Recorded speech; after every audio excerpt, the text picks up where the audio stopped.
This June 26, 2023 regular meeting of the Fairfax County School Board will now come to order. Please stand for the Pledge of Allegiance, followed by a moment of silence and a performance of the national anthem by the Franklin Camp Blue Orchestra under the direction of Devin Wilcox and Cindy Crum.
That was wonderful. Thank you so much.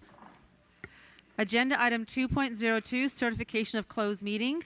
In order to comply with section 2.2-3712D of the Code of Virginia, it is necessary for the board to certify that since the Fairfax County School Board convened a closed meeting on June 26, 2023, to the best of each member's knowledge, only public business matters lawfully exempted from open meeting requirements, and only such public business matters as were identified in the motion convening the closed meeting were heard, discussed, or considered by the board in the closed meeting. Do you have a motion? Ms. Corbett-Sanders, is there a second? Ms. Cohen, all those in favor, please raise your hands. Ms. Keys-Gamarra, Ms. Marin, Ms. Tolan, Ms. Corbett-Sanders, Ms. Derenak-Kofax, Ms. McLaughlin, Dr. Anderson, Mr. Frisch, Ms. Cohen, Ms. Pekarsky, myself. That motion passes. Thank you very much. Agenda item 2.03, confirmation of action taken in closed meeting. Motion number 1, I call on Mr. Frisch for a motion. Thank you very much. Madam Chair, I move to appoint Dr. Giovanni Ponce as Chief of Schools effective July 1st, 2023, and authorize the Chair to execute a contract reflecting this action. Is there a second?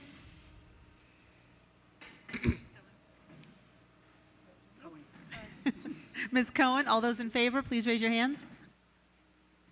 Ms. Pekarsky, Ms. Cohen, Mr. Frisch, Dr. Anderson, Ms. McLaughlin, Ms. Derenak-Kofax, Ms. Corbett-Sanders, Ms. Tolan, Ms. Marin, Ms. Keys-Gamarra, myself. That motion passes. Welcome to Mr. Ponce. And just as a reminder, because we have a packed agenda tonight, we will invite all of our new appointees to come address the board at the next meeting and welcome them formally. Motion number 2, I call on Ms. Corbett-Sanders for a motion. Thank you, Madam Chair. I move to appoint Dr. Nardis King as the Chief Equity Officer effective July 1, 2023, and authorize the Chair to execute a contract reflecting this action. Is there a second? Second. Dr. Anderson, all those in favor? Ms. Keys-Gamarra, Ms. Marin, Ms. Tolan, Ms. Corbett-Sanders, Ms. Derenak-Kofax, Ms. McLaughlin, Dr. Anderson, Mr. Frisch, Ms. Cohen, Ms. Pekarsky, and myself. That motion passes. Congratulations.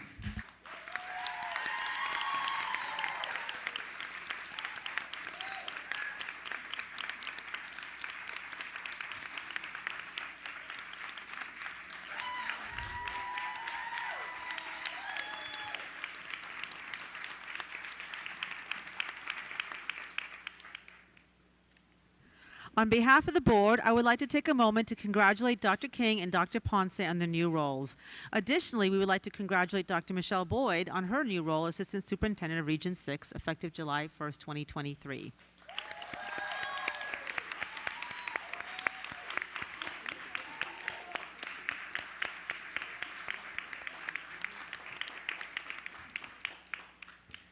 Again, because of tonight's packed agenda, we will invite all three of them to address the board at our July 13th regular meeting. Motion number 3, I call on Ms. Cohen for a motion. I move to deny the school reassignment appeal of a student who participated in a group assault on another student on a school bus and to confirm the disciplinary decision of the division superintendent. Is there a second? Ms. Keys-Gamarra, all those in favor, please raise your hands. Ms. Pekarsky, Ms. Cohen, Mr. Frisch, Dr. Anderson, Ms. McLaughlin, Ms. Jarnett-Kofax, Ms. Corbett-Sanders, Ms. Tolan, and Ms. Keys-Gamarra. All those opposed? Abstaining? Ms. Marin, that motion passes. Motion number 4, I call on Ms. Keys-Gamarra for a motion.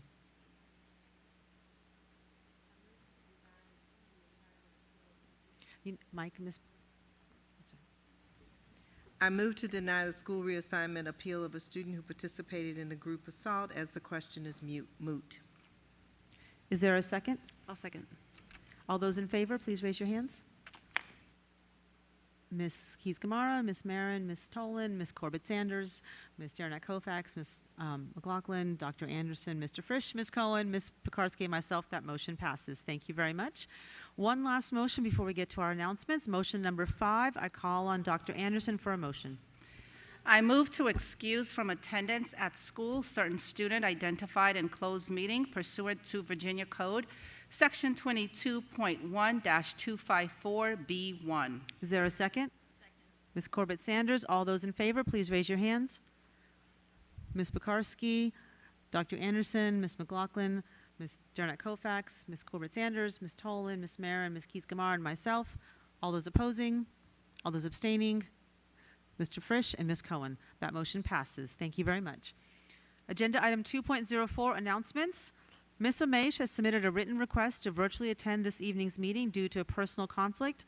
All those in favor of approving Ms. Omesh's request, please raise your hands. That is Ms. Keys-Gamarra, Ms. Marin, Ms. Tolan, Ms. Corbett-Sanders, Ms. Jarnett-Kofax, Ms. McLaughlin, Dr. Anderson, Mr. Frisch, Ms. Cohen, and myself. All those opposed? Were you voting? No. Okay. All those opposed? All those abstaining? I'm sorry, Ms. Pekarsky, could you just give me a voice vote? I'm not sure. Okay, thank you. And Ms. Pekarsky, that motion passes. Thank you. Welcome. Ms. Omesh, can we do a mic check, please? Yeah, good evening. Okay. Welcome, Ms. Omesh. If you would like to review a copy of the agenda and any agenda item that is being discussed tonight, that information may be found at the back of the auditorium or on the website at fcps.edu/schoolboard/board docs.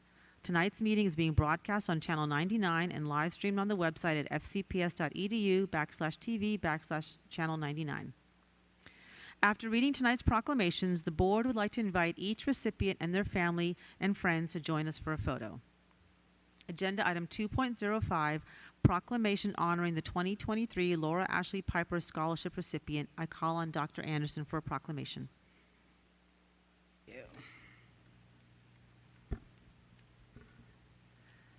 Okay, if I may just give a quick background of the Laura Ashley Piper Scholarship, just for the education of the group here.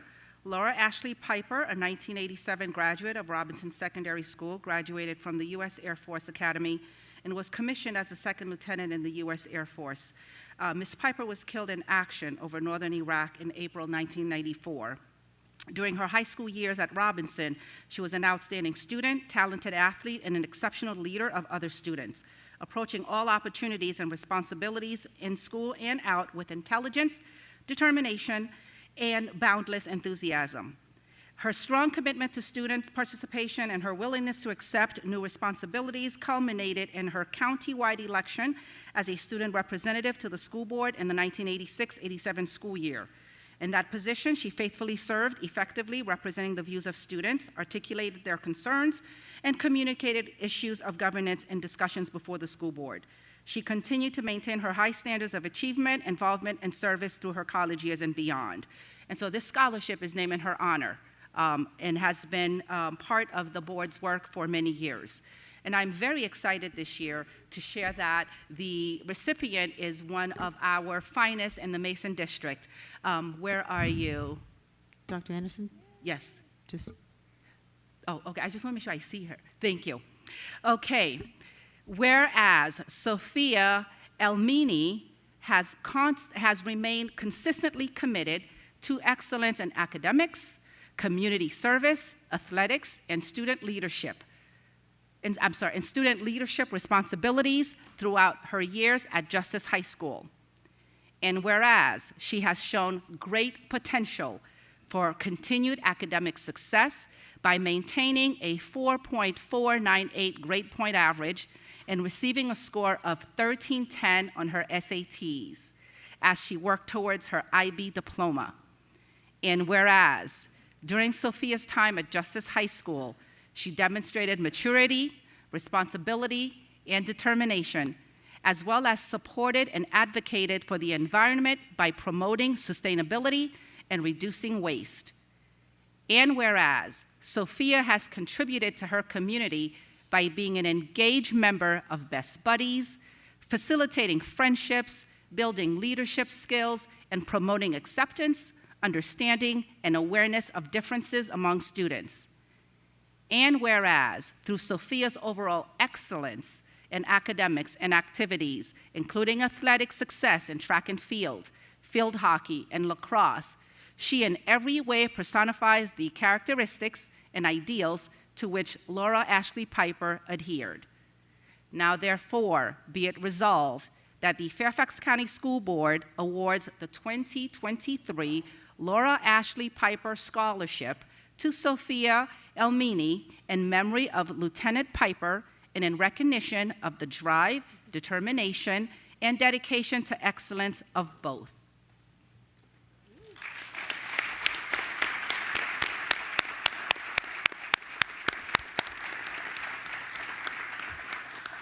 is there a second? I'll second. Ms. Omesh? Dr. Anderson, would you like to speak additionally to your proclamation? Try and stop me. I'm very excited and thrilled, and you can see and hear the pride in my voice to present Sophia with this award.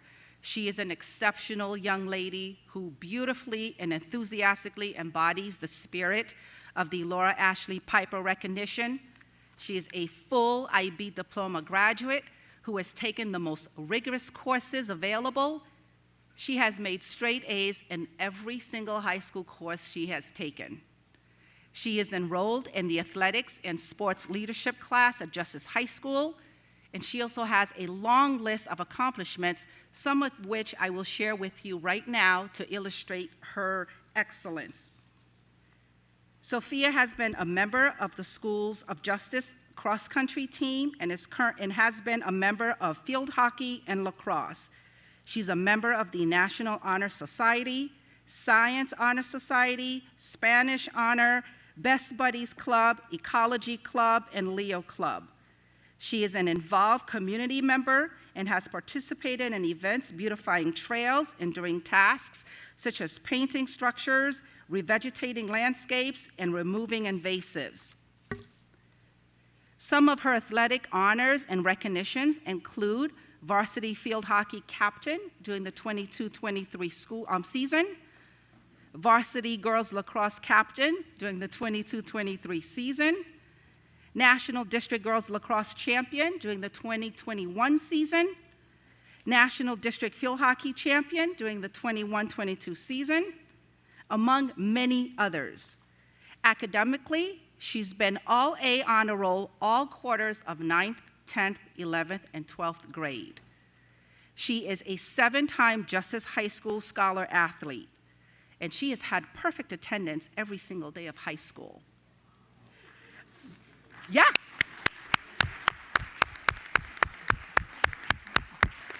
She is an impressive individual, and I think a perfect recipient for this award. There's so many more accolades that I could read, but I do not believe we have time. Congratulations, Sophia.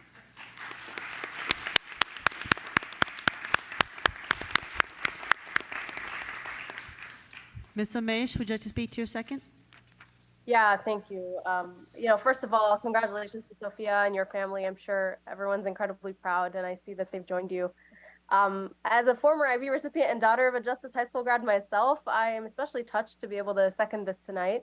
Dr. Anderson beat me to giving some background on the Laura Ashley Piper Award, but it's notable that it was given to a student rep all the way in the 1980s. And that only speaks to the legacy of student leadership, and specifically was given for Laura Ashley's commitment to student voice and service. And of course, it's no surprise that, Sophia, you're receiving this today. I wanted to highlight specifically your commitments to service through the Leo Club, the environment, and then Best Buddies are testaments to your dedication when it comes to service, future vision when it comes to addressing environmental issues and whatnot, and then also having an inclusive spirit demonstrated through action. And if I may speak to you, I hope that those are three things you take with you and continue into college and beyond, because our world is in such desperate need of them. And I know that you'll lead us forward in a great way, so long as you stick to those commitments. I know that your high achievements go without saying. I want to make sure I shout out a couple of things that I know were especially notable to you, so that the public knows. Sophia actually had perfect attendance all 4 years of high school, and the last time she missed a day of school was middle school for a funeral. Sophia also, in her own words, said she loved her time at FCPS, built lasting friendships through attending Belvedere, Glasgow, and Justice, where she did IB throughout the whole journey. So just to go to say the ability of this program to really cultivate leaders. Sophia actually recently went back to Belvedere in her cap and gown to talk to the kids and meet with the principal and teachers to encourage students to see where they can end up if they continue with the program, graduating like she did. And Sophia also wants to give a huge shout out to all the coaches and teachers who held it down during COVID. But tonight we shout you out, Sophia, for all your accomplishments. Congratulations on this award. I look forward to seeing the incredible things you do with that spirit of inclusion, a future-oriented vision, and a commitment to service.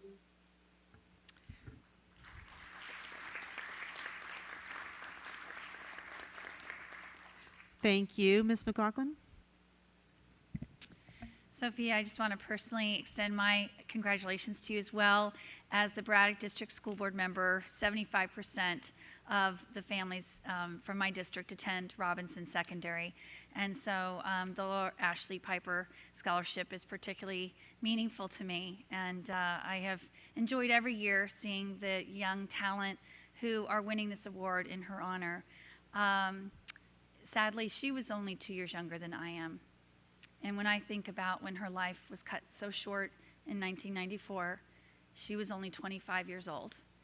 And when I think about all the things that even in my own lifetime that I've had the chance to have, a husband, 3 kids, amazing friendships, family, and career, I just want you to know that I hope you not only take in what an incredible honor it is to have this, but to know that you are an amazing young lady, and I hope you have a lifetime to be able to continue the spirit and the beauty of who Laura Ashley Piper was. And just warmest congrats to you and your family. You are certainly a great pride for all of us here in FCPS. Best wishes as you continue your journey.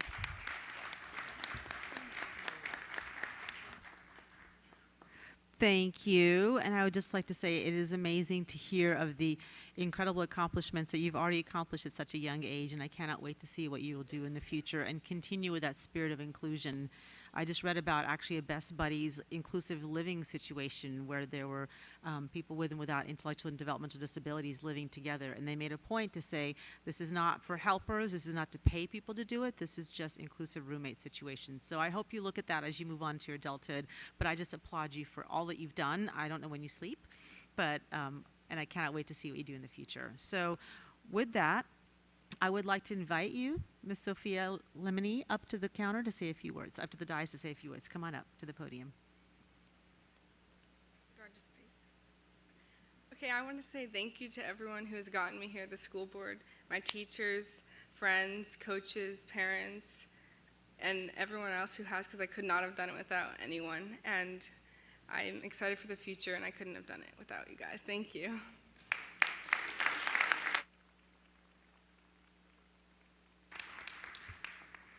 Thank you, but I think you did the work.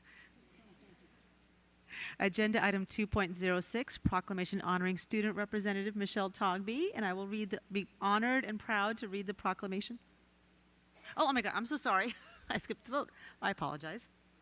It didn't, yeah, I skipped the vote. My apologies. We'll just go backwards. So all those in favor of the Laura Ashley Piper Scholarship, please raise your hand to make it official for you. That is Ms. Pekarsky, Ms. Cohen, Mr. Frisch, Dr. Anderson, Ms. McLaughlin, Ms. Dernak Kofax, Ms. Corbett Sanders, Ms. Tolan, Ms. Marin, Ms. Keys-Gamara, and myself. Congratulations, Sophia. We can't wait to see your future. Didn't mean to shortchange you on your vote there. Now, I will be honored to read the proclamation for Student Representative Michelle Togby. Whereas Michelle Togby has enthusiastically served as the 52nd student representative to the Fairfax County School Board, her tenure for the 2022-2023 school year included the introduction of a new superintendent and the development of the strategic plan. And whereas Michelle has never wavered in her commitment to the students of FCPS and her duties as a student representative. She has excelled at seeking student engagement and feedback, attended meetings and special functions all around the county, and contributed helpful observations from the student perspective to discussions on issues before the board. And whereas Michelle has focused on increased mental health resources countywide, the incorporation of diverse perspectives in humanities courses, expanded civic education programs, career and technical education opportunities, and early childhood access in low-income communities. And whereas at South County High School, Michelle has maintained academic excellence while enrolled in rigorous advanced placement AP classes. And whereas during her time in FCPS, she was a leader of student government, one of the first cohorts of the Student Equity Ambassador Leaders Program, founder of the South County Student Equity Coalition, member of the Superintendent Advisory Council, where she conducted research on district practices that resulted in 27 policy recommendations to FCPS leadership, and a member of Model Judiciary, National English Honor Society, National Honor Society, and varsity swim and dive teams. Michelle was also a recipient of the Princeton Prize in Race Relations. Now, therefore, be it resolved that the Fairfax County School Board acknowledges with deepest gratitude the service of student representative to the school board, Michelle Togby, during the 2022-2023 school year, and expresses its sincere appreciation for her contributions, leadership, and extends its best wishes to her as she continues her education at the Brown University with a full scholarship.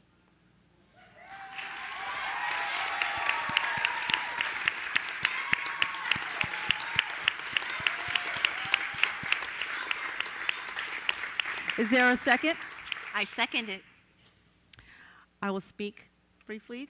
I know many of my colleagues will wish to speak. I already see all the lights lined up here. So I just want to thank you for all your hard work and just your incredible positive attitude and joy and your smile that you radiate. I don't know how you smile so much because I look at all the stuff you do, but you never seem stressed. You just seem full of joy and enthusiasm and excitement for the work that you do. And that has really resonated and radiated to me, and I think probably to all of us. It's been really a pleasure to watch your passion about your work and the fact that you've made it a mission, I think you've accomplished this, visited every high school in our division. Is that correct? Pretty close? I think almost, which is really incredible because this is a big county and a lot of high schools. And then by doing that, by engaging students from all over the county the way you've done, you've really been an amazing voice for our students, right? And you've really done a lot of work to make sure you're bringing perspectives, not just from your experience, from really the diverse experiences around the county. And that has been incredibly beneficial to the work on the board. And I also just appreciate your passion for career and technical education, your commitment to DECA, which really prepares emerging leaders and entrepreneurs, which we can see right here in you. And I just wish you the best at Brown. I cannot wait to maybe have dinner with you in Boston at some point when I'm up there. So I just wish you all the best, and I know my colleagues wish you all the best as well. So congratulations, Michelle. And I'll turn to Ms. Dernak Kofax for some remarks, and then to my colleagues. Michelle, it's been such a pleasure to work with you, and as our student representative, your work has been so impactful. You should be so very proud of that, and your parents out there, I see you. You should be very proud of her as well. You've been actively involved in so many areas, as noted in this resolution. You did it all in your senior year, which is really hard, while applying to colleges and maintaining grades. This is all very, very impressive, and I don't even think you understand what good work you do, but we have witnessed it. I truly congratulate you on your accomplishments. I thank you for all of the work you have done on behalf of the students at FCPS. You have led them well, and I too will miss your beautiful smile and your constant positive attitude, but I can't wait to hear and see what you do at Brown. Thank you. I'll just start down this end because I see everybody's lights are on. So Ms. Keys-Gamara, and we'll just move on down. I was kind of hoping I went at the end, but it's fine. It has been so cool sitting next to you. And you are just such a ray of sunshine and hope, and really an advocate for your peers to a degree that I don't think many understand. And so I am just really grateful. Someone asked me for a word for you, and I said, unstoppable. So I'm looking forward to see where that thing in your soul takes you as you fight. I think you told me you were interested in public policy, and we need people who are focused, not just on policy, but on the public interest. Because so many, and I don't have anything against capitalism, but somebody has to care for our community. And I think that you will be that person in the future. And I've been honored to sit next to you, and I thank you for being an inspiration. Well, Ms. Togby, being a student rep, it sure doesn't seem like an easy position, and I guess we can relate to that, being on the school board. But I think, it wasn't easy to earn this seat amongst a multi-day process with your peers, and I've seen you, though, hold it with integrity, and you've done that in trying to be a conduit between your peers and the board, and trying to figure out how to do that on such a massive level. And I've seen you look for accountability in the board and to be responsive to student needs. So thank you for keeping me a little bit more in the loop with what your peers need in order to be successful. And I just know you're going to be a continued rising star in whatever you approach. Thank you for your service. Thank you. Ms. Amesh? Michelle, this is obviously an opportunity to say this publicly, so I'll show off a little bit about you, but obviously our relationship goes way back, and perhaps people don't know that Michelle was part of the team that brought Fairfax together and helped us present information in the most dire times to the community and make it accessible to folks of all backgrounds. But really, I guess I want to speak to your strength and your courage during this role, more than smiles and a beautiful presence, of course, goes without saying, but to have taken stances on tough issues. I remember you came on quickly sharing your goals to increase transparency with student voice, to further civic education, and to bring an equitable lens to the school board. And you were clear that those were 3 pegs of your mission, and you acted that out. And I appreciated you being a voice of conscience for the board, keeping us in touch with the realities of what kids are thinking and feeling and dealing with.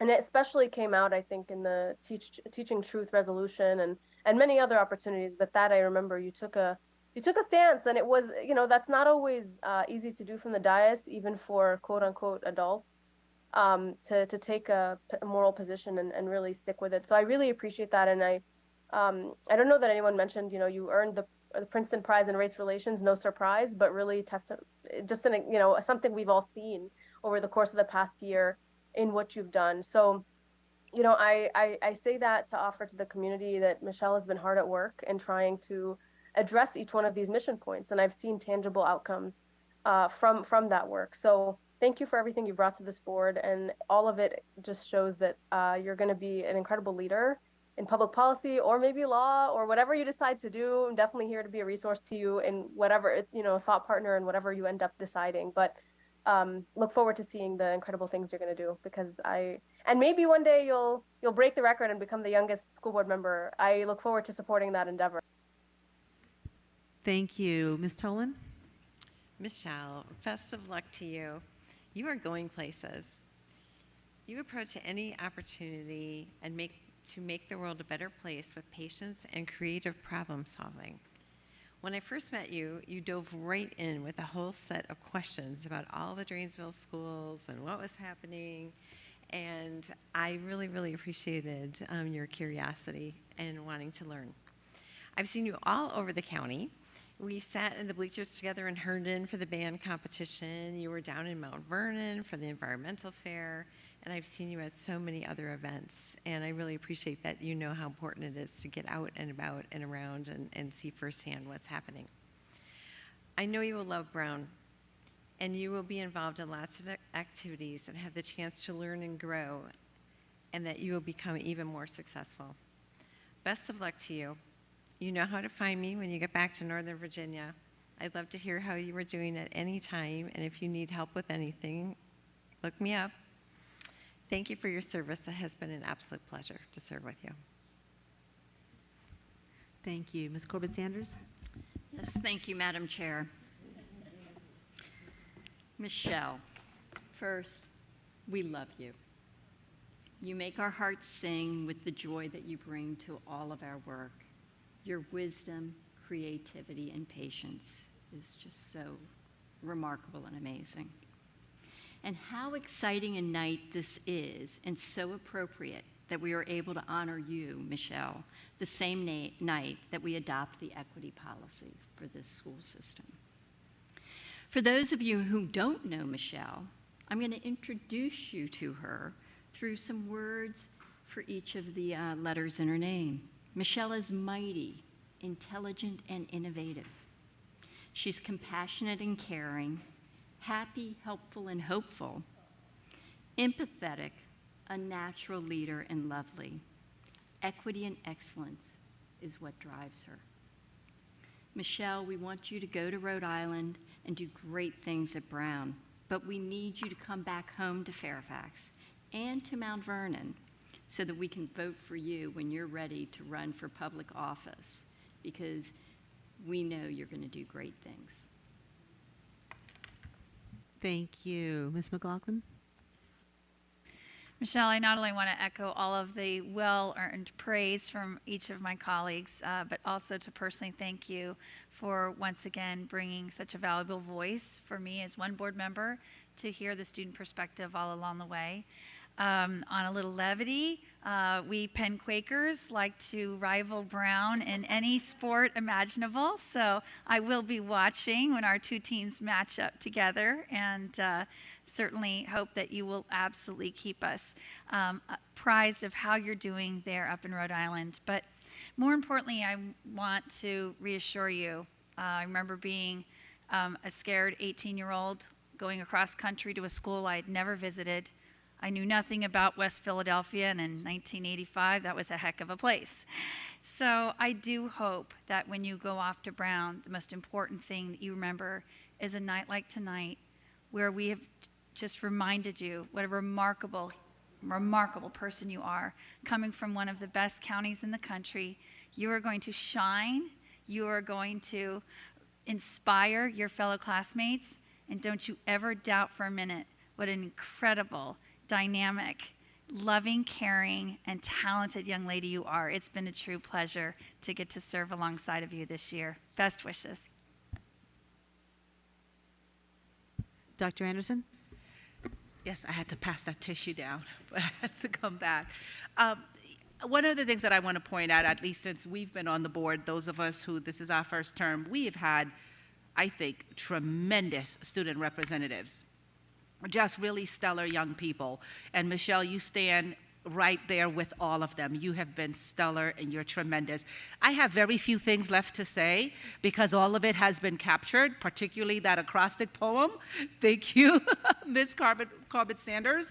But I do want to say that it's my privilege this evening to really speak about these exceptional young women, both you and Sophia just a little while ago, and it just warms my heart to know that such an exceptional person is being recognized this evening, because it is all very much due to what you have brought to this board. I think Ms. Omesh really captured it. You've been courageous, you've been compassionate, you've been thoughtful, you've been insightful. She sat with me at her request in a conversation to learn more about early childhood, because she wanted to expand opportunity for all of our kids who don't have that opportunity, but that she wanted to know first, well, what do we provide? So the fact that you wanted to be informed, to ask questions, just speak to the great things that you offer. I'm just in awe of you. I think you are wonderful. Brown is getting one of our very finest. None of the accolades that you are receiving tonight and have received are accidental. It's due to your hard work. It's due to your perseverance. It's due to your effort and to your ethic. So I am so proud of you, and good luck. Thank you. Mr. Frisch? Thank you. So every year the board goes to the Virginia School Board Association in Williamsburg. And the last year it felt like a twice as long drive than it should have been. And by the time I got there, I was not a happy camper. And then I turned onto the hallway in the hotel, and there was Michelle and her father. And immediately my mood was lifted, because you have that impact on the people that know you. It says a lot that you have the respect of your peers, school staff, this board, the administration. That is not an easy thing to achieve. But I think, you're very talented, and you're hardworking, and you're empathetic, and you're justice focused. And those are not just traits that are serving you well as our student representative. Those are traits that are going to serve you well at college, and they're going to serve you well in life. And I can't wait to see what you make of your life. So thank you. Thank you. Ms. Cohen? First of all, Mom and Dad, nicely done. Really, truly, nicely done. And sister, although I don't know how much credit you'll take, right, for your big sister. It has been quite a year, and I know many of us know that behind all of the smiles and the joy that you bring, that this has been a tough year. A tough year at South County, a tough year in the Commonwealth, a tough year to be a voice of young people who continue to get bullied and demoralized, and yet you keep popping back up and taking another hit and really pushing, I think, all of us, and certainly our school system generally, about student agency and remembering that all of our students need a seat at the table when we talk about making decisions. So I wanted you to know that we collected comments. We asked everyone for a word about you. So everyone on the board participated, Dr. Ivy, Dr. Reed, many of the leadership team, and so I just wanted to read those words to you. I didn't do it in a poem form, but Karen's got that one covered. Focused, dedicated, excellent, motivated, trailblazer, leader, kind-hearted, wise, kind, just, change maker, thoughtful, determined, compassionate, vocal, amazing, inspiring, hilarious, remarkable, gracious, funny, lovely, humble, truthful, formidable, resilient, and powerful. And the last one, probably the best description of you, unstoppable. So keep going. We cannot wait to follow you on your journey. And yeah, some of us, like Rachna, may just show up apparently at your dorm door at some point. But you keep coming back and telling us the good, the bad, and the ugly of what we're doing, and we're going to count on you as a resource. And as Megan said and Karen said, we can't wait to vote for you. So keep going. Proud of you. You're just jealous. Ms. Pekarsky? Michelle, I'm going to miss you. And at the same time, I am so incredibly excited for you and all that you are going to go out into the world and accomplish and experience. You've heard how we all feel about you, your empathy, your kindness, your compassion towards others, your intellect. But I will tell you what I most admire about you is something that very few people actually, I believe, have and are able to utilize in a way that makes real change and makes a leader. And that is your incredible emotional maturity. You have never, ever not told us exactly how you felt or what you thought the right thing was to do or what we need to be thinking about or what changes need to happen, whether or not we wanted to hear them, whether or not it was easy to deliver. However, you never did it in a way where your passion came through and berated others or made them feel as if there wasn't space for them to change and be better. That is very hard. It is a very hard thing to do, to make all of us and so many others want to be better and do better. Never change that, because that is your wonderful, beautiful heart. And just go out into the world and do good. You have a bright, shining North Star. Follow it. There will be some downs, lots of stumbles. That is life. But you have so much more to give. And I'm excited, as we all are, to see where your journey takes you. So don't forget to come back. Thank you. And with that, I will call for the vote. All those in favor, please raise your hands. Ms. Picard. Raise them really high if you like, as high as you can. That is I'm sorry, Ms. Omesh, I know your hand on the screen only goes so high. That is Ms. Pekarsky, Ms. Cohen, Mr. Frisch, Dr. Anderson, Ms. McLaughlin, Ms. Jeremiah Koufax, Ms. Corbett Sanders, Ms. Tolan, Ms. Marin, Ms. Keys-Gamarra, myself, and Ms. Omesh. That is unanimous. Congratulations, Ms. Togby.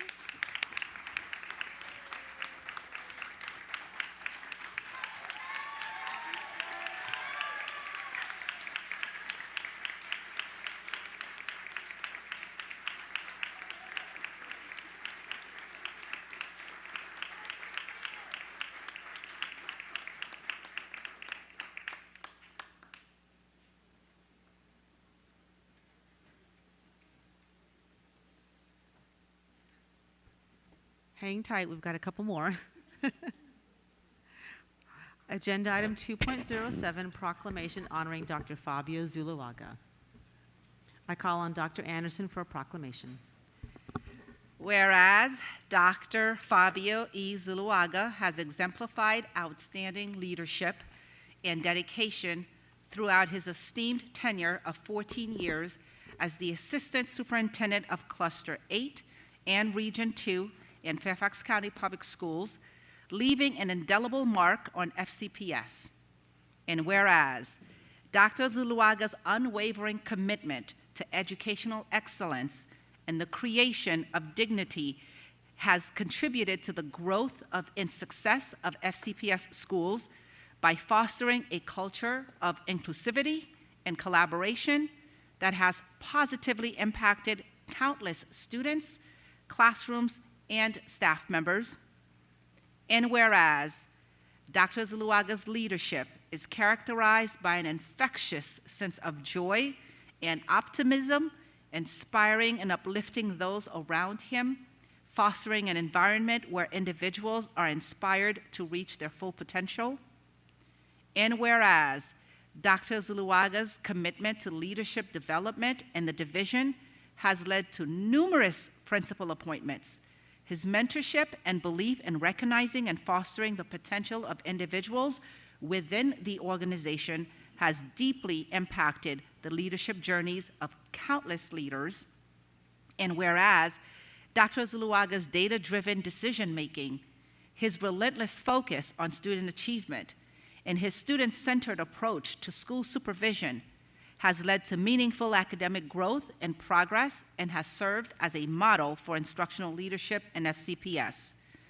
Now, therefore, be it resolved that the Fairfax County School Board extends its highest commendation and deepest appreciation to Dr. Fabio Zuluaga for his outstanding and unwavering service to Fairfax County Public Schools and to the students and citizens of his community. Is there a second? Second. Mr. Frisch, Dr. Anderson, would you like to speak to your proclamation? Yes, I would. A lot has been said in the proclamation regarding Dr. Zuluaga, and I happen to be the only school board member who only has one region assistant superintendent. I have one RAS. He is certainly an eternal optimist. I see that all of the time. He sees the silver lining, and he is always hopeful that we will overcome whatever challenges are presented. And there have been quite a few. But he doesn't get down. He believes on that we can overcome the mountain, not whether we will overcome the mountain. And that kind of energy is appreciated, particularly during difficult times. Dr. Zuluaga, in his 14 years as regional assistant superintendent, has appointed numerous principals, numerous executive principals, many of whom have advanced in their careers. The person sitting right next to him used to be his executive principal and now is also a RAS in her own right of Region 4. She's not my region, so I don't know anymore, of Region 4 as just one example. This is a testament to Dr. Zuluaga's keen ability to identify talented individuals who will foster student achievement and drive excellence in our schools. Dr. Zuluaga is diligent in maximizing the time that we spend together during our region check-ins. We pack in a lot on that agenda. He's an enthusiastic leader, and he pushes our school leaders to see every child. Since I started on this board, I found it very easy to identify a Region 2 classroom. For those of you who've not been in one, they are all marked with the learning targets posted on the classroom walls. Every single classroom, every single school. And these are really good measures and very important measures to educators because it tells the students what is it that they're supposed to be doing that day and the accountability for achieving those measures and really centers the classroom. So that's something that's always stood out to me. So Dr. Zuluaga, you have had significant impact on our region and the division, some big, some small, and everything else in between.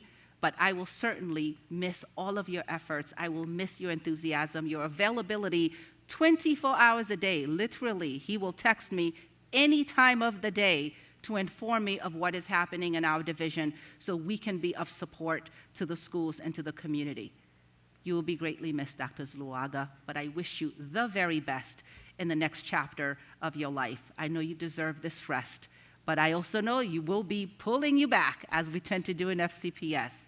So enjoy the brief break, because I know you'll be coming back.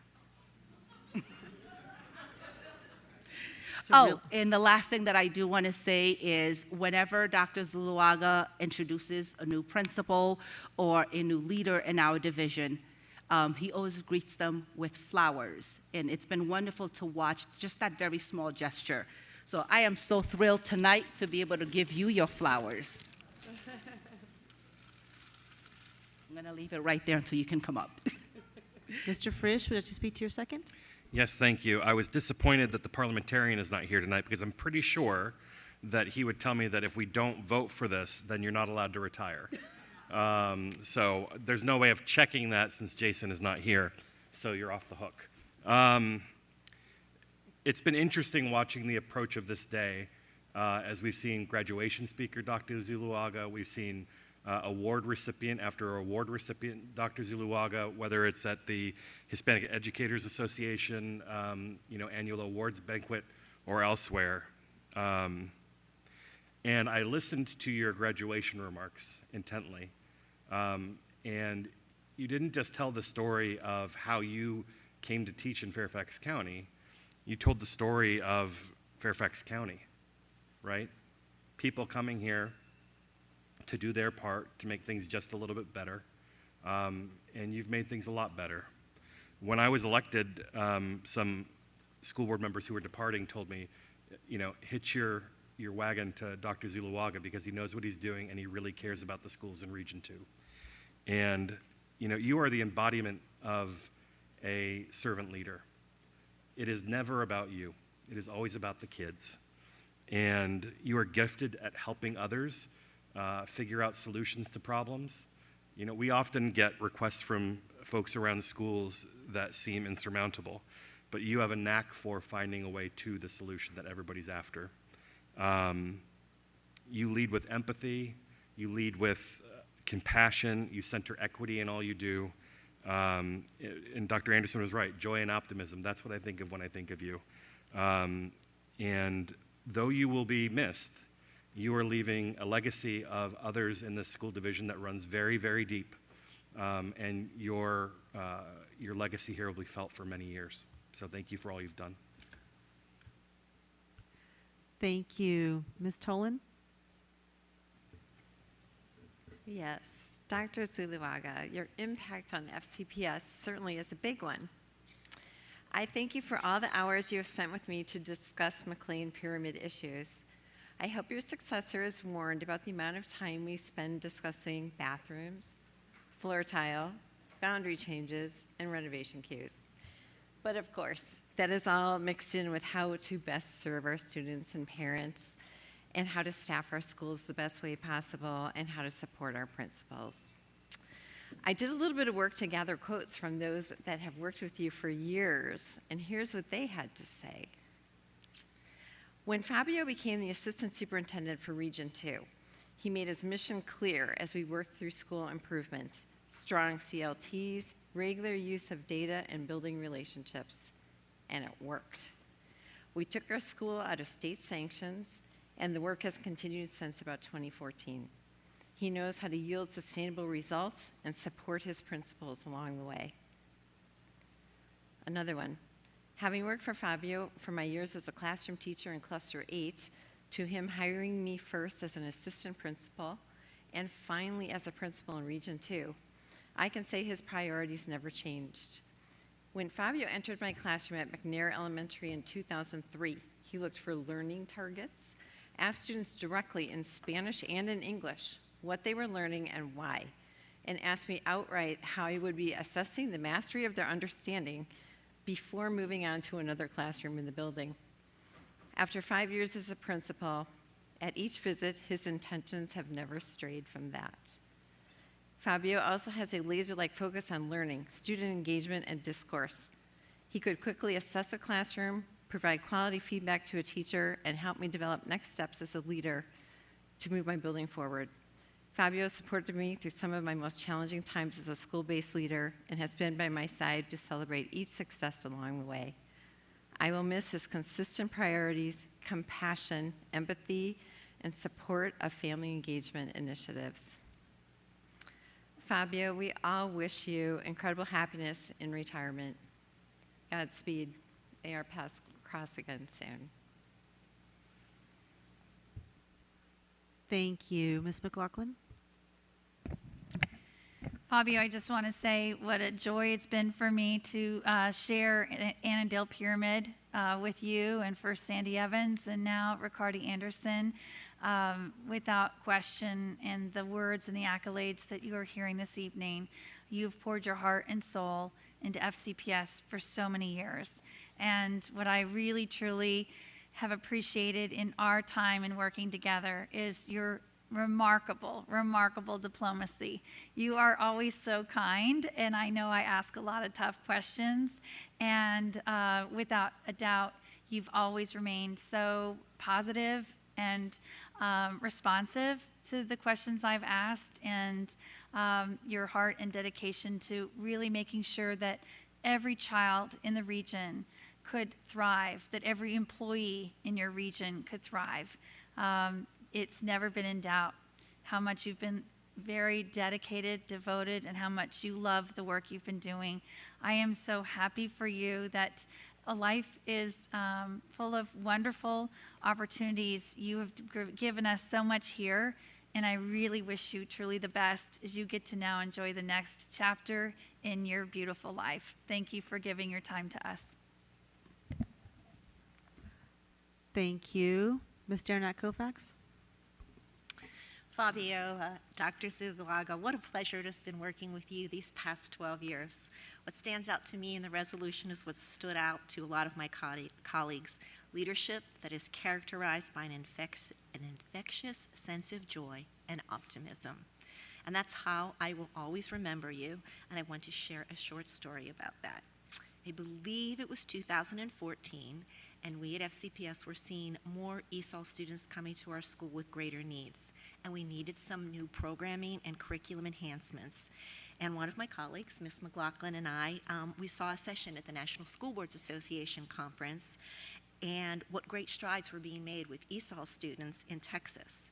And it took several months to coordinate, but eventually 2 school board members, including me, went with 5 members of the leadership team, including you, on a road trip to Texas over 3 days.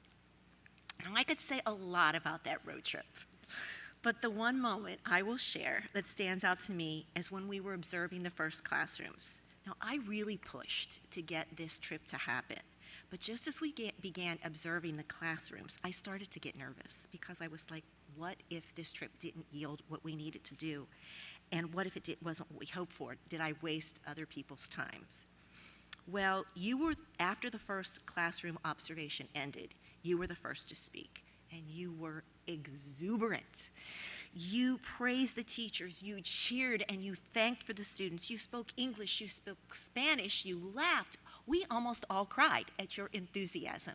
But that moment is how I will always know you and all the joy that you have with your work and that you bring to this community.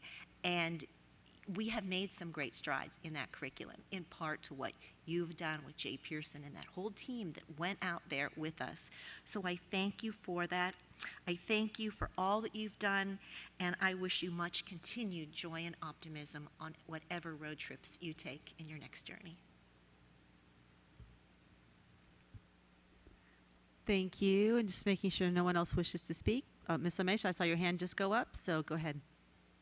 Yeah, thank you. Dr. Zuluaga, I want to thank you for your hard work throughout these years. I mean, the earliest memory I have is actually when I was in school, showing up to one of my first work sessions ever as a high school student.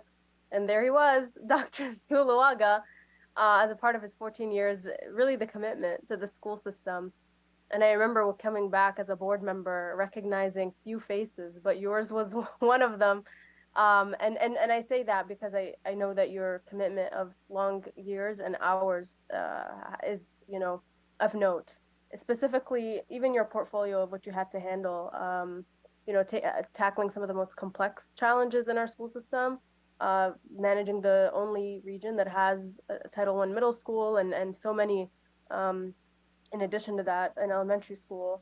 And then, of course, TJ being a part of the portfolio, not only a governor's school, but even a governor's academy that you manage and whatnot. So I'd be remiss not to acknowledge and recognize just the amount of work that was on your plate and the complexity of the challenges that you saw with such positivity, which I think everyone spoke to. And that really is something that was very obvious about every interaction, is trying to be positive, trying to be you know, joyful about the way we deal with the most complex challenges that are ahead. So I do appreciate that from you. And we've had our moments, our ups and downs, our frustrations, but I think I just overall am very grateful and appreciative of the longevity of your sticking with FCPS, and look forward to your retirement and in celebration of all that work, and hope you have a great next chapter in your life. Thank you.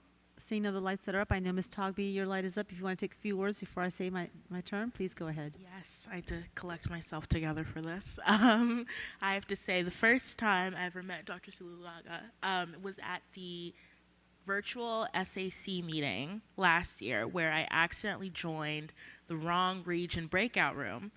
And I asked, this is region 4, right? And he was like, no. But I can never forget that memory. And also I know how much you are adored by the kids in your region. Every time you leave the room, everyone always asks, what was the name of our region again? Because he was so funny. And I absolutely love that because you've truly made such a large impression on them with your charisma, your smile, and I know that you're going to be truly, truly missed. And thank you for everything, really. Thank you, Ms. Togby. And I'll just say a few words. Everyone has spoken so beautifully of you and your joy and your real commitment to student achievement.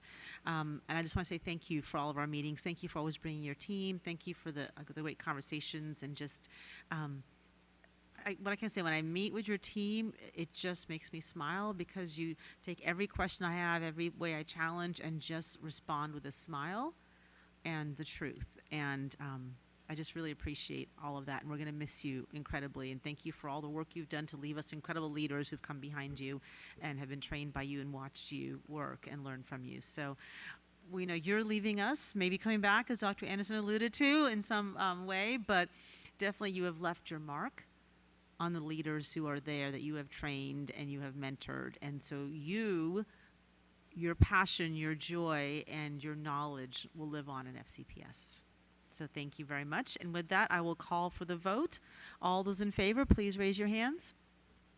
That's Ms. Keys-Gamarra, Ms. Marin, Ms. Tolan, Ms. Corbett-Sanders, Ms. Omesh, Ms. Derenak-Kofax, Ms. McLaughlin, Dr. Anderson, Mr. Frisch, Ms. Cohen, Ms. Pekarsky, and myself. That motion passes. Congratulations, Dr.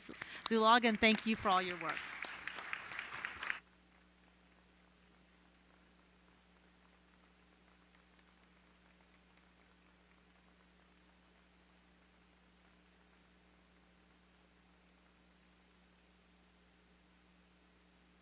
Last one. Agenda item 2.08, proclamation honoring Dr. Frances Ivy. I call on Ms. Tolan for a proclamation. Whereas Dr. Frances W. Ivy has served Fairfax County Public Schools for 30 years with excellence and dedication.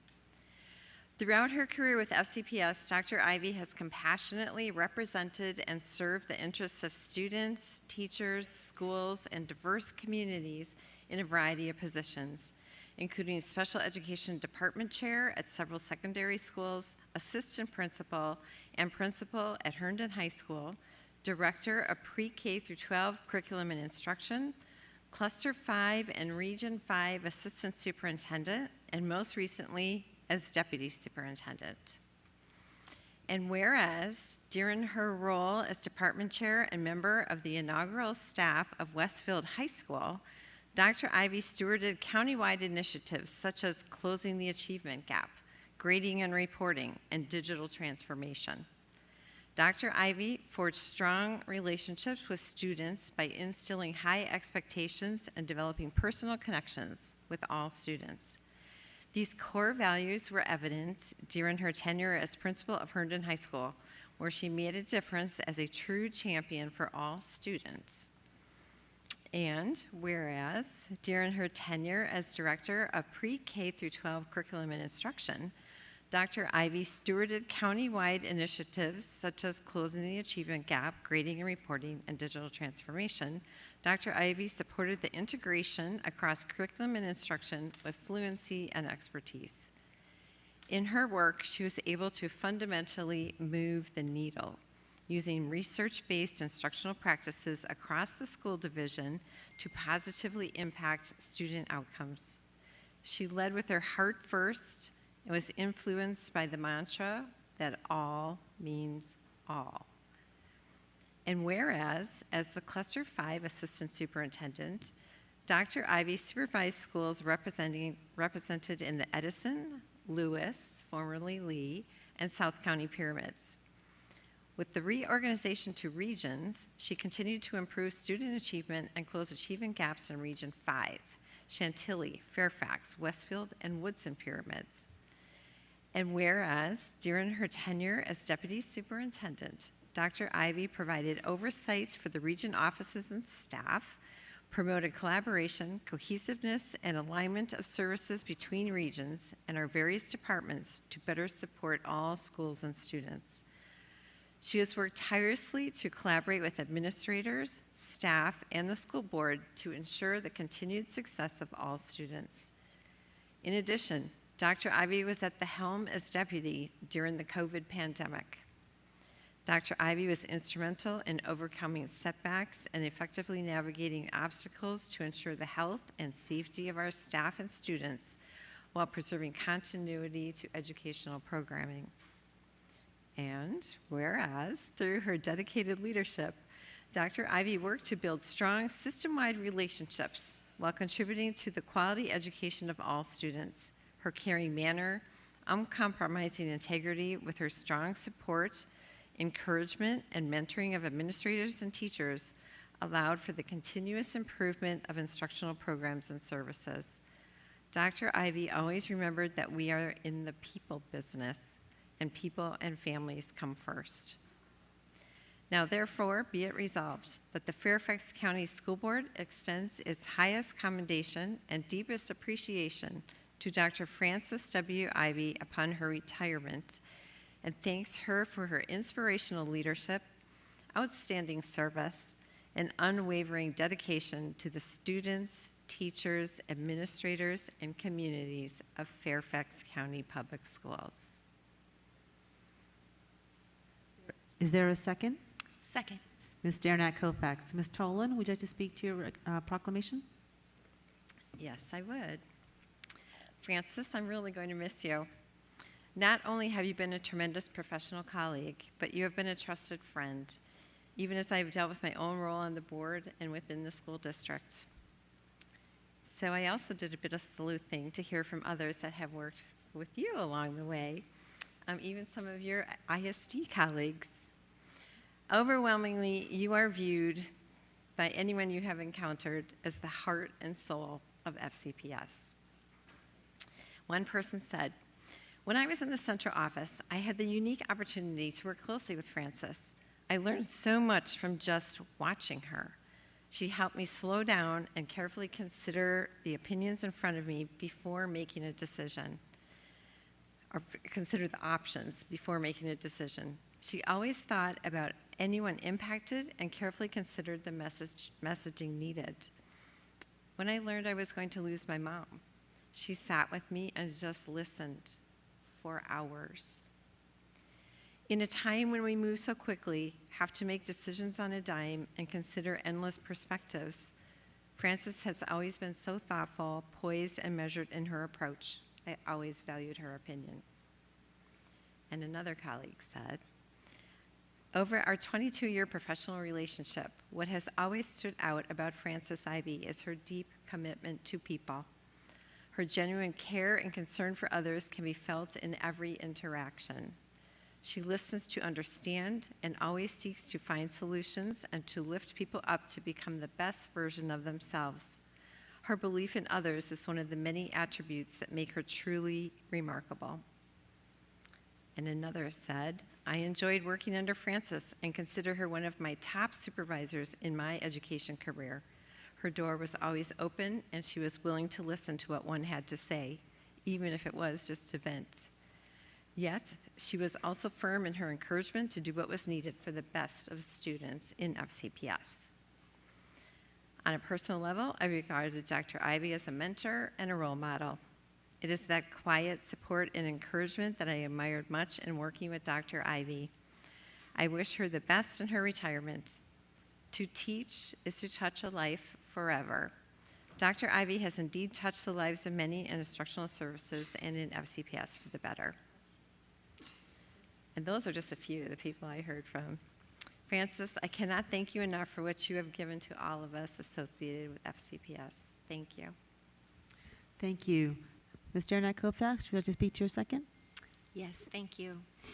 Dr. Ivy, Frances, what a pleasure it has been to work with you during my 12 years on the school board. I am truly going to miss you. I have had the privilege of learning the ropes from you as an early school board member. You were one of my closest guides. You taught me so much in my early tenure on the board, and I so appreciate that. You were the assistant superintendent, which included Edison, now Lewis, and South County in that pyramid during that time. And your professionalism, your patience, and your desire to help me and all those around you succeed was evident from the moment we began working together. I am grateful for your leadership and your friendship.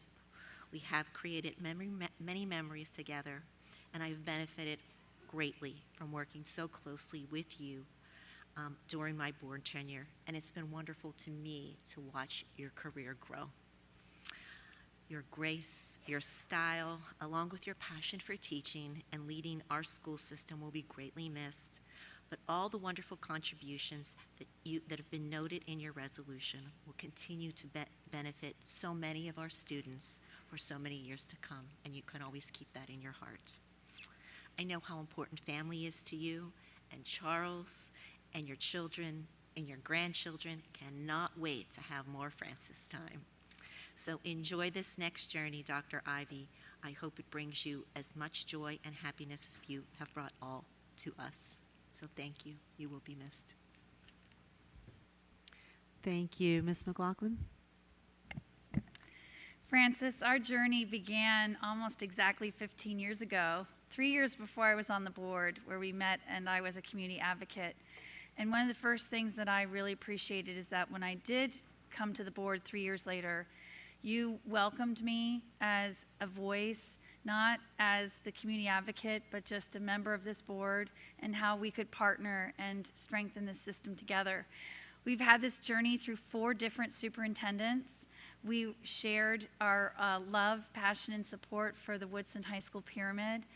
And I will carry in my heart what you specifically brought as a leader to our community when we lost 6 boys in 3 years to suicide. You were the person who came and wrapped your arms around our school, around the leadership, around our faculty and staff, and our families.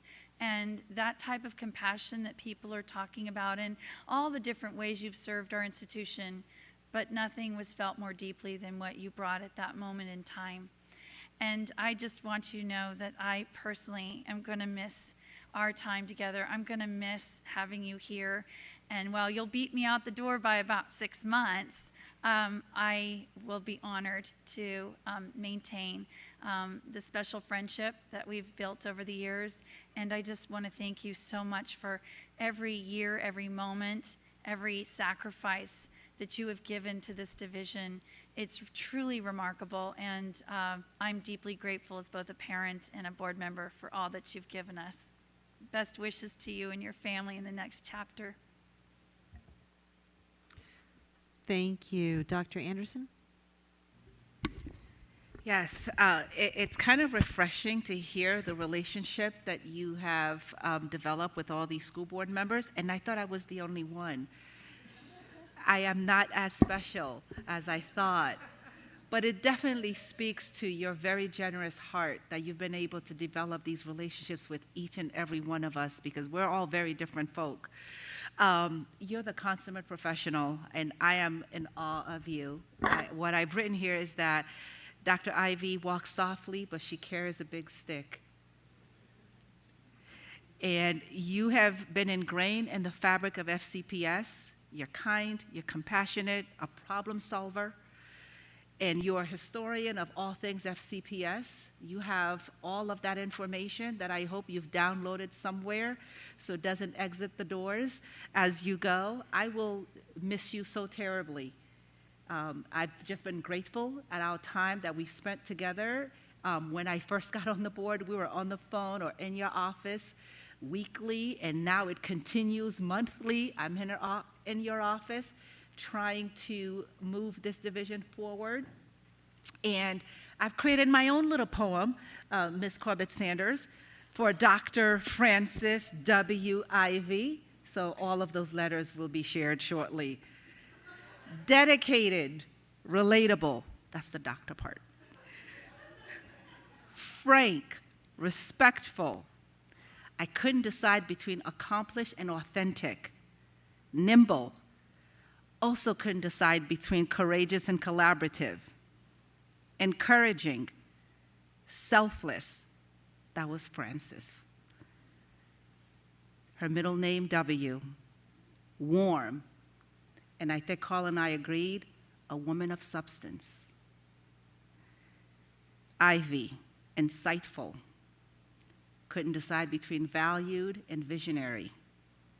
Effective, yourself, and I also added yes, because her attitude to get to yes, I think really moved the needle on many, many things. But the last thing I want to share is that you're a true unicorn. You're special, you're unique, you're one of a kind, and you are leaving enormous footprints here, enormous shoes to fill. And I'm really grateful that I've had the benefit of getting to know you a little bit. So thank you. Thank you. Mr. Frisch? Thank you. I feel like I have to call you Dr. Ivy still after all these years. I have always felt guilty calling you because I've always felt you have far more important things to be dealing with than me. And you would be hard-pressed to find anybody in this school system whose life and profession you've not had an impact on or touched personally, not just like in theory or the things you've done have had a ripple effect that you've encountered personally. And I felt so grateful to be a part of attending your retirement celebration. When your kids spoke, your son, he talked about your glasses. And, he said, you have a habit of doing this when you want to make a point, looking over the top of your glasses. And I thought only the school board got that. And your daughter talked about how inspiring you were as a mother, that you, at a time when it was not acceptable public, in a lot of places, you prioritized your family and excelling in your career, and how inspiring that was for her.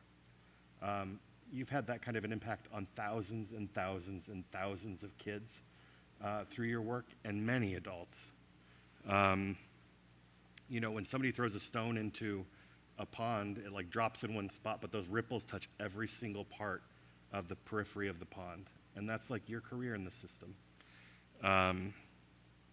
It has been such a privilege being able to do this work with you, even in just a small way, and even if only over 3.5 years. You are going to be missed. Thank you. Ms. Cohen? How do you follow that, Carl? I just wanted to say, truly, truly, and I think you hear it tonight, we would all say that never in the history of the world has such a tremendous brain and such a wonderful, grateful heart been fit into such a small package. You are amazing, and clearly you make all of us feel like we are half decent at our jobs, which sometimes I know feels like moving mountains. I will personally say you have been such a role model to me, trying to navigate exactly that, motherhood and being a board member and remembering when to push a little and remembering when to let my children fly on their own. And the kids are so lucky to have you as their Gigi.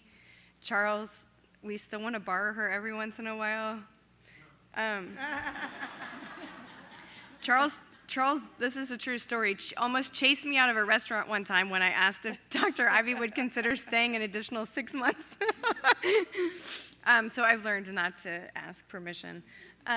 But we truly, I don't know what we would have done, all 8 of us new on this board, without your patience and your kindness and your gentle leadership, and in particular in 2 months into our service when the world fell apart, you were the constant of trying very hard to make sure that always we were meeting our goals of trying to do the best by our kids, trying to do the best by our staff, and I know a lot of times that meant you were having conversations with us at 11:30 at night and 6 a.m. the next morning. And thank you for that leadership. I don't know where we all collectively would have been without it. So thank you for everything. We will, like poor Michelle, you may find us on your doorstep every once in a while, but we really do adore you, and we hope you feel that tonight. Thank you for everything. Ms. Pekarsky? Thank you, Dr. Ivy. Of course, I cannot let this go by without saying just a profound thank you for everything you have done for this system, and in particular for my district, our district. Your impact there is very deep and far-reaching, and people have the most incredible things to say about you anywhere and everywhere, what you have taught them, what you have, just the kind of role model you have been for what we need for, what we need to be for our students. And I thought I had great patience. You way, way beat me on that. But truly, in these last few years that have been so incredibly difficult, you have been the anchor of this system, of this leadership team, in many ways for this board as well. And I'm just gonna miss you. You are an incredible human being. I have not heard a single bad word, and that is a really difficult thing to have such a long career somewhere, and for people only to have the most incredible things to say about you. You demand great respect, and I hope as you're reflecting on your years, you feel great fulfillment that you have been able to leave just a very lasting impact on the lives of thousands of children and adults as well. And I thank you. And I'm so excited for your family. Enjoy it. Thank you. Ms. Keys-Gamarra? I'll try to give you the short version. Amen to what everybody said.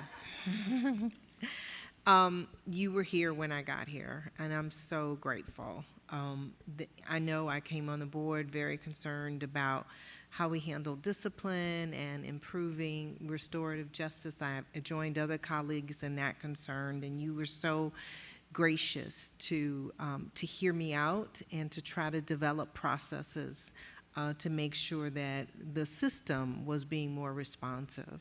And I thank you for that. Everything everybody has said with respect to consistency, providing a steady hand through the pandemic, through the transition of superintendents, I just don't think we would have done as well without you. So thank you and amen. That's the shortened version. Thank you. Ms. Corbett-Sanders? I too will be brief, but I can't believe the time has come. It's impossible to imagine Fairfax County Public Schools leadership without Dr. Frances Ivy as part of this team. Frances, I don't know if you remember when we met. We met in a cafeteria in Mount Vernon many, many years ago when I was a community parent concerned about things that were happening in our community. And your quiet leadership and your ability to listen and hear people's concerns and offer the reassurances that everything was going to be okay. That ability to do that is how I think about you. That it's that reassurance that everything's going to be okay. So I know you're going to reassure us that everything's going to be okay as you retire. And Charles is shaking, going, yes, everything's going to be okay because I want her home and I want to be able to celebrate our children and grandchildren with her. So we have to congratulate you on being able to do that. But I want people to understand how amazing you are. Your quiet, inspirational leadership style is an amazing one that each and every one of us should aspire to. You have a heart of gold, and you're wise and kind and always professional. And you're one of those amazing people who exemplifies quiet leadership. Here in Virginia, we like to call it steel magnolia. And we're just so grateful for all that you have done for our students, for our families, for our teachers and staff, and for this board as we navigated challenging times. So once again, it's hard to believe we will wake up tomorrow and you won't be part of this leadership team, but you know that you will always be part of our hearts. Thank you. Thank you. Ms. Amish? Thank you so much. I'm happy to follow all of the praise. And I know Dr. Ivy has heard so much of it over the course of the retirement party and beyond. And it's all just a testament really to what she's offered our system. You know, folks spoke to her professionalism, which I think goes without saying, given how many people are in awe of it. But I'll point out just one in how thorough Dr. Ivy, I have been impressed from the beginning of, you know, you have meetings with people and some follow up, some don't, especially as a board member. That is something that can be a source of frustration a little bit in the work. But I don't think I've ever mentioned something that you have not followed up on proactively on your own, whether it's setting up a meeting with some staff person to do something, discuss an issue, follow up on a problem that arose. I've really appreciated that level of diligence. But on a more personal note, I think, especially in a time that's so fraught in public education and challenges, you know, this whole culture war thing and whatnot, but your ability to listen and to humanize has a capacity to heal. And I've been inspired by that, and just seeing, you know, your open door to seeing the person first. I know there have been times when I came in perhaps too busy to have the extensive conversations to build understanding, or too, you know, focused in a way that was blinding, but you've given the benefit of the doubt every time. And we've been able to discuss and better understand where both of us are coming from in ways that have been very productive for the work. And that's the kind of dialogue that I've been inspired by and that I hope to carry forward in my work in the years ahead. And I think many of us can learn from. And especially as a younger person who came in not really, you know, trusting everyone and not realizing the tough lessons of life. I think I've always and continue to feel safe in vulnerability with you. And that's been a huge thing to cherish and that I've appreciated. And on a personal note, Dr. Anderson was like, I didn't realize I'm so special. I'm going to have to hold on to the fact that Dr. Ivy did show up to my wedding. And that will forever be an honor and something I remember and cherish. And your gleanings as a daughter, as a mother, as a wife have been really deeply impressive on me. And I'm just really grateful. I know I've shared far more with you offline, but just for the sake of the public to know that I think you have a capacity to listen and absorb in ways that we can all learn from. And I just want to thank you for your years of service and for the impression you've left on me, because I think, especially as a younger person in my professional life, it'll carry forward for a long time.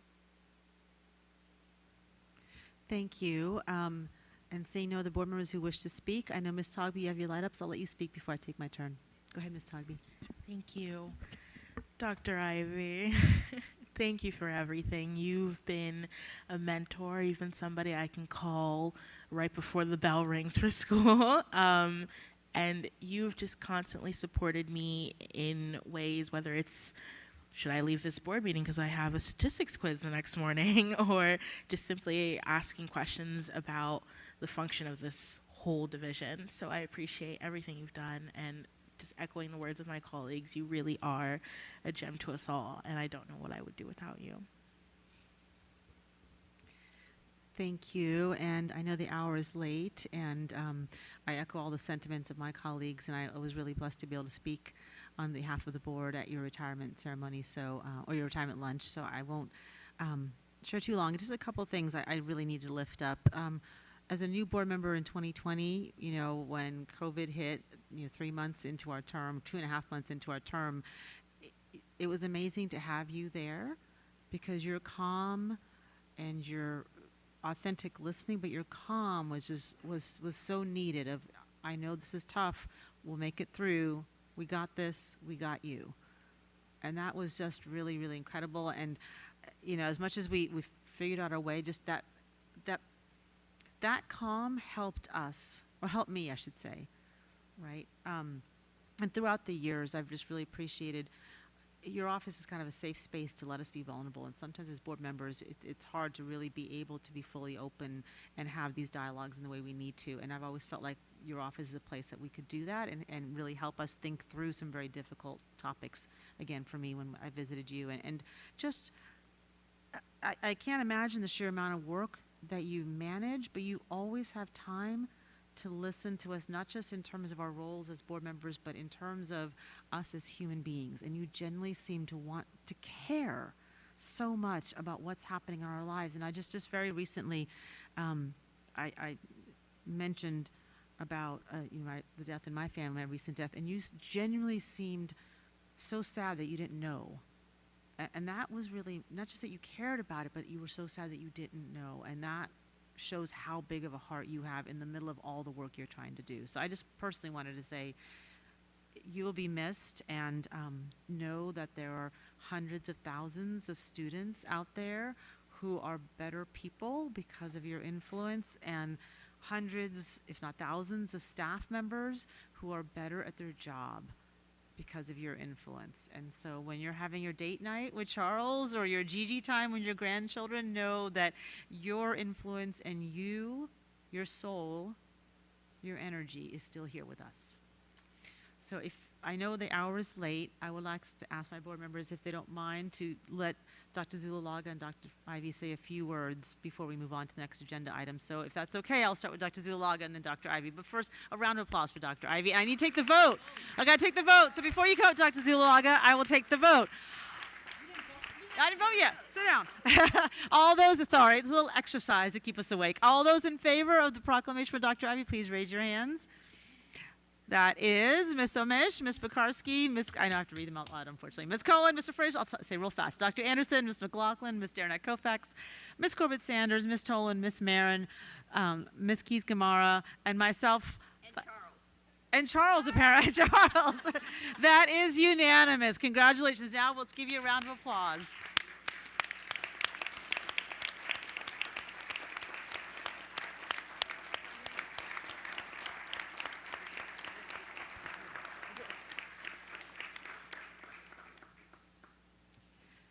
So before we take photos, I apologize, and you've been waiting for a while, but if we may indulge, Dr. Zulalaga, if you want to come and say a few words, and then Dr. Ivy, if you want to come say a few words. I know Ms. Togby, you mentioned speaking during your student rep matters, so thank you.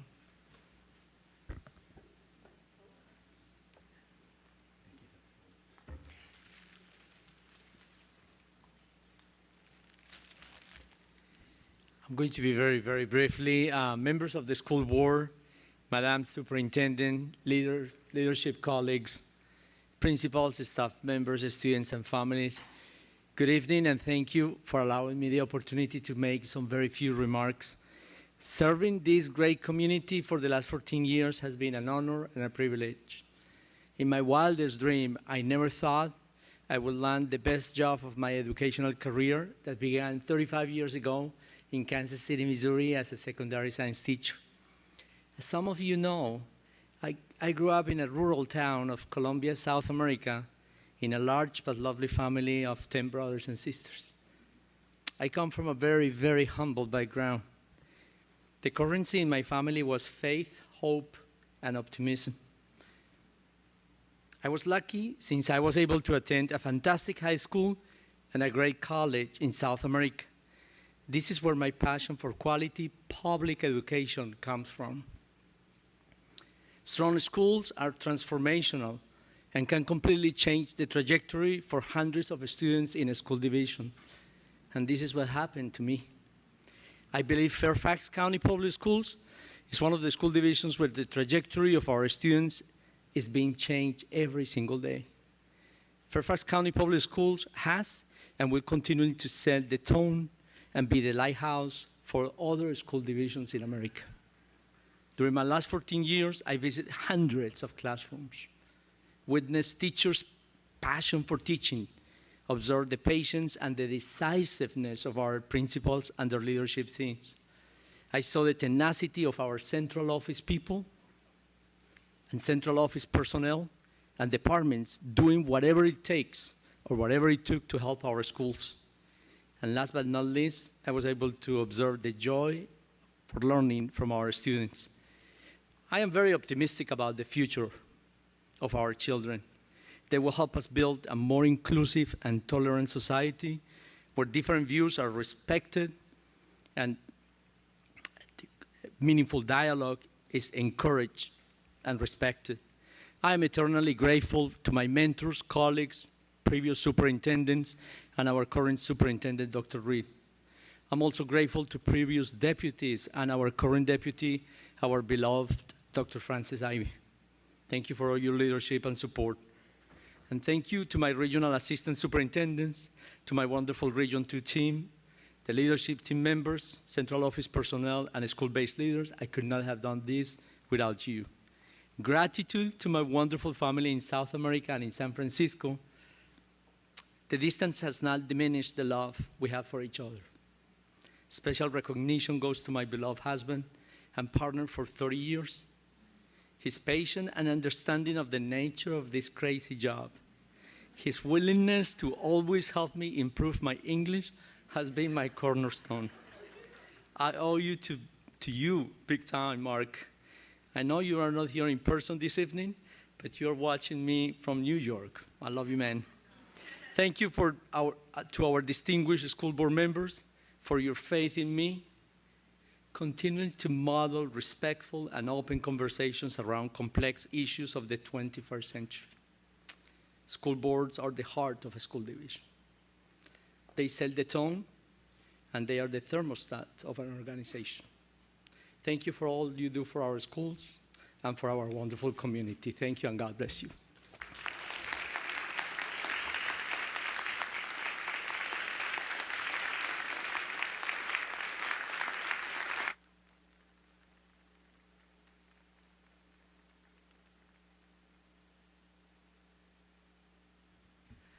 Dr. Ivey, I'd love to have you come up if you're willing to say a few words.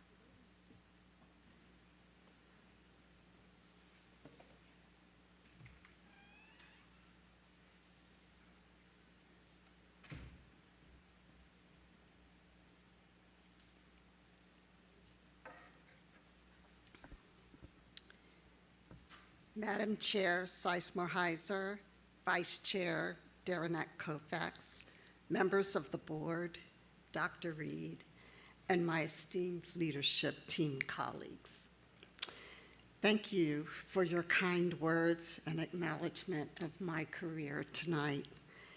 It has truly been an honor and a privilege to serve as both your deputy superintendent for the last 4 years and also 26 years in varied teaching and learning and leadership positions in Fairfax County Public Schools.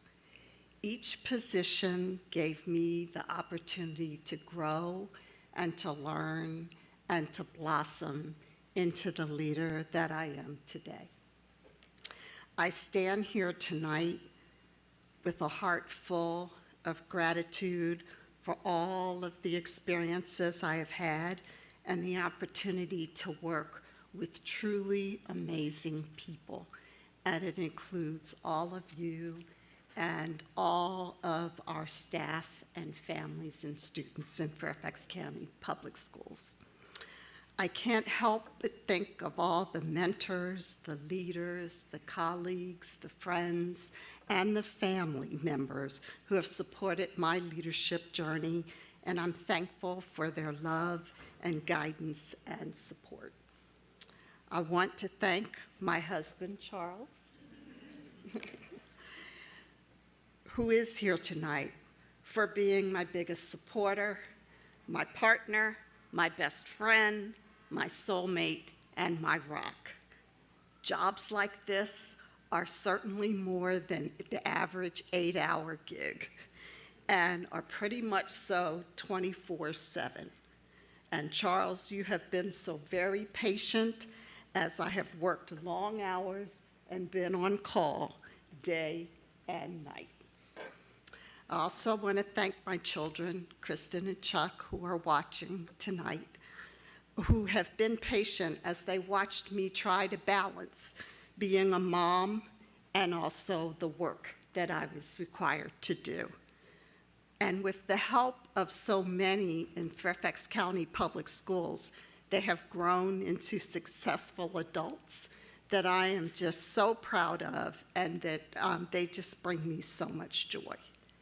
And then I want to thank my Fairfax County Public Schools family, and that includes all of you on the school board, both present and the previous board members that I've had the pleasure of working with.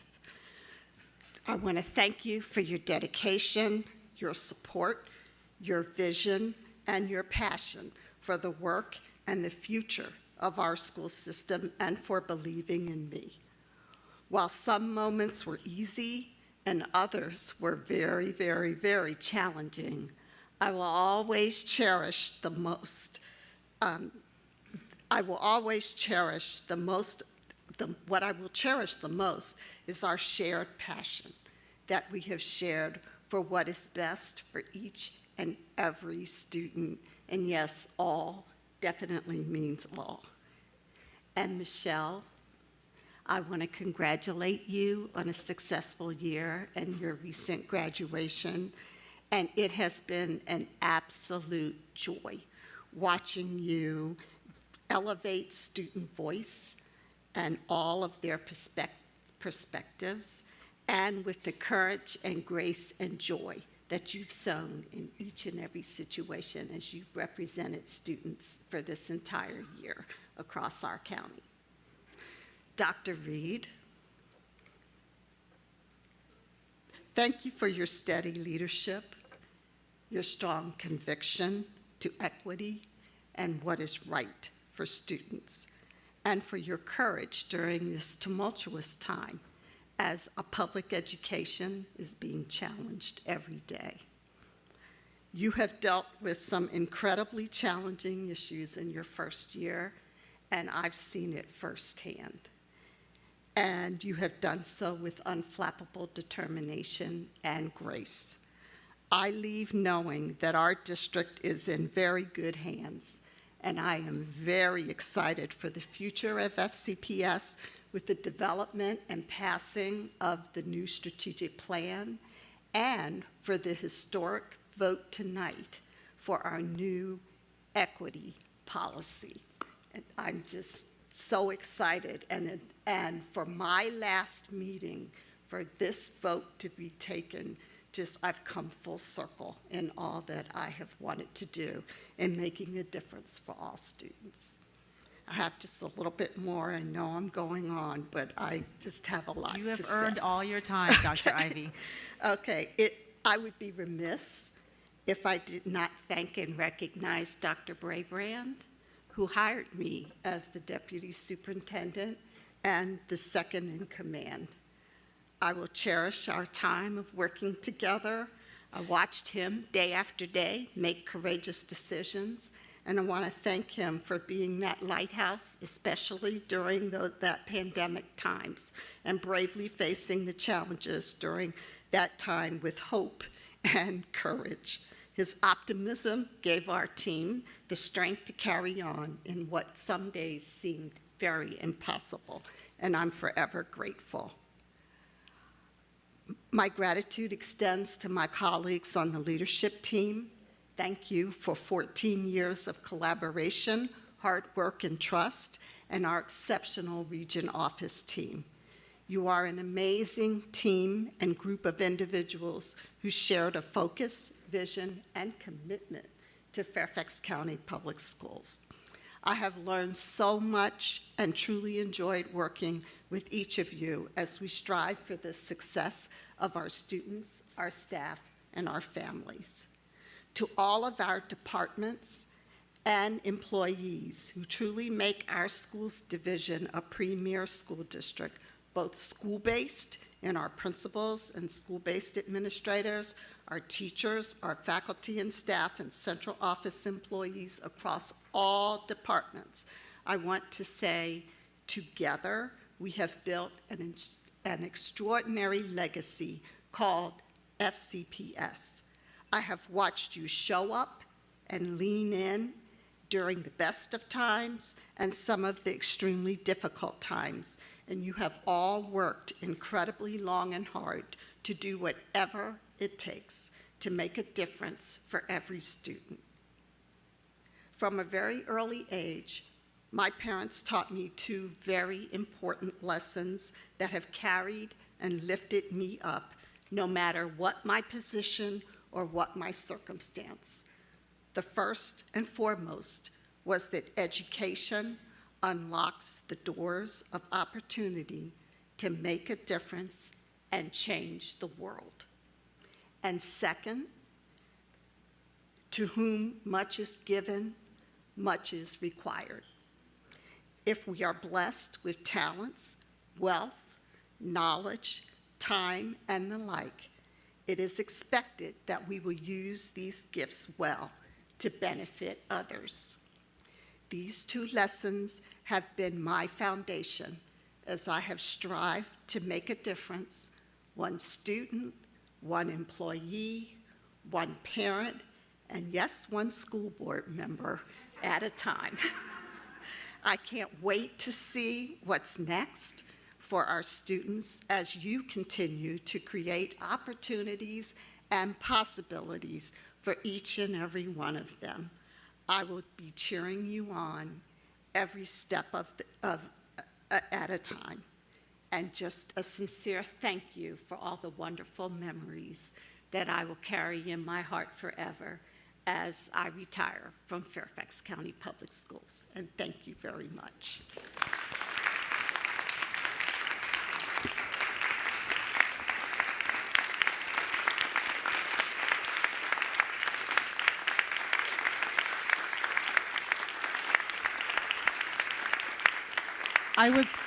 I would like to invite the family members, staff, and community members who are here this evening in support of Dr. Ivy's proclamation to please join the board for a photo at the front of the dais, and I ask that my colleagues remain at the dais for the next 3 photos.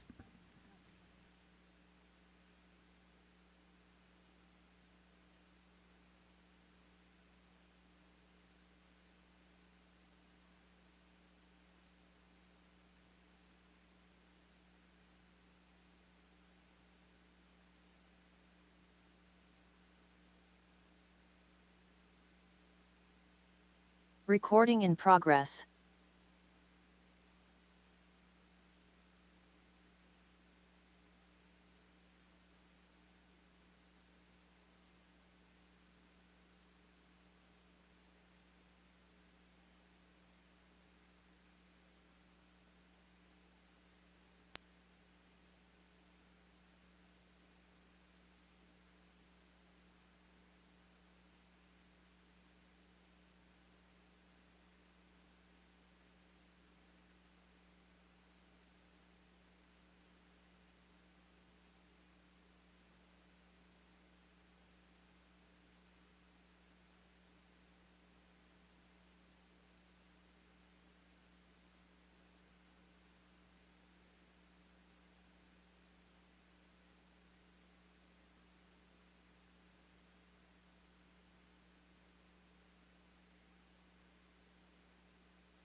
I would like to invite those here in support of Dr. Zualaga's proclamation to please join the board for a photo.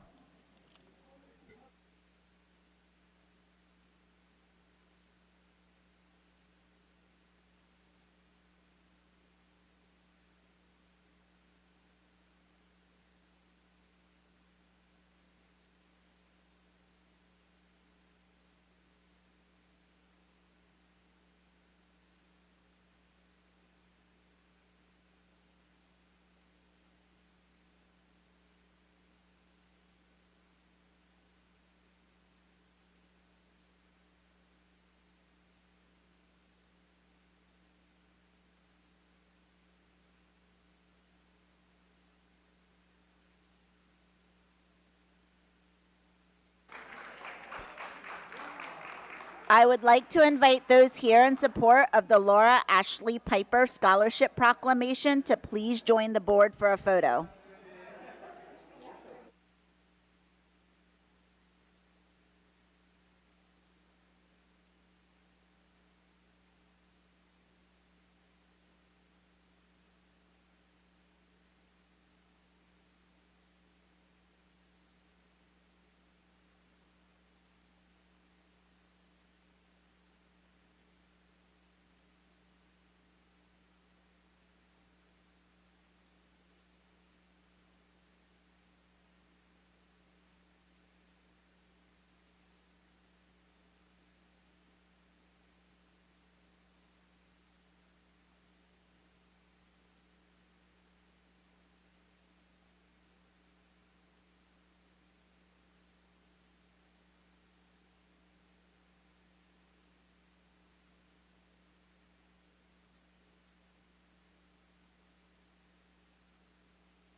I would like to invite those here in support of Student Representative Michelle Togby's proclamation to please join the board for a photo.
I'm good right now, thank you. I'm looking for Karen though, because she needs to do the next. Karen Keys.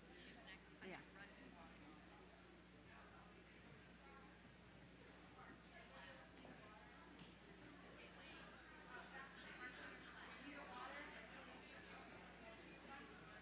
I guess we're taking a break.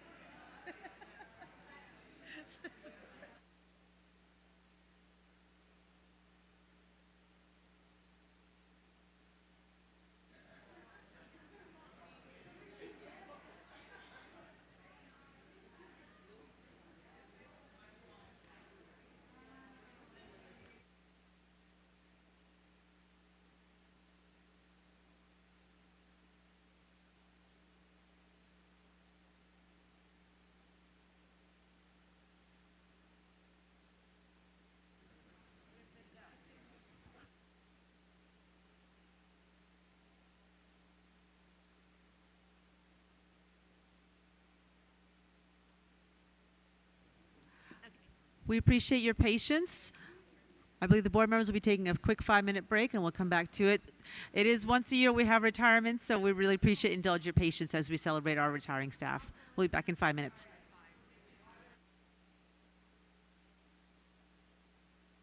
Board members will get started back at 9:20, and we did get started at 5 p.m., so thank you.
Board members, please take your seats. Board members, please take your seats.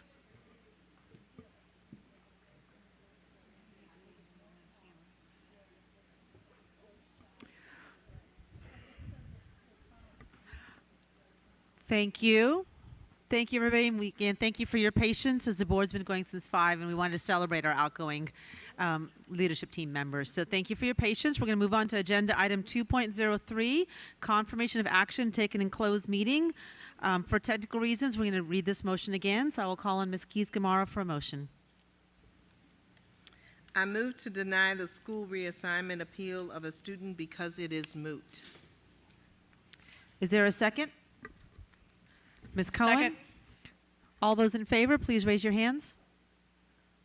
Ms. Keys-Gamarra, Ms. Marin, Ms. Corbett-Sanders, Ms. Derenak Kofax, Ms. McLaughlin, Dr. Anderson, Mr. Frisch, Ms. Cohen, Ms. Pekarsky, myself. That motion passes. Thank you very much. Agenda item 3.01, community participation. The next order of business is community participation. Speakers must limit their remarks to no more than 2 minutes in length. At the conclusion of 2 minutes, the microphone or video will be turned off.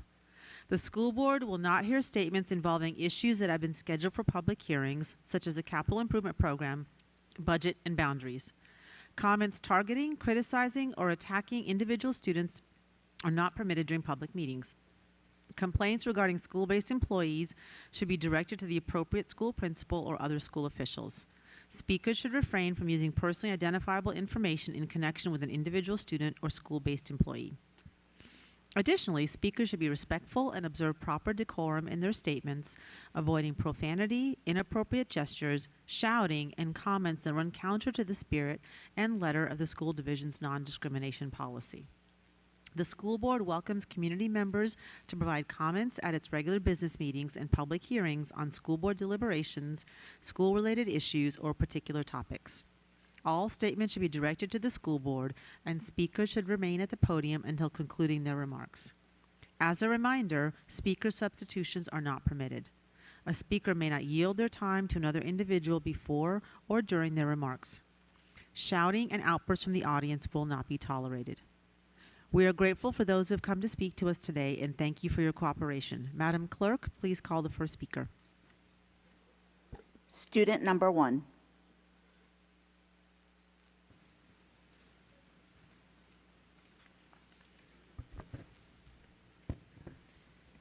Good evening, esteemed members of the school board. My name is Tamara Jimenez, and as a proud Hispanic student in this district, I stand before you to advocate for the implementation of the equity policy aligned with the One Fairfax policy. This policy is not only crucial for students like me, but for every student in our diverse community. Growing up as a racial minority, I have experienced firsthand the challenges and barriers that can hinder our educational journey. It is sad to face the discrimination, as I did when someone told me to go back to my country at school. Despite reporting this incident, no actions were taken, leaving me unheard and invisible. Even though I do not look Mexican, it is still who I am. By implementing the equity policy, we can ensure that no student, regardless of their race or background, experiences what I went through. This policy acknowledges the unique needs and experiences of students like me, and it provides a framework for addressing and eradicating the systemic discrimination. For students like me, this policy means that my voice will be heard and experiences will be validated. It means that no student will have to endure the pain or discrimination without the consequences of those responsible. It means that we will receive and support and the resources necessary to thrive academically, emotionally, and socially. But this policy is not just about my personal experience. It is about creating an inclusive environment for all students, and recognizes that diversity is our strength, and that every student brings unique perspectives and talents to the classrooms. By embracing equity, we ensure that each student's potential is realized, regardless of their race, ethnicity, or background. Furthermore, the implementation of this policy sends a powerful message to our entire community. It shows that we, as a school district, stand against discrimination and intolerance. It sets a precedent that such behavior will not be tolerated, and it emphasizes our commitment to fostering a safe and welcoming environment for all. In conclusion, the equity policy aligned with One Fairfax policy will have a great impact on students like me who have faced discrimination and adversity. It will provide support and resources needed to overcome those challenges that constituted by, sorry. That's okay. Thank you very much. Great job.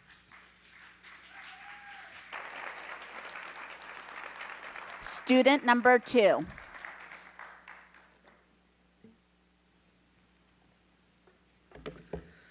Good evening, esteemed members of the board. My name is Samad Qureshi, and I'm a proud student in this district. Today, I stand before you to advocate for the implementation of the equity policy, aligned with the One Fairfax policy. As a racial minority student, I believe this policy is essential not only for students like me, but for every student in our diverse community. First and foremost, this policy recognizes that each student starts from a different starting line. It acknowledges that the barriers and challenges we face are not always of our own making. By intentionally considering equity in our policies and programs, we ensure that every student has an equitable opportunity to succeed, regardless of their background or circumstances. For me, as a racial minority student, this policy represents hope and fairness. It means that my unique needs will be recognized and addressed. It means that my struggles and challenges won't be overlooked, but rather met with targeted support and resources. Equity allows us to level the playing field, removing the disparities caused by factors like economics, disabilities, parental education, and immigration status. But this policy isn't just about me.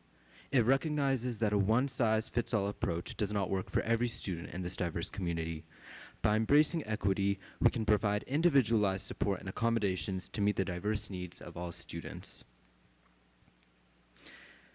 The equity policy aligned with the Fairfax One policy, it will create an inclusive educational environment where every student has an equitable opportunity to succeed.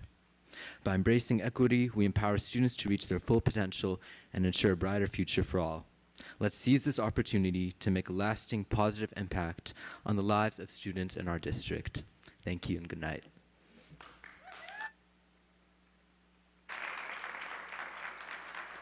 Neera Datta.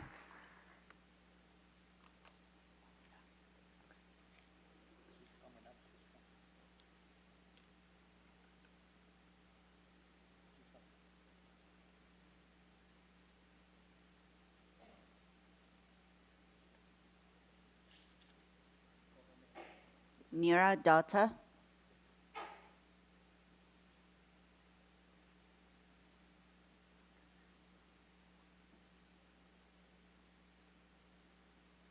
Madam Chair, she's virtual and we're trying to bring her up. Thank you.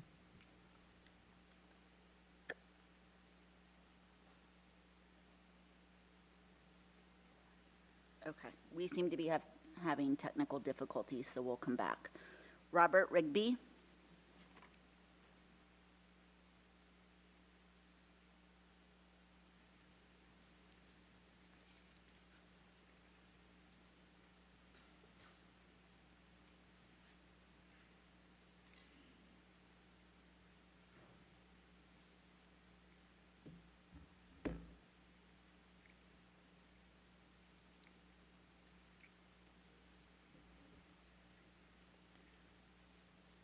Good evening.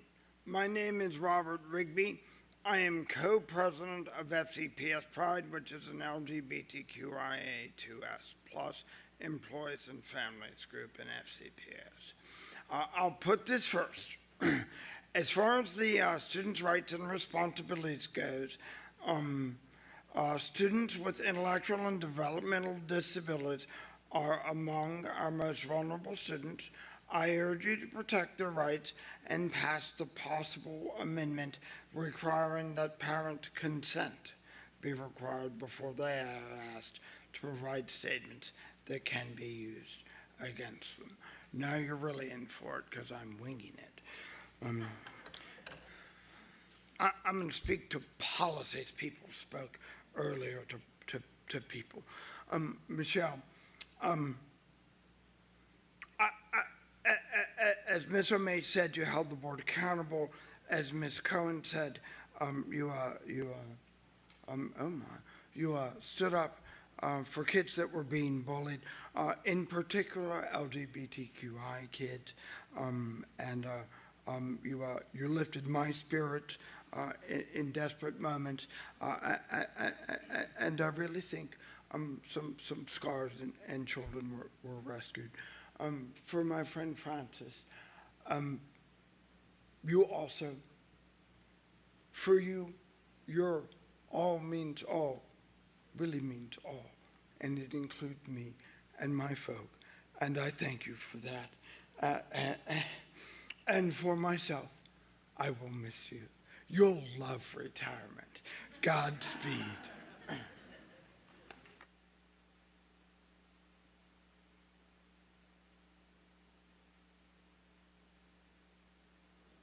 Helen Miller.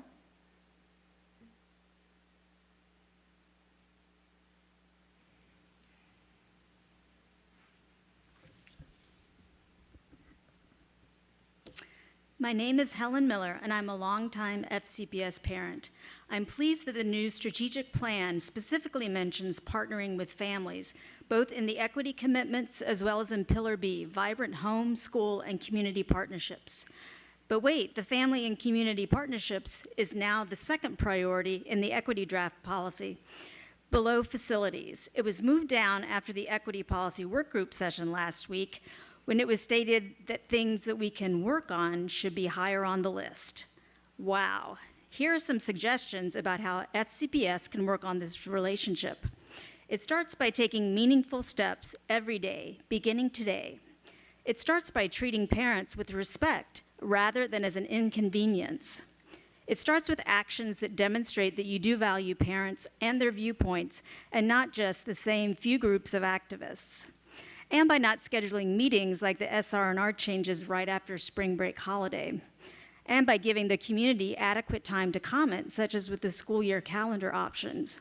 And it starts by not pushing through an equity policy in the summer with no public vetting and comment period.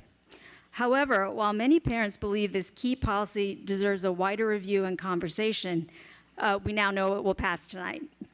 We are supportive of expanding programming and academic opportunities at all schools, but we are already hearing concerns from many parents about how equitable practices will be implemented. Does equity mean restricting or reducing programming and activities at some schools, taking away advanced options like AP and IB classes, mandating the demographic makeup of clubs like Model UN and Science Olympiad, taking a portion of class dues from some schools to subsidize others, restricting where schools may hold proms and all-night grad parties? For example, would off-site locations no longer be allowed?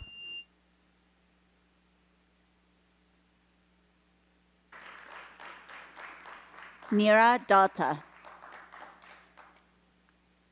Good evening, esteemed school board members. My name is Neera Datta, and I'm a mom to 3 FCPS students and an auntie to so many more. I'm joining this meeting tonight to support the equity policy that has been proposed by FCPS. In recent years, there have been a few buzzwords thrown around, and I find most people are not even sure what it means. Equality means the state of being equal, especially when it comes to status, rights, and opportunities. When we say equality, we mean each individual or group of people is given the same resources or opportunities.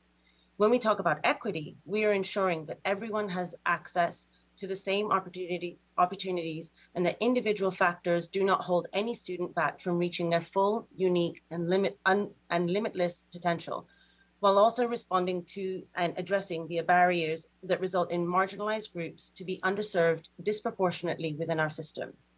When we use the word diversity, it can mean so many different things. We may think of the token Black or brown student, the teacher or staff member in a school photo on the website. I would encourage our school board to think beyond appearance-based differences and consider championing equity in the intersections where many of our students live and thrive, especially when it comes to our students who have physical or cognitive disabilities. There are so many underserved families in FCPS who are food insecure or housing insecure due to the lack of affordable housing here in Fairfax County. I encourage you to pass this policy because it's definitely something that we need. Thank you for your time. Marnie Matyak.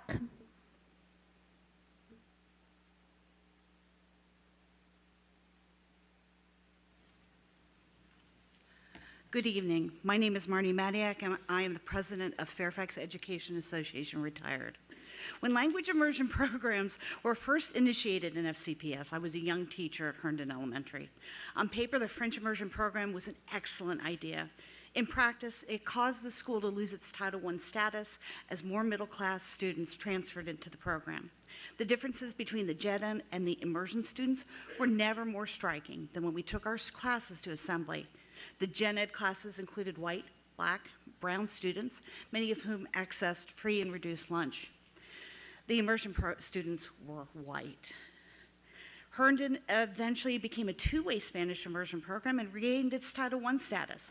However, impoverished students were denied additional support for more than a decade. Fast forward to the end of my career in 2021. I was a reading teacher at Hunters Woods, another school that lost its Title I status years ago when it became a magnet school and a Level 4 advanced academic center. Again, the differences between gen ed and AAP were striking. The gen ed classes included white, brown, black, and indigenous students, while the AAP classes were predominantly white and Asian. Limited access to gifted programs by underserved populations isn't just an FCPS issue. Nationwide, 8.1 of white and 12.7 of Asian American children in public schools are considered gifted, compared to 4.5 of Hispanic and 3.5% of black students. While I support these programs, I use them as examples to highlight the need for a robust equity policy that ensures that all of our students have access to educational opportunities, and these programs do not negatively impact the larger student population. Only then can FCPS break the segregation cycle and serve all students' needs. Thank you very much.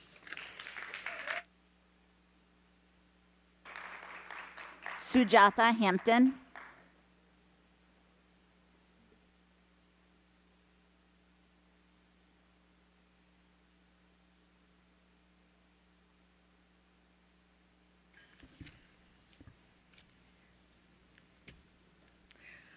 Good evening. My name is Sujatha Hampton, and I'm the second Vice President and Education Chair of the Fairfax County NAACP. I've come to speak in support of the equity policy. I attended the work session on Wednesday, so I know you all support this policy completely. I know you already understand. I'm sorry, Ms. Hampton, we only allow one person at the podium, so if your friends could take a step back, that would be helpful. Sure. Thank you. Thank you. They wanted to speak, but they were a little afraid to come forward. I understand. Thank you. Thank you. I attended the work session on Wednesday, so I know you all support this policy completely. I know you already understand the time-critical nature of the work. I'm here mostly to thank you for standing up for the kids and families in our schools who will be watching this historic policy pass. I underscore Ms. McLaughlin's remarks on Wednesday when Dr. King presented the work. She, like all of us, expressed her dismay that 6 years after One Fairfax, our schools find themselves in the same struggle: disparate access, outcomes, hiring, staffing, programs, facilities, and on. Issues that impact every corner of our county and every child intersectionally, all our children. And as today's story about the maligning and unwarranted firing of a beloved band director in Annandale High School and the truly horrible story from Oakton Cheer, neither of which issues has been fully investigated or resolved, indicate there's a serious and ongoing problem in FCPS that we must own and we must end. So again, I thank all 12 of you for your bravery in the face of people who do not want to see this policy put into place, who are hoping you will delay and demand never-ending fine-tuning of the language in the document, as though the failure of our schools to treat our children and staff equitably will be solved with the perfect word and the most apt definition, rather than via a commitment to the principles and moral obligations stated boldly, clearly, and without equivocation in the current version of the equity policy. Thank you again for this good work. I and the Fairfax County NAACP look forward to working with the board in any way we can to support the children and staff of FCPS as we put this visionary policy and natural extension of One Fairfax into action. Thank you.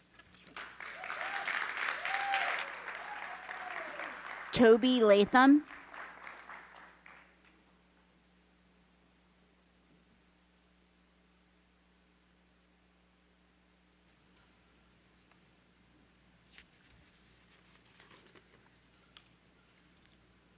Madam Chair, school board members, Dr. Reed, good evening. I speak tonight in support of the draft equity policy and to renew a request that the school board work toward adopting an augmentative and alternative communication, or AAC, policy. First, I want to thank the chair for highlighting the need to be repetitive about referencing inclusion in the draft equity policy, because making space for people with disabilities is often overlooked without such references in DEI programs. As a parent of a student with disabilities, I often encounter adults who incorrectly believe that people with disabilities need to be segregated to receive the supports that they deserve, which isn't surprising when we think about the fact that we raise kids around various programs that are segregated based on disability. We need to change our practices to hopefully change people's views so that we ensure that people like my son have a shot at thriving in their community as an adult. Second, I thank the superintendent for her continued emphasis on preparing students for careers that do not yet exist. But I challenge everyone here moving forward that we untether educational equity from future wage earning positions so that we can focus on creating an inclusive environment that does not yet exist. Some students with disabilities will never generate a dollar of revenue for a company, but those students deserve the opportunity to achieve their full potential too. And that brings me to the need for the AAC policy. As the Supreme Court has made clear in its Rowley decision and again in the Andrew F. decision, the IDEA does not require school districts to write IEPs that give students an opportunity to achieve their full potential. So if we want to ensure that this equity policy reaches students with IEPs, there must be a framework beyond that provided in the IDEA to ensure that that happens. For example, things like timely and effective training for staff should not be subject to IEP team members knowing what they don't know and requesting necessary training that they didn't even know exists. Rather, the school district must make clear through action that even if an IEP team fails to include something like timely AAC training as an agreed-to service, that AAC users will still walk into their classrooms with well-trained staff so that they too have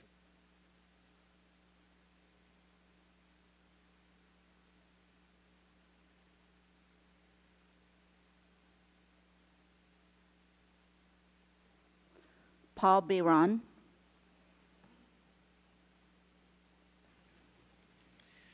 Thank you for this opportunity to address you, Madam Superintendent and the school board. I am Paul Barron, and I am running for supervisor of Franconia, the Board of Supervisors here in Fairfax. When I first put my hat in the ring and was planning to run for office, I was inundated with phone calls regarding the school board's decisions on a variety of issues. I had no idea how bad things were when from the opinion perspective of the parents. By looking at you this evening and listening to you, I think you don't have the fangs and you're not the ghouls and goblins that you were made out to be. So I respect you for that. But I must also urge you to please consider, before spending so much money as you have on the equity and inclusion policies that you have, you might want to take another look at the Constitution of the United States and the Bill of Rights, which does guarantee equal opportunity to all of us citizens, regardless of what nationality, what country, what gender, everything is all addressed already there. You don't need to spend all the taxpayers' money. I think the parents would agree with that. And I would urge anyone out there who is listening and watching that you also consider the opportunity to elect new officials come November, not only with the school board, but also with the supervisors. If you don't like what the job they're doing, you have a chance to change that. Thank you very much. By the way, the report card of being a 40% deficit between what Virginia education, the students' performance, and what the Fairfax students are is just absurd. It really is. Something needs to be changed with the way that we're teaching our kids writing, arithmetic, and American history.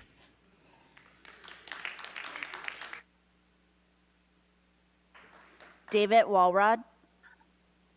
Good evening, Chair Sizemore Heiser, Dr. Reed, and members of the board.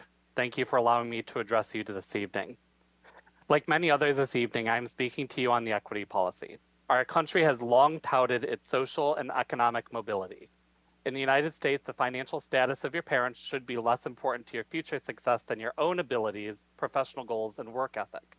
In reality, however, the best indicators of standardized test scores such as the SAT and ACT, not just here in Fairfax County, but across the United States, are not GPA or work ethic, but parental income and zip code. In other words, your parents' wealth and where you live are better indications of how you'll do on tests meant to identify college readiness and success.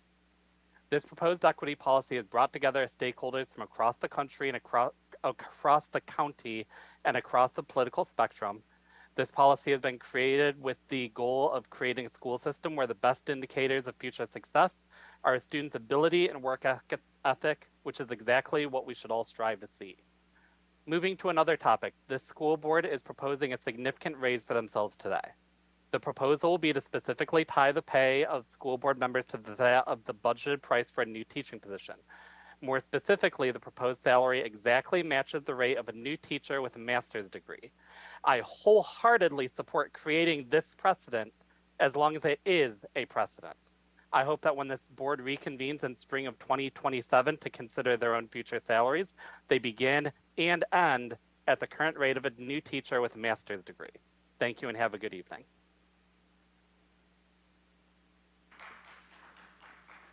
Mike Waltz.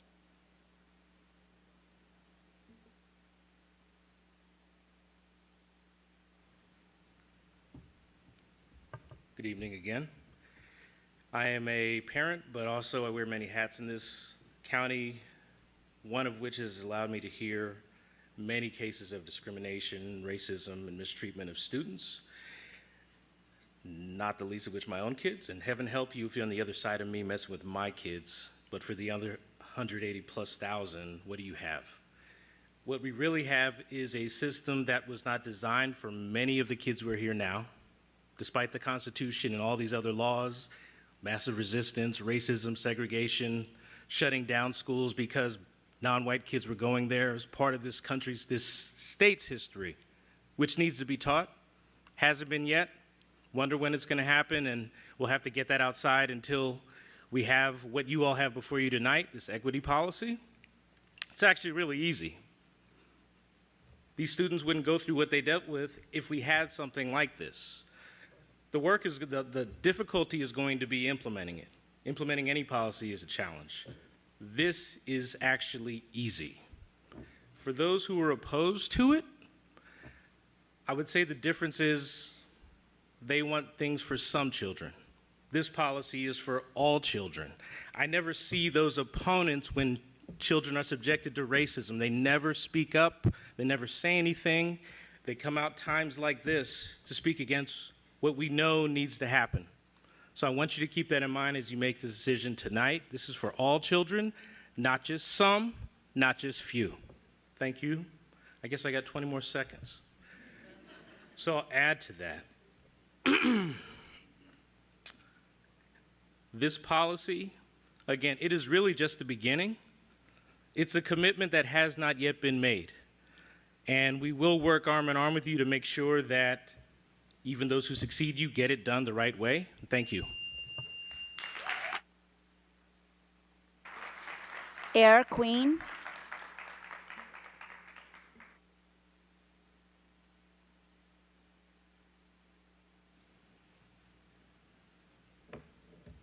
Hello, my name is Air Queen. I'm a queer, transgender, non-binary, autistic music teacher, and I use they, them pronouns. I'm also the solo parent of a rising kindergartner in FCPS and a board member of FCPS Pride.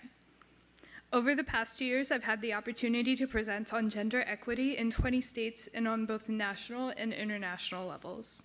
I love my job, and I've been a quarterfinalist for the Music Educator Grammy Award 3 years in a row. Because it is still June, I will wish everybody a happy Pride Month while I am up here. And I do appreciate the Pride Month proclamation that was read at the last meeting, at the same time that the queer and trans community needs you to go farther than just the pretty words and platitudes. Queer and trans people exist all year long and come from every single background possible. Though it is often presented in a singular way in the media, queerness is not just a white experience. And only recognizing queerness during June or October is a way that the erasure of queer identities within the global majority populations continues. FCPS and this school board has the power to create intersectional and equitable policies for staff and students, and a vote to pass the equity policy is a step in the right direction, and I urge you to vote yes tonight. While approving the equity policy is a small step in the right direction, you do still have work to do. Partnering with and appeasing Nazi groups should never be acceptable. However, one of the groups that is listed as a contributing organization for the equity policy is not only called a hate group by the Southern Poverty Law Center, but has openly quoted Adolf Hitler in their published materials as recently as this past week. Working with Nazis should never be acceptable, and in my view, working with Nazis is the same as being one. When the work that gets done is compromised by appeasing bullies, the work will never be enough to protect or care for our minoritized groups. Thank you. Lindsay Latham.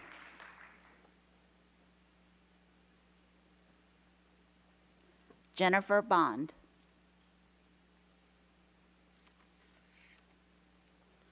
Arthur Purvis.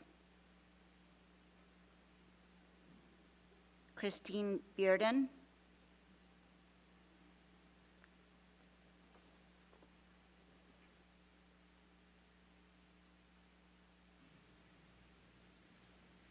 Before I start, I just want to say it's been a joy watching you, Ms. Talke. So I have something prepared, but I'm not sure I'm going to say it. This is about the equity policy. You guys are going to vote on it, but I guess it's a little disappointing because we were promised community participation to at least have a say in the draft, the second draft after the work meeting that you guys had. Look, we're all for equal opportunities. This is not about not passing something that could be really good. But what about me? I'm a parent, and I know so many other parents that wanted some input on this. All colors, all of my friends, all different nationalities. I just, I tried to get to find out who was on the committees for these policies. I couldn't find it. You have to do a FOIA. Why is that? What's being hidden? It makes somebody think that there's something, another agenda. I don't know. I mean, why couldn't we find out who it was? So, before you vote on this, just know that the community really was not involved as we were promised. And the other thing I wanted to say, I guess that's it. It's just disappointing. It's just disappointing. And I already know you guys are going to vote yes, so thank you.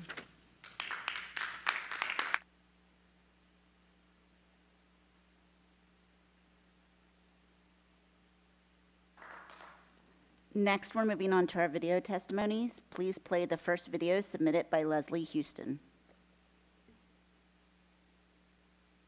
Good evening, Chair Sizemore Heiser, school board members, Dr. Reed, and leadership team. I am Leslie Houston, the president of Fairfax Education Association, representing thousands of your employees who fully support the proposed equity policy presented by Dr. King and the equity team. In our pursuit of providing quality education for all, it is imperative that we recognize and address the disparities that exist within our schools. Equity in education means that every student, regardless of their background, race, socioeconomic status, or ability, has an equal opportunity to thrive and succeed. Unfortunately, some students in Fairfax County Public Schools do not have equal access to resources, opportunities, and support. This is not acceptable. It is our duty as educators and advocates to dismantle these barriers and create an educational landscape that is fair and inclusive. I urge you to pass this equity policy because we must foster an environment that embraces and values the richness of our differences, where every student feels seen, heard, and valued, where every student has access to rigorous courses and advanced programs regardless of the region in which they live. Tonight, your vote will make it clear that in our school system, the circumstances of one's birth do not dictate the trajectory of their life. This work of equity is arduous, but it is vital for the well-being and future of our students. Let's do what's best for kids. Thank you.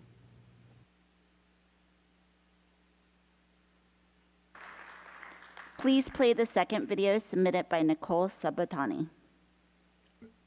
I talk about DEIA, diversity, equity, inclusion, and accessibility. When I was a TJ student more than 10 years ago, we talked a lot about diversity, but now we all know that diversity is necessary but insufficient. Inclusion must be intentional because when our schools have been segregated and stratified for so long, it's impossible to enact needed change in a passive manner. Accessibility is also crucial. Many of our kids need accommodations not because they're not fully capable, but rather because accommodations help them unlock their potential. For example, I'm right-handed, and I once injured my arm playing sports in college. It took weeks to recover. I received permission for extra time on my homework assignments and even a big exam, given that I had to write with my left hand and it took considerably longer. The fact that a process existed to receive such an accommodation benefited me, even though my injury was only temporary. As a TJ alumna and Fairfax County parent, I'm especially thrilled about the push towards greater equity. There's a lot of debate over what equity is, so I'll offer Code for America's definition as cited by Harvard professor Dr. Martha Minow. Equity is fair treatment, access, opportunity, and advancement for all people while striving to identify and eliminate barriers that have prevented the full participation of some groups. When I injured my arm in college and needed extra time on my schoolwork, nobody questioned my intelligence or called me lazy for needing the extra time. Nobody expected me to be able to complete the same tasks as quickly and completely with my non-dominant hand. Yet when I was a student in FCPS, people made these discriminatory and judgmental comments about students with accommodations all the time. Those who oppose equity are advocating for this inequity. They are advocating for the continued exclusion of marginalized students of all kinds. Abandoning equity would be a huge loss, not just for those students, but for all of us who need their contributions and friendship and ideas and so much more. I later learned that comments I heard as a Fairfax County student, like, no employer is going to give them special treatment in the real world, are rubbish. I'm honored to count many folks who need accommodations, from disabled veterans to those born with visible or invisible disabilities and illnesses among my colleagues. Equity is not just a nice to have, but a must at all our nation's best universities, workplaces, and organizations. Wherever our schools lack equity, we are falling behind and failing our students.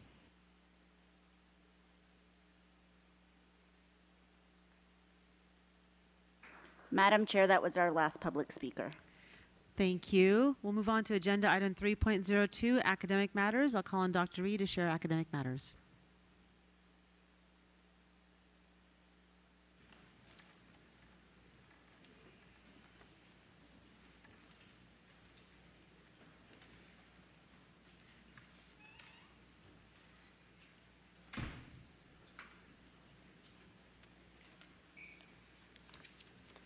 Thank you, Madam Chair. And this evening, I'm going to provide an update on our special education enhancement plan, as well as our COVID-19 compensatory education plan, extended school year, and the annual special education conference recently held. I want to remind our board that during the last 8 months, a number of internal and external stakeholders have worked collaboratively to develop the 5-year special education enhancement plan, which we'll be discussing at tomorrow's work session. This plan addresses the 19 recommendations provided by the American Institute for Research following their external review of Fairfax County Public School special education programming. It also provides additional enhancements in programming to improve outcomes for students who have individualized education program plans and Section 504 plans. The plan uplifts the importance of collective responsibility where all stakeholders are tasked with working collaboratively to foster increased outcomes for students with IEPs. I'm looking forward to the team presenting this information tomorrow. I want to remind folks too to pause and extend a heartfelt thank you to the many, many stakeholders that have sacrificed time away from families, friends, and other obligations to support this important work. Also want to take a moment and thank all of our special educators, in particular during this past school year, who've put in countless extra hours to support our students and one another. In thinking about the compensatory action education plan, throughout this year, staff have continued to support students in recovering from learning gaps that may have been experienced during the COVID-19 pandemic or exacerbated by the pandemic. Part of the work has included implementation of the COVID-19 compensatory education plan as outlined in the agreement between Fairfax County Public Schools and the Office for Civil Rights. In order to ensure staff and families had adequate time to learn the new compensatory education criteria and to ensure staff are able to partner with families in a meaningful way, FCPS requested an extension to the June 16, 2023 deadline that was the due date for compensatory considerations. Our request for an extension was granted by the Office of Civil Rights, who's been monitoring our progress throughout this school year in accordance with the agreement. Essentially, that we have, as a county, committed to making sure that all required education considerations are completed by August 18th, 2023, prior to the start of the 2023-24 school year. During the past 4 months, IEP teams and 504 committees have been working diligently to complete the compensatory education consideration. As of June 20th, the compensatory education considerations have been completed for 91% of the students enrolled in FCPS who had an IEP or 504 plan during the pandemic period. And again, a big thank you to all the staff, students, and families that have accounted for 91% of all of these plans having an opportunity to be reviewed. COVID-19 compensatory education services have begun and are being provided in a variety of ways. Staff are going to continue to partner with families to ensure compensatory services are best meeting students' individual needs. Also, a couple brief comments about extended school year. A reminder that these services are provided to students with IEPs in grades pre-K through grade 12, whose IEP team determines the benefits the student gained during the regular school year will be significantly jeopardized if the student does not receive ESY services. This year, we anticipate 4,608 students in ESY who are going to be served across 20 different sites in the division. All students will be receiving a meal, at least one meal, at no cost to their families. And consistent with FCPS ESY website from the 2021-22 school year, this year's ESY website provides detailed information regarding ESY to include staffing updates, program calendars, program sites, bell schedules, and frequently asked questions. Our staff are really looking forward to welcoming students to ESY in the coming weeks and look forward to an exciting summer of learning. Finally, want to just share the 18th Annual Special Education Conference highlights. There were a number of those highlights in the well-attended event, with the theme being unity within our FCPS community, every student, every educator, every family. We had over 1,300 family and community members, along with FCPS educators registered to attend opening ceremonies and live presentations. The highlight of the conference was the Advisory Committee for Students with Disabilities recognition of 12 first-class award winners for their commitment to and support of students with disabilities. Please visit the conference website to access all of the information on this year's conference. And that is our update this evening on the upcoming conversation for the Special Education Enhancement Plan, Madam Chair. Thank you, Dr. Reed. I see a couple members with their lights up, so I'll start with Ms. Pekarsky. Oh, was that left over from before? Okay. Ms. Keys-Gamarra? Sorry. Thank you. I appreciate this report, Dr. Reed. I will say in the past several months, I have had numerous occasions to fortuitously run into teachers and staff members of FCPS. And a number of them have raised concerns with respect to the compensatory services and the level of workload that it produces for regular everyday teachers who are also still having to manage their classroom. So I didn't have an opportunity to review this prior to I might have prepped you for this question, but can you speak to how we might support our in the classroom teachers who are having to work with families to try to figure out these compensatory services? So our in-classroom teachers have had to set up conferences and meetings to determine what those compensatory services might look like. It's my understanding we have hired staff to provide those compensatory services. And I know Dr. Boyd is here. Dr. Boyd, would you please respond to the staffing arrangements for the compensatory services, please? Certainly. Thank you, Dr. Reed, and thank you, Ms. Keys-Gamarra, for the question. As Dr. Reed shared, our special ed case managers did facilitate, as well as our 504 case managers, facilitate those meetings to determine whether students were eligible. We're now moving into the phase as we wrap up the IEP and 504 meetings, the actual service provision. Staff do voluntarily sign up or apply to serve as compensatory education teachers, and many of them have opted to do that. Some of them have opted to do ESY, and again, that's not anything that's required. They are compensated.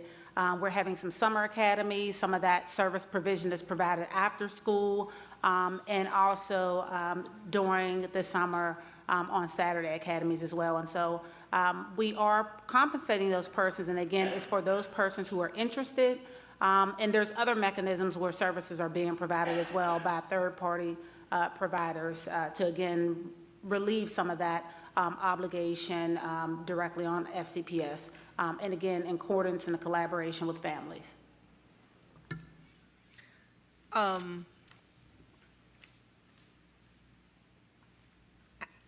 I can say that not one person I talked to felt like it was voluntary. And I understand that because we've been going through a really tough time with this, and we were put in a bad position. So moving forward, Dr. Reed, are there plans to try to, first of all, improve the situation, evaluate the situation, and monitor it so that our special ed teachers, particularly those in the classroom who have taken on these additional duties, feel that they have the additional support? I mean, it was disheartening to me to hear people say that they were just completely overwhelmed. And I know this isn't the first time we've heard this. But I did want to speak out about it because some of these people wouldn't let me leave until I heard their concerns. So I thought that I would make sure that it was stated publicly and perhaps give you guys an opportunity to say how we're going to try to improve in the future. So thank you, Ms. Keys-Gamarra. I do know that clearly the holding of a significant number of conferences was an added burden and added time to an already full work agenda for sure. And we really do appreciate all of the staff pulling together to accomplish 91% of the meetings as of the 20th of this month. In thinking about the compensatory services that are now being provided to students across the division, I think that we're continuing to look at ways to best support our students and at the same time support our staff. And I think Dr. Boyd shared, I think we had over 500 staff sign up to be, I'm not sure, am I in the ballpark there? You're in the ballpark. Okay, over 500 staff sign up or apply to be able to provide compensatory services at a salary to do that. Having said that, we have to look at ways to be able to proactively serve our students, so I know our staff continue to look at ways to alleviate that. So to your point, we're continuing to monitor the situation and we'll adjust as we're able. I do appreciate that. I did want to give you an opportunity to speak to some of those folks who consistently approached me. Right. And going forward, I would love to hear, or like to have an opportunity to hear how that's working out, because given what some of our families have gone through, I certainly would like for them to be able to hear when you step up to the microphone that, one, you heard them, and two, this is our plan moving forward. So thank you, and we did hold several staff town halls for our teachers of students with special needs. We also, I know, met with families and parents on that topic, and it is an important topic. I know that the board's going to have an opportunity tomorrow during the work session to review the special education enhancement plan. This evening really was an opportunity to kind of lay the groundwork or foreshadow that conversation tomorrow. But to your point, we do see just a large number of staff that have worked extraordinarily hard this year, and a large number of our students who've worked extraordinarily hard, and their families, and supporting them in many cases to overcome some losses that occurred during the pandemic. And so we recognize that and know we have work to do. So thank you for raising that. I have no doubt. I just wanted to give you that opportunity, and I want our staff members to know that we're not only aware, but we're constantly working to improve the situation. So thank you. Thank you. Ms. Tolan?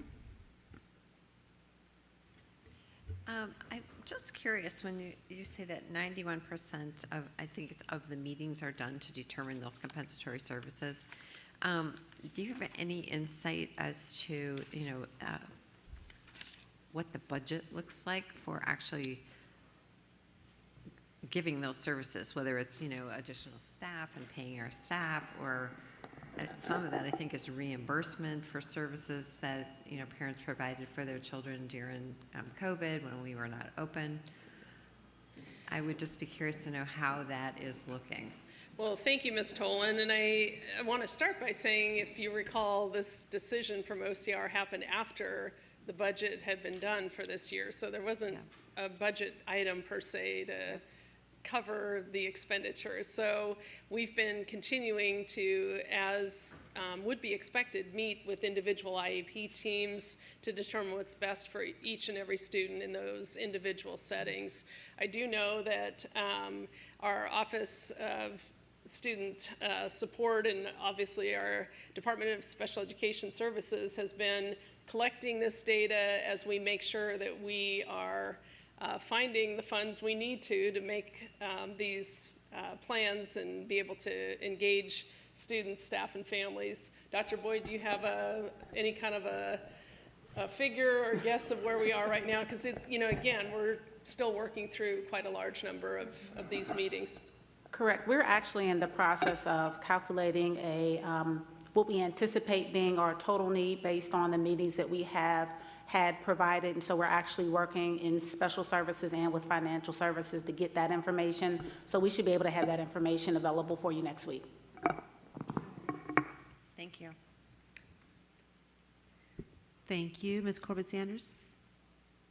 I'll be very brief because we do have a work session tomorrow, and that's where we will do some unpacking. In advance of tomorrow's work session, though, I would like to encourage a spirit of innovation in how we approach some of our challenges in meeting the needs of our children where they are, and that perhaps the traditional approach that we have had with addressing some of our students' needs actually adds additional pressure not only on our students and on their families, but it actually adds additional pressure on our teachers. And so I'll be raising that tomorrow, and I know you and I have had some sidebar conversations about it. We have, yes, ma'am. Thank you. Yep. Thank you very much. And because we have a work session tomorrow, I will take my turn tomorrow. But just as a highlight, the people for whom are getting services, who are getting compensated for services, reimbursed for services, I should say, I may want to know about the reimbursement timeline and how long that reimbursement is taking. We'll make sure we have the timeline questions answered. Great. Thank you very much. I appreciate it, Dr. Reed. And with that, I'll move on to agenda item 3.03 and student representative matters. I call on Ms. Togby. And I think this is your last one, isn't it? I'm looking for those words of wisdom before you go off to Brown. Get ready to soak them in. As always, thank you, Madam Chair. Good evening and happy Monday, everyone. First, I want to thank you all so much for your kind words. This year was far from what I was expecting in the best of ways. I'm grateful for the relationships I felt with each of you all individually. And thank you for your mentorship, your guidance, your patience with me. And it's been a great year, and I'm very grateful for it. I couldn't have asked for a better board to work with. And my very first coworkers. I can't wait to hear all about the amazing work you guys accomplished in the fall, and I look forward to staying in touch, of course. Whenever people ask me what it's like to be on the board and what my experience has been like, I always kind of explain to them that I was on the other side. I was in the audience. I was testifying. And something I guess I just never really grasped was how much work and just understanding it takes behind the scenes to really wrap your head around individual things, whether it's policy or what really can be done within a work session, things like that. And it's really changed the way I approach data-driven decisions and just overall, I guess, processing of information. And I can't really describe how grateful I am for this, and I'm really glad that it was with you guys, so thank you. When I was first elected in this position, I had so many goals. and I still do, just from a different position, I guess. And I'm very proud to say most of them were accomplished, and that even the small ones that I said I wanted, whether it's I want one student in a history classroom to know who their board member is, and I kind of got to see a little bit of that, whether it's in school visits or meeting students at certain events. So that's something I'm really, really proud of, and I hope students continue to reach out and stay in contact, because we know how powerful that can be. I find it so full circle that my last school board meeting will be when the board passes the equity policy, which was a task started when I was a freshman. And I've been supporting through multiple avenues. It's crazy to think that 2020 was so long ago, but at the same time, not that long ago. And yes, as board member McLaughlin mentioned, Fairfax has made historic moves with the One Fairfax policy, but it's so much more with this equity policy. It's bigger than this board, it's bigger than one classroom. It's crucial for everyone across the district, and we heard students come here tonight stand before us and advocate for this policy. So really, what more needs to be said? This policy emphasizes that the one-size-fits-all approach is not effective for our beautifully diverse county and large district.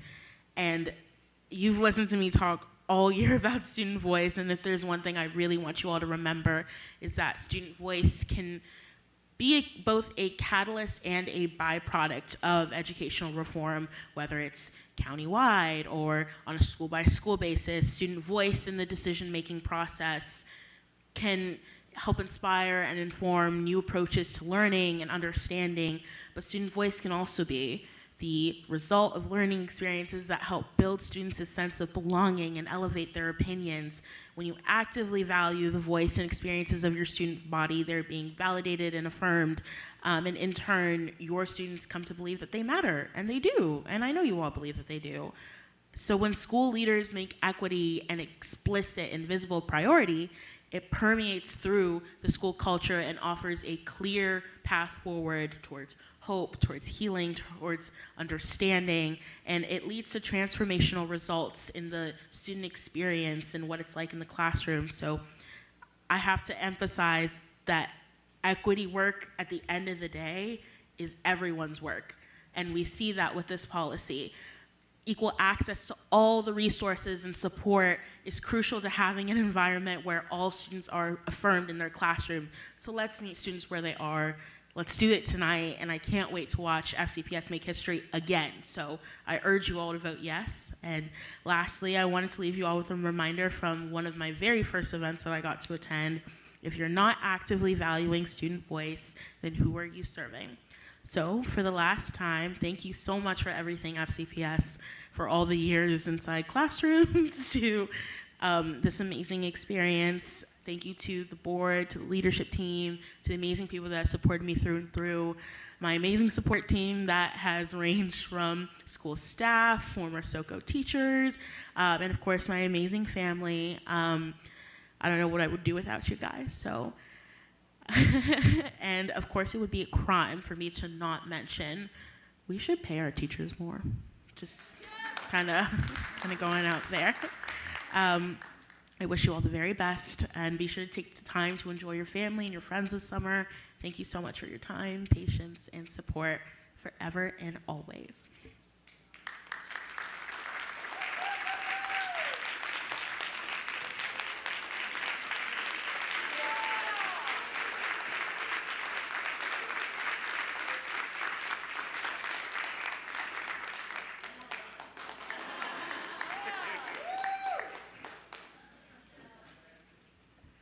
Thank you, Ms. Togby, and you will be greatly missed, and your voice will be greatly missed on this board. So thank you for all the wisdom you've brought to us this year. Agenda item 3.04, Superintendent Matters. I call on Dr. Reed. Thank you, Madam Chair. In light of the hour, I will defer my comments to our next meeting. Thank you, Dr. Reed. I'm going to agenda item 3.05, Canton Gardens Elementary School Boundary Study Scope. And I'll call on you, Dr. Reed, for the introduction. Thank you, Madam Chair, and it's my pleasure to turn to Assistant Superintendent Chuck Fanshaw to take this item. Mr. Fanshaw? Thank you. Good evening. I'll quickly present the proposed scope of the Kent Gardens Elementary School boundary study. Next slide, please. Our CIP notes that Kent Gardens Elementary School has a substantial capacity deficit of 121% capacity utilization for school year 22-23. Based on the CIP amendment noted, staff held a community boundary scoping meeting on April 26, 2023, as required and outlined in Regulation 8130. The purpose of the scoping study is to identify which schools should be considered as part of the Kent Gardens Elementary boundary study. Next slide. This slide shows an overview of the historical membership, program capacity utilization, and potential solutions implemented over the last 10 years as of school year 22-23. Next slide. This slide shows a map of elementary and, in red, high school boundaries and elementary school capacity utilization for the McLean High School pyramid and surrounding area for school year 22-23 based on the September 22 certified membership. The blue shades represent schools with sufficient capacity surpluses. Yellow shades represent schools with moderate to significant capacity deficit. And the red shades represent schools with moderate to significant capacity deficits. Next slide. This slide is similar to the previous map, but shows projected capacities for school year 27-28. Next slide. This slide shows an overview of the existing school capacity as of school year 22-23 and projected student membership for school year 27-28 for elementary schools in the McLean High School pyramid. It shows design capacity, program capacity, student membership, and program capacity utilization. The right side of the table shows the school year 27-28 projected student membership and program capacity utilization. Next slide. As noted, a community meeting was held on April 26, 2023 at McLean High School to help determine the scope of the boundary study. Feedback was gathered in writing from the approximately 75 participants at the meeting. In addition, we received another 171 responses online. Chesterbrook and Franklin Sherman Elementary Schools were the most frequent suggestions for schools to be considered, with both schools mentioned in over 100 responses. Other responses included the 5 schools shown on the slide. Next slide.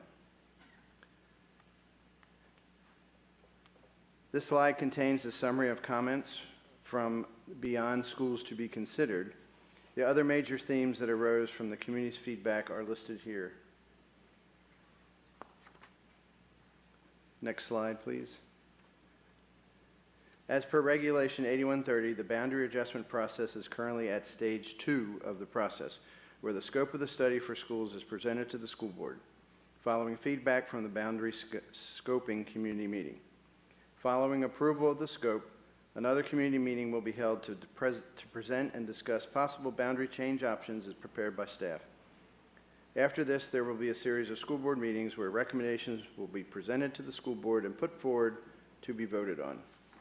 Next slide, please. Here's a time frame for confirmed and approximate timings of the next steps in the boundary adjustment process.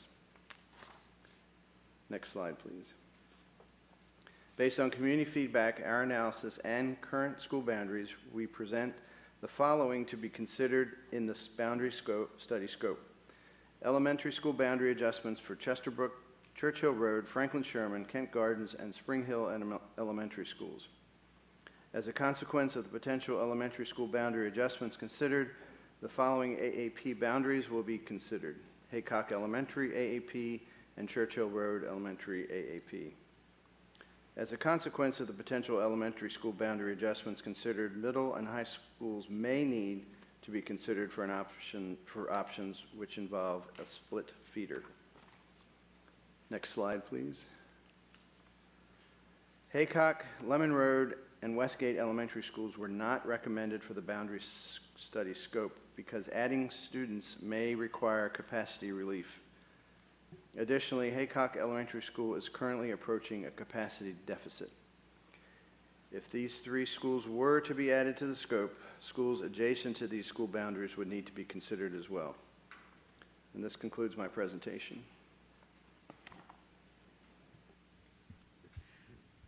Thank you very much. Dr. Reed, if you have no more to add, I'll turn to my school board member comments.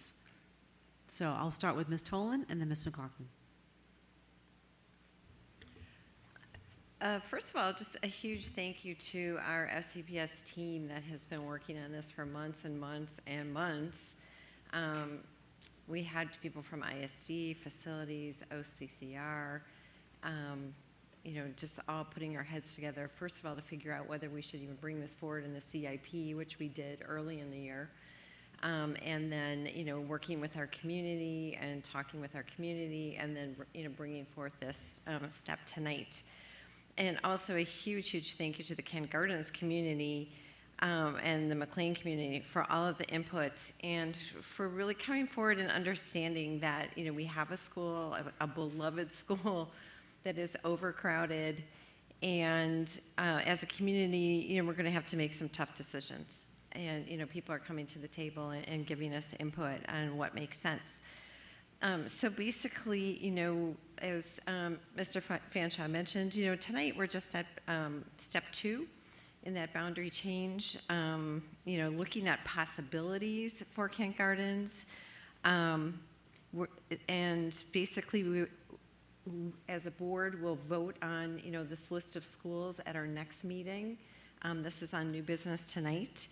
And after that vote, then facilities and our team, ISD, OCCR, will be able to go back, take all of this information, and then just dive in even further and come up with scenarios for the community to look at and the board to look at in the fall. And so we'll have plenty of opportunity for public input following our boundary policy in the fall. And we have a Kent Gardens Capacity Challenges webpage, so please go there if you need any additional information. With that, I'll see what other questions board members have, perhaps. Thank you. Ms. McLaughlin? Thank you. Dr. Reed, these are always a challenge for our community and anywhere across the nation. I've experienced it myself in North Carolina when I lived there briefly. The beauty of this particular one is that it is very fortunate to be located in an area where there are just remarkable neighboring elementary schools. So I just wanted to, number one, express my appreciation for my colleague, Ms. Tolan, for showing such great care and concern for her community. Number two, for our interim assistant superintendent, Chuck Fanshawe, and his team, because these are tough, and if we do them well, we bring our community along with us. The other thing I want to say is someone who personally experienced one myself as a 10-year-old, and then I watched my children also experience it. It's so important that where we can continue to keep the feeders together, so if we can do this type of scoping and look where students might have a different elementary school, but they will continue up through the McLean pyramid, always engaging our community, not just so that they can bring their fresh eyes to what they might see and we do not, but also, again, in that partnership to make sure they understand the science behind how we're making these decisions and looking at the enrollment numbers and looking at the transportation piece. I think the more we continue in that deep engagement, then I do have high confidence that FCPS will be able to bring the community together in a very positive way. But I do want to just say again, there's a reason that we rely on having a extremely well-informed facilities department that can work through the demographic projections, the enrollment, the facility space and utilization. I mean, it's a Rubik's Cube. But again, doing it well, I see us being able to have high success and also alleviate the overcrowding. And my last plug is that our Facilities and Planning Advisory Committee, which is made up of school board appointments, of which Mr. Fanshawe is my Braddock appointee, I do also believe that they are an amazing asset of talent and experience to help you and your administration. So I look forward to supporting this work.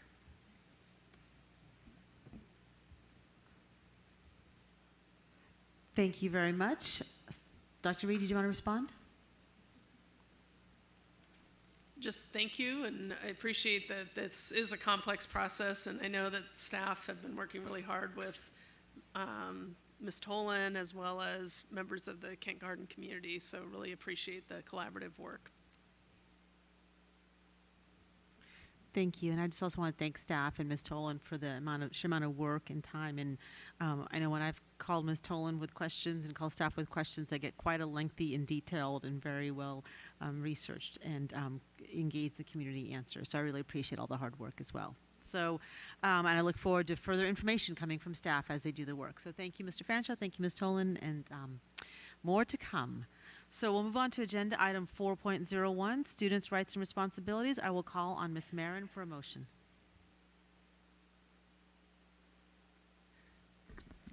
Thank you. The right thing.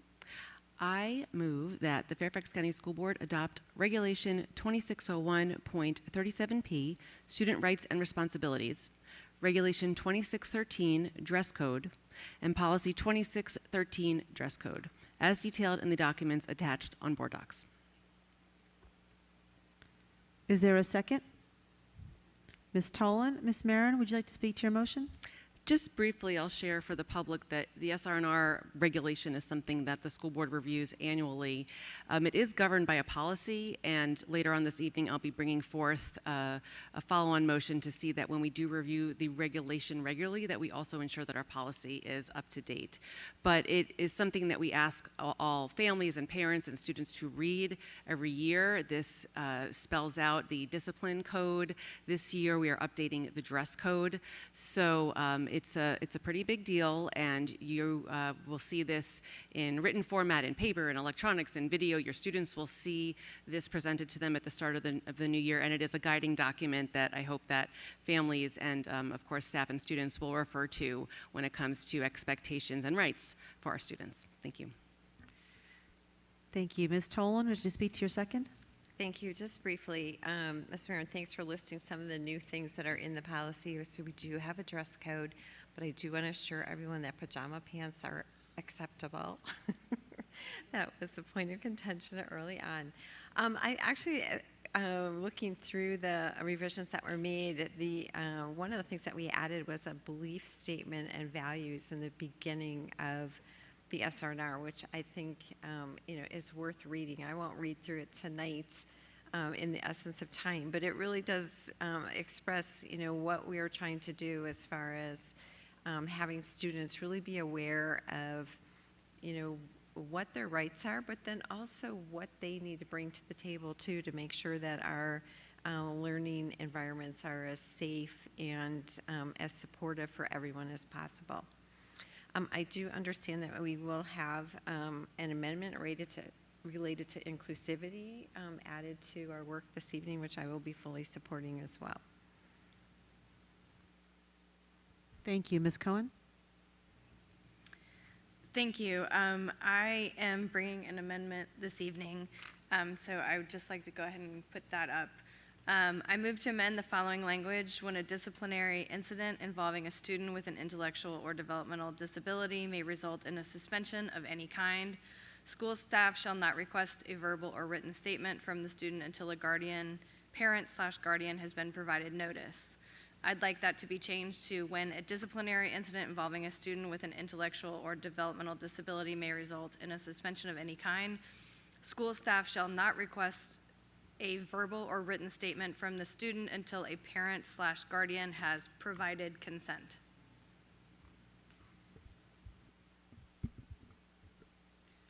I will second this motion.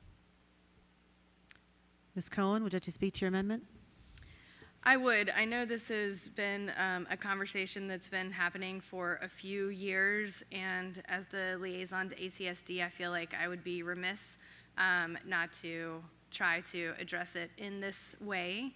I feel really strongly that our students who have intellectual or developmental disabilities should not have any statements collected from them when it could result in a suspension without their parent or guardian providing consent. I understand that some of the pushback has been that there may be a delay in the process, and I understand that. I imagine it's incredibly difficult to be a school administrator and have to make sure that you take this extra step.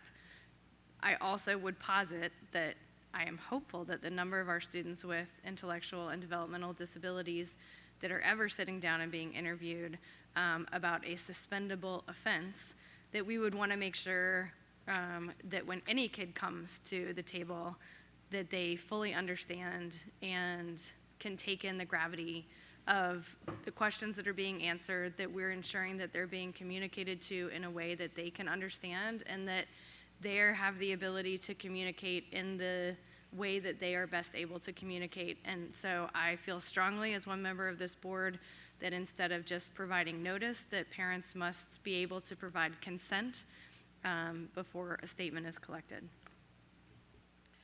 Thank you, and I will speak to my second. I think that we all share the same goal, that whenever an incident happens, we want to find out what happened so we can address the incident. And for some students, especially those with intellectual and developmental disabilities, being able to answer questions in an accurate way requires a lot more support and a lot more understanding from communication partners who understand how to ensure that their communication is accurate. And that is the reason for this amendment.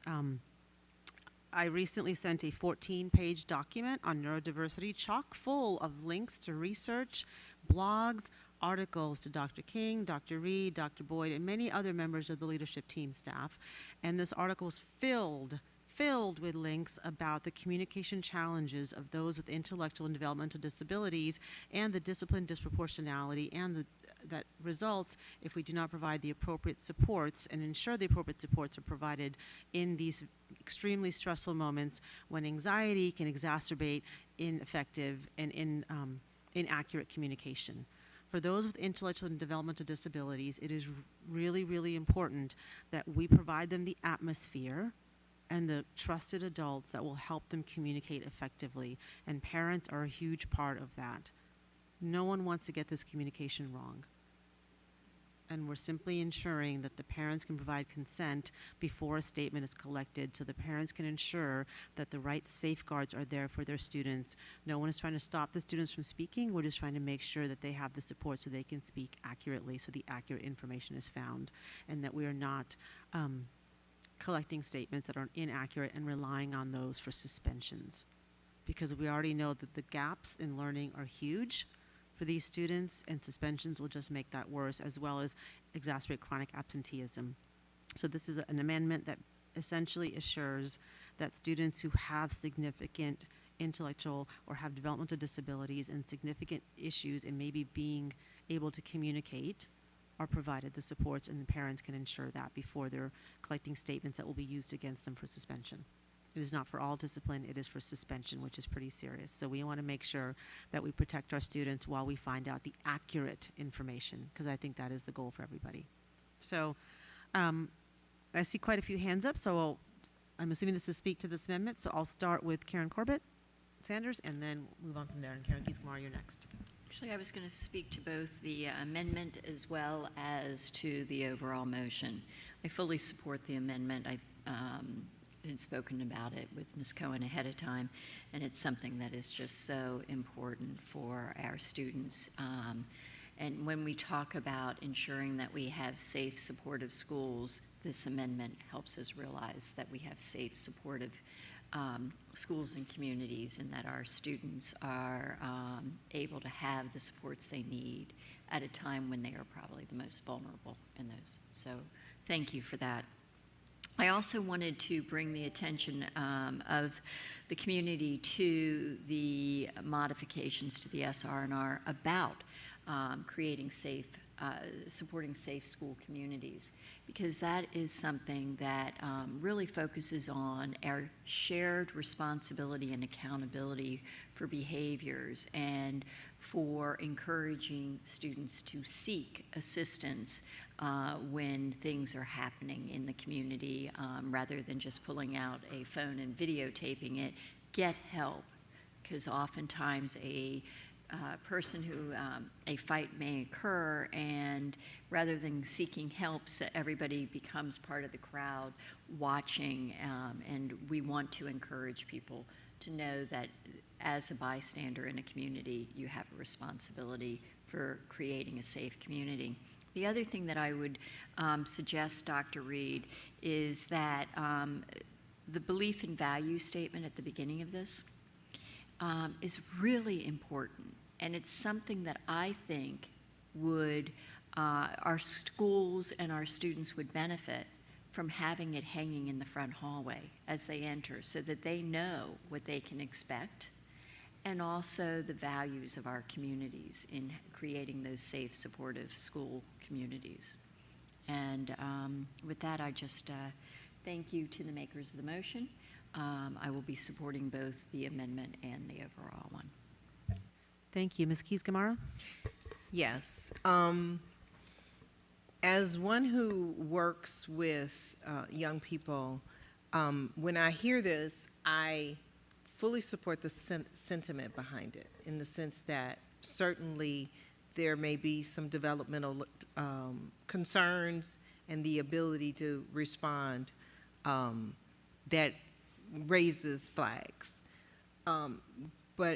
And I'd like to ask staff to speak to this because I didn't get an opportunity to raise this concern before. But when I look on some of the changed language on page 5 of the SRNR, paragraph A says that FCPS commits to fostering an environment where all students feel safe and secure, et cetera, free of harassment, et cetera, and weapons.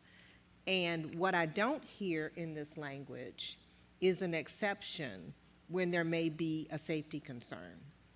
And so I'm wondering if that is a concern for our staff, because while I fully support the sentiment of what is being said here, I can imagine, having been in court for a number of situations, where a safety concern can arise and you simply do not have time to get consent. So, Dr. Reed, I don't know how you'd like to handle that, but I can tell you that that is a concern for me here. Thank you, Ms. Keys-Gamarra. I apologize, I'm on page 5. Which part of page 5 are you referring to? Paragraph A in our values. Okay.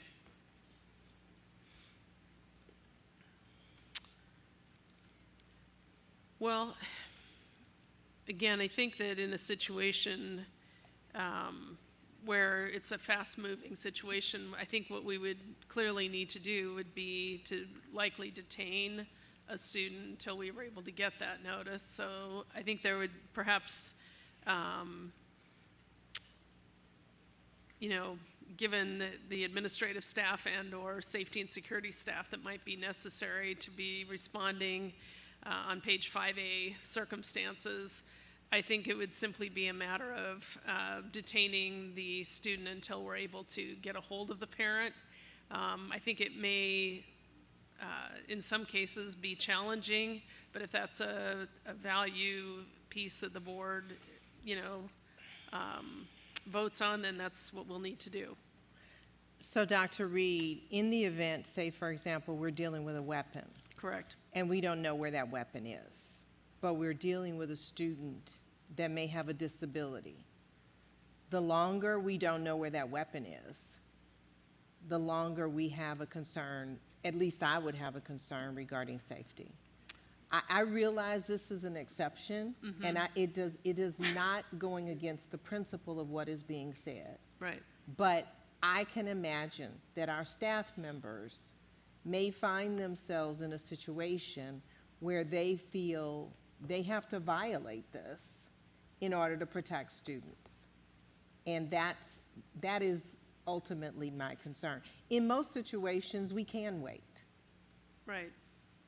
But I don't know how we handle a situation which I can only anticipate what that might be. Mm-hmm.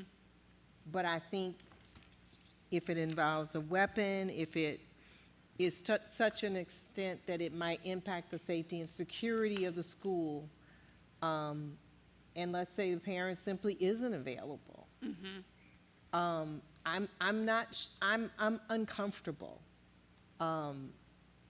thinking about what position that could place our staff members in. So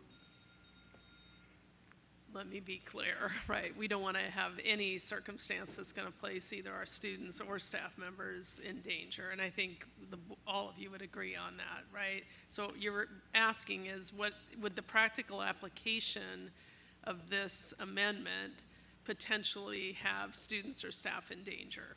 Really is the question on the table, correct? Is the question on the table in the event Mm-hmm. that, let's say, a weapon has been involved, but the weapon is not with the child anymore? Mm.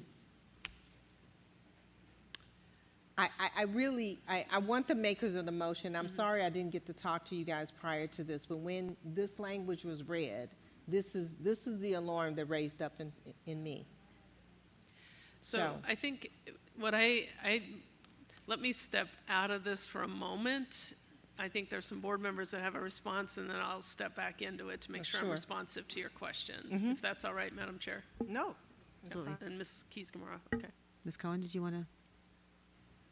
I just wanted to say we have a separate clause that we put in last year for exigent circumstances. So we have a clause in the SRNR that we put in a year ago that says all of it transcends in the event of a physical safety emergency. That what we're not talking about you're taking statements from people in the middle of an emergency. That's not what this is referencing.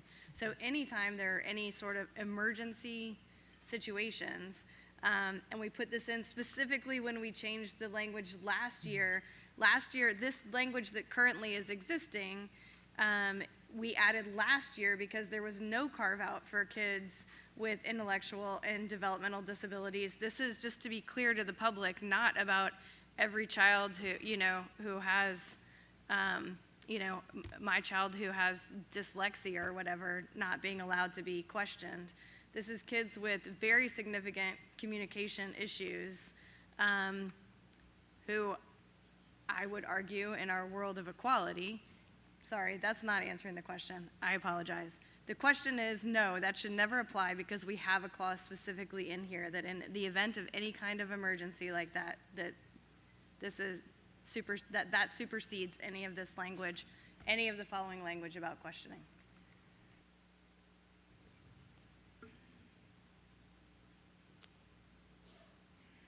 Did you have anything more, Ms. Keys-Gamarra?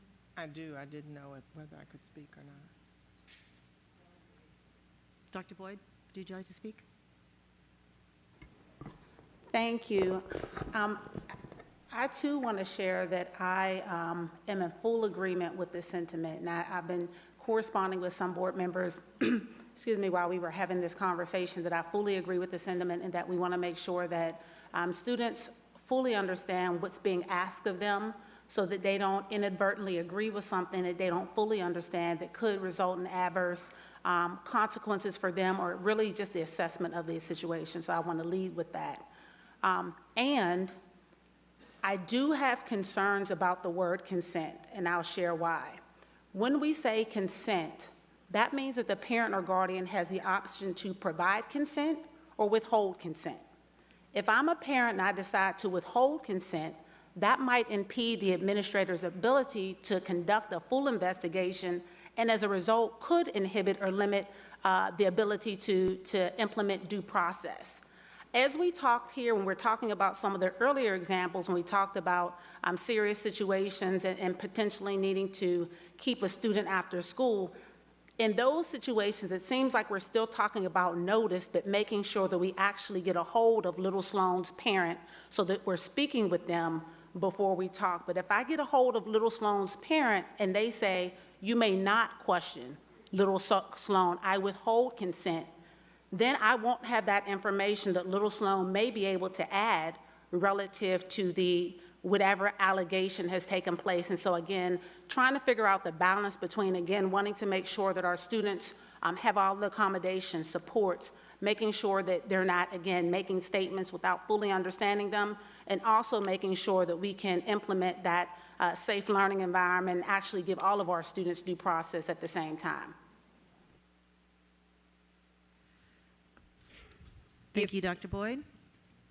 Ms. Keys, well, actually, your time was up. I just didn't hear the bell. So if I can be on a go back, I'm if you happy want to have a go back. Okay. Thank you. Dr. Anderson? Thank you. Actually, you started going down, excuse me, you started going down the line of the questions that I had, which is what are some of the challenges that you foresee? So just walk through this with me a little bit. Again, I've walked in these shoes, so I just want to hear where we could land that makes sense. The rationale behind this is to ensure that our students who are not able to express themselves well or clearly, that their parents can be notified. I guess this is maybe a question for also the makers. Once the parents give consent, obviously it doesn't change the student's ability to communicate. But at least it allows the parent to be informed that there's something that is significant and important taking place. If the parents provide the consent, then staff will still need to work with that student to find a way to receive that information in the way that Dr. Boyd just talked about. I guess what I'm trying to figure out here is if we have an opportunity for maybe investigations of a significant and dangerous nature to be impeded, why could we be okay with the language that Dr. Boyd just provided, which is to take care of the student? Because I'm not sure I am seeing how the consent piece of the parent, outside of informing them, how that impacts this piece. So let me just kind of pause here and go back to Ms. Omesh, I'm so sorry, Ms. Cohen, if that's okay. Just walk me through your thinking a little bit, if you don't mind. Is that, may I ask for that clarification? Ms. Cohen, are you okay giving that clarification? Because I didn't get a chance to, you know, Sure, things were sure. fast moving today. We didn't Right. get a chance to have this conversation. No, absolutely. So walk me through the differences if a parent gives consent or does not give consent. What does it look like when it comes to the communication support that the student would receive? I mean, I guess my argument would be that we know that we have many, many students who communicate in ways in which our staff is still not trained to be supporting them. We hear this testimony on the regular that we have kids who are utilizing AAC devices that haven't been loaded. I mean, my guess is your child using a typical, 12-year-old with an AAC device is probably not going to have a lot of these words like suspension and other words like this even in the vocabulary of their communication device. So when, my opinion, if it was my child being questioned and I knew better than anybody else what if they were able to understand and be able to be understood, then I do feel like we are on real slippery grounds if we're not saying, okay, your parent has said that we can have this conversation with you. And, that's where I stand. I did want to just say on page 49 of the regulation, number C, it says, except in exigent circumstances, school administrators shall make reasonable efforts to notify a student's parent guardian prior to reporting a student's violation to the SRO unless otherwise required by law. When principals are required by law to immediately report certain misconduct to police, school administrators shall comply with such statutory requirements and shall therefore make reasonable efforts to immediately notify the student's parent/guardian. School administrators shall document reports, blah, blah, blah. But to me, notification can just mean that you have left somebody a message on their voicemail. So how do I know if I'm just saying, hey, Rachna, Laura was detained today, and questions, that's notification. But that doesn't give Rachna any information to be able to go back and say, well, no, because there's no way that Laura Jane understood what you were saying. We don't have any of those words in their communication device, so there's no way that they were able to have that conversation with you. So I really struggle, I have to say. I feel like it would be interesting to see in the world if testimony can be collected in this way, generally speaking. And so my concern is if we know that we have students who we previously have identified on their IEPs, that they are not able to communicate in what we would say is the kind of discussion that you have when you're going to suspend a child. This is about their suspense, not about someone else's suspense. Thank you for that. So, in the scenario you just described, you are anticipating that the parent will come in and help with the communication that is happening in this investigation. Yes. Okay. So then this will be then dependent on the parent not just providing consent, but being available to help with the discussion? No, I mean, if a parent says, I give you consent to speak to my child, then of course, in any time But how does that then make the communication device and its limitations different? Well, no, that's what I'm saying. A parent guardian will know whether or not their child is able to have and hold these types of conversation. Okay. So, but I do foresee that people will be able to say, you know, no, I want you to wait until I can be there, or I can send a communication partner, or hey, this is the person at school who is their communication partner, so I give you consent, but that communication partner must be in the room with them. I think there are alternatives to just having parents come in. Okay, thank you for that. So, Dr. Boyd, going back to you, in terms of trying to be efficient, but trying to respect the fact that we need to take some additional steps to ensure that we are protecting the students that we're talking about here, how do you imagine, or how have staff been utilized to help with this communication that may be limited in the devices that are available to students? And I don't mean like the administrative staff who are engaging in the investigation. I mean the support staff, teachers, et cetera. Right, so currently on page, I believe it's 61 of our red line, it talks about having involvement of our IEP team, and let me go back to that section here. And I was thinking potentially about how we might be able to tweak some of that language, but currently on page 61 of the red line, it talks about consultation with the student's IEP team.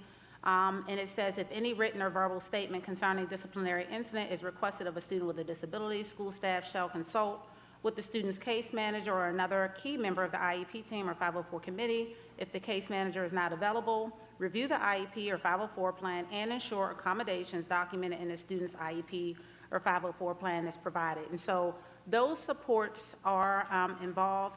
And again, just thinking as we were kind of brainstorming, I'm wondering if in the parent or guardian notification section that's right above that on the same page. Number 4? Yes. For number 4, perhaps we could make a modification to say parent and guardian notification and adult support, and after the existing language, add something to the effect of, in such cases where students with an intellectual or developmental disability may result of a suspension of any kind, an FCPS IEP team member with knowledge of the student's IEP will ensure accommodations are provided and be present when the student is providing a verbal or written statement. And then you're probably not going to like this next part, but I'll tell you why, to the greatest extent possible. I know that last caveat may be challenging, and with that is that, again, we can pull the discipline and the data for you and share it. This is a small number of students that we would be talking about when we're talking about students with intellectual disabilities and developmental disabilities. And so by and large, there probably wouldn't be an issue with having an IEP member who's knowledgeable of that student and their needs to be present to support that discussion and making sure that, again, if that AAC device is needed, or to say, Sloan's he's not understanding what you're saying, and to be able to support that discussion. We also at the same time understand that we're battling with critical staffing shortages and sub-shortages. And so while we're trying to support Sloan in that due process section, we also have to make sure that instruction continues for the other 11 kids, 12 kids, 24 kids in a class that we may need that case manager to step away from. So again, just trying to think during this discussion some language that could be supportive, because I certainly hear Ms. Cohen's concern as well as other board members that have shared this evening. Thank you. I think I've run out of time, but I'd like to go back. Sure, I'll put you in a go back list. Ms. McLaughlin? I know it's super late, so I'm just going to try and do this as fast as I can. Dr. Reed, one of the things that I've probably spent my entire time on the board talking about is the issue of equity and what parents may or may not know to advise their children. And so early on, when we had extremely punitive practices in this school division, many parents around the county, we just flat out told our high school and middle school kids, you don't talk to anybody if anything's happening until you say you want your mom or dad here and to be contacted. And that was not popular, but that was how things were because parents were worried about their minor children talking to adults and not knowing what they were going to say. The exigent circumstance is paramount. Everyone wants to keep our kids safe. This amendment here, I think, is really being far blown out of proportion. We are talking about children with developmental and intellectual disabilities. We're talking about getting a written or verbal statement from them. I'm really actually disappointed in where this conversation is going because in the end, we have put the protections in place. In the end, there are parents who will not give consent for school officials to talk to their kids. That's even different from getting a verbal or written statement from them. But we will do everything we can as a school division that if there is a safety problem going on in that school building, there's got to be more keepers of that information than simply that child. But this is so rare, and we're talking about children who absolutely are the most vulnerable. I know that we always want to continue to refine and improve our SR&R, but I think this whole discussion, honestly, we have the caveat of exigent circumstances as protection. This should have been a no-brainer. Yes, we're going to protect from written and verbal statements. That doesn't say we can't question the kids. It's a statement. The statement's what's used in the hearings office file. So anyway, this is how I'm reading it, is just the statement, not the questioning. And is this a little bit gone off the rails? So they can still question the kids. They just can't get a verbal or written statement from them without consent from their parents.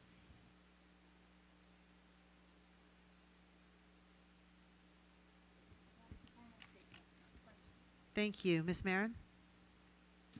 Yeah, I'm trying to make sense of all this. So I actually started advocating or looking into this a year ago because my constituents and SEPTA and ACSD asked for this. They sent it to the whole board. And I went to Dr. Brabrand, I went to Dr. Boyd, I went to some principals, and the input that I got back was that this would be very difficult to implement operationally. It wasn't something that had support. So I put it aside. Only this evening did I see that this motion was even up, and it's too bad that I couldn't have had this conversation earlier because, of course, I want to support our students as best as possible. On the other hand, what is the data about how often this is an actual issue? There's a lot of supposition happening and worst case scenario and like doom, kind of doom case scenario. If, I want to try and honor that staff and the leadership team are trying to protect our staff from real physical violence in some cases. And then what about the other students too? Because if you have a student who is, again, these are like worst case scenarios perhaps, but what are the data of how often this happens for how many kids?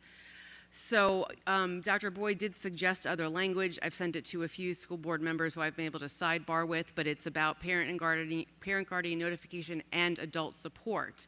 And so it says, I can have it sent to the clerk, but I just, it's 11 o'clock and it's hard to do this kind of great discussion now. And we still have to vote on the equity policy. And so I just think it's a little too short notice for me to dive into this, but I would love to ask Dr. Reed to please look at this with her lens. I mean, last time I talked about this with the superintendent was a different superintendent. So what does Dr. Reed think about this after talking with her staff, at a more fulsome discussion at a reasonable hour? So I don't think I'm going to be able to support this at this time the way it is.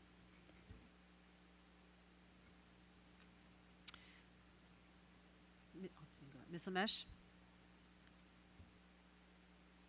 Yeah, I appreciate the impact of this. I think that that's something I would hope we can get behind.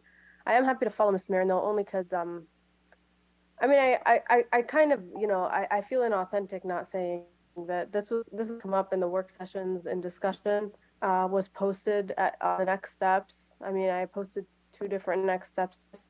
The exception of Ms. Marin, nobody else voted it up. Didn't have an opportunity to come back with their best thing. I mean, specifically, provide explicit language around parent notice or that allows parent redaction of testimony provided by a child if the parents do not consent. And another option will provide a provision that dismisses charges against the student if the student's rights were not honored and or if the incorrect discipline was applied. For example, a special ed student whose family is not notified of their testimony. I think there was opportunity here for staff to do some more thinking around what this has. But we find ourselves here, and it is, I think, a beneficial addition. I think this also calls on us to reconsider our mentality around it all, because I don't think this even does enough. I mean, we know, kids whose rights are not honored shouldn't be disciplined, period. We don't know if their testimony was taken fairly, their rights were not respected in that process. There are power imbalances in these situations, biases at play, information asymmetries that we're aware of, and we've seen case after case how these things manifest in a way that a student feels the kind of pressure to just say what they have to say in a situation. So I don't, yeah, I mean, I guess I'm disappointed that we're not doing more based on this. Obviously, it's an incremental step, but I did have a question just about consent, because I think in trying to make sure it achieves our goal, whether something like signed approval would make more sense, or would make it more concrete, I suppose, because I can think of consent being what, like, oh, they left a voicemail, the parent didn't object, they sent like a message and an email and nobody said no, and so they went with it. Like, if you don't reply within 24 hours or something, like by the end of the school day, this will be happening to your child. I feel like that can be abused in a number of ways, maybe counter to the intent here. So maybe saying something like, I don't know, signed approval might get to the intent better. But yeah, I kind of want to move to amend that, but maybe let me hear from staff. Like, what is our commitment when we say provide consent? Dr. Boyd? When I hear consent, I hear parent option to opt to give consent or withhold consent. And so I think perhaps that might be, it seems like, again, in our discussion, there may be some members who are referring to ensuring notice and the parents are indeed informed in a manner above voicemail or email, such that it's two-way engagement. But again, in my mind, I'm thinking, and again, if I'm incorrect, please assist. In my mind, consent is optional for parents, and they can provide consent or withhold consent. Right, but would that look like a form we send at the beginning of the year that says, be aware that your child may be subject to blank, blank, blank, and if you don't opt out of that, that is consent. Like, I can see that manifesting in a number of ways that are not as explicit as a signed approval for that interaction, right? I think I'm asking more of how that's operationalized rather than how that's like understood literally. Ms. Elmesh, I'm not sure that it does, I don't think that the maker of the motion intended for there to be a in advance consent. It sounds like there's a desire to have consent from the parent if the situation arises, but I certainly would defer to Ms. Cohen to clarify that. And Ms. Amesh, your time was up, so we can put you on a go back if you like. Ms. Cohen? Yeah, sure. I might make that motion. I know that wasn't her intent. I was asking how staff will implement it. But yeah, I'll take a go back. All right.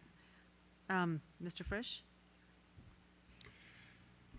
I appreciate the discussion and the elevation of the exigent circumstances language, because I seem to remember that from last year as well. I'd like to see if there's room for a friendly amendment here, something along the lines of, and I think Ms. Marin for circulating language that was shared by staff, absent exigent circumstances, in such cases where students with an intellectual or developmental disability may result in a suspension of any kind. School staff will speak to parents and ensure an IEP team member who is knowledgeable reviews the IEP and is present to ensure students have appropriate communication support.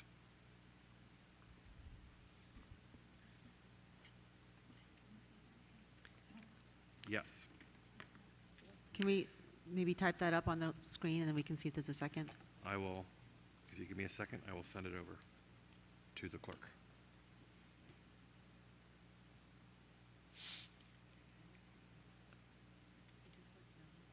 It's partially.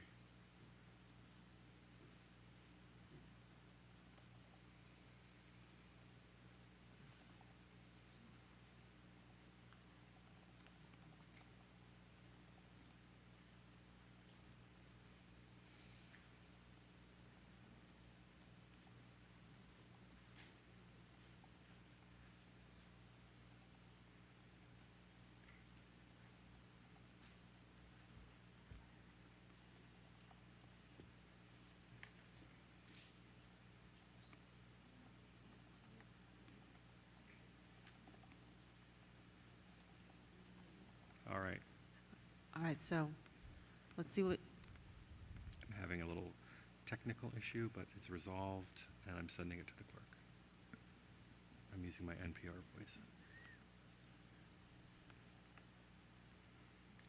as soon as it's posted, we'll.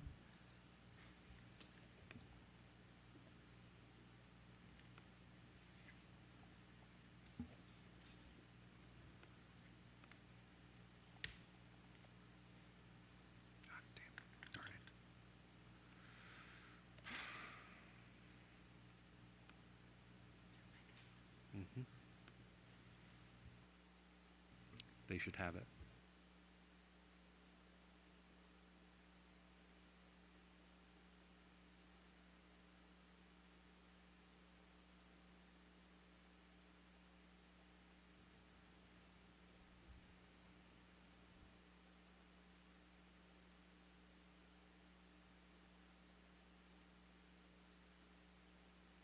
All right, so the language is before us on the screens. If you want to take a look at it.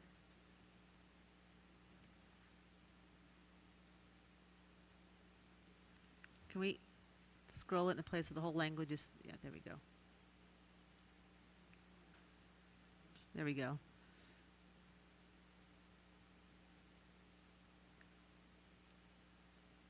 So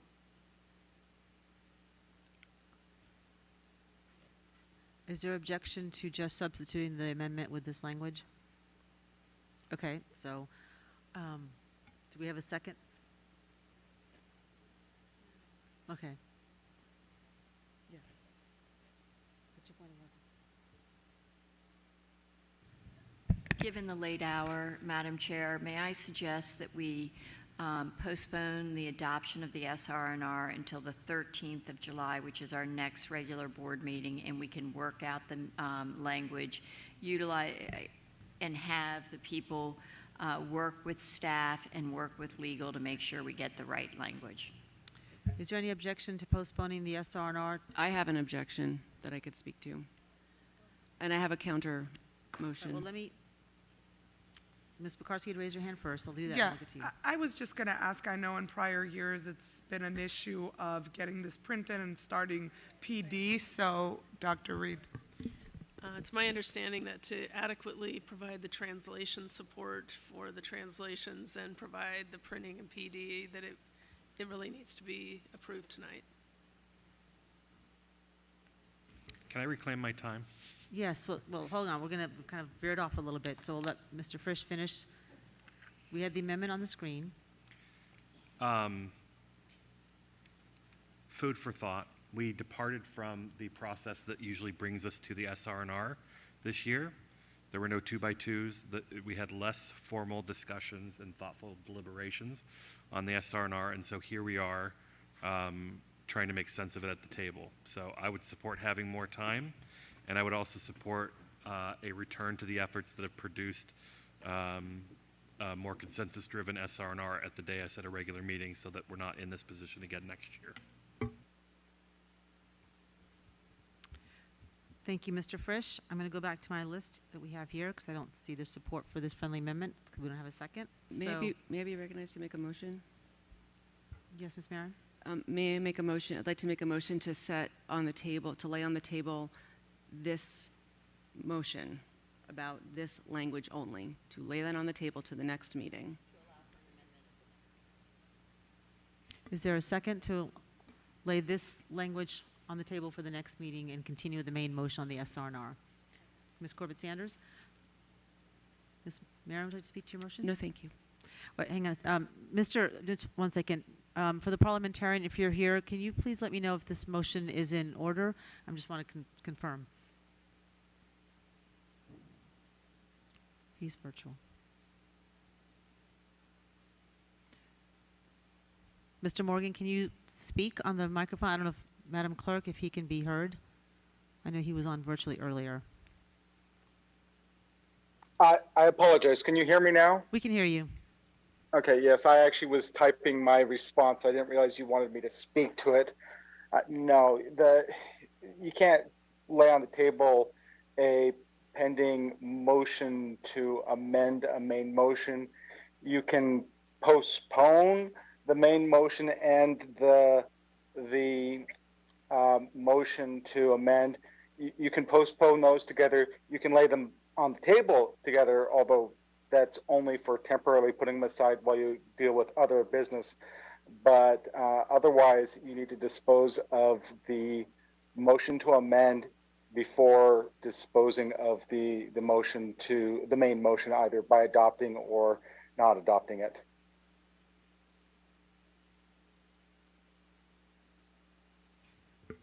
So the short answer is no, that motion was not in order. So to confirm, can you postpone the motion to amend? No, not by itself. Just want to make sure I understood what you're saying there. Yes. Okay. So is there a way to pass the main motion and amend it? I'm just trying to figure out, is there a way to do that? If not, we'll continue. We'll take a 5-minute recess and sort this out. Madam Chair, you can, of course, dispose of the motion to amend by, say, voting it down, then vote on the main motion.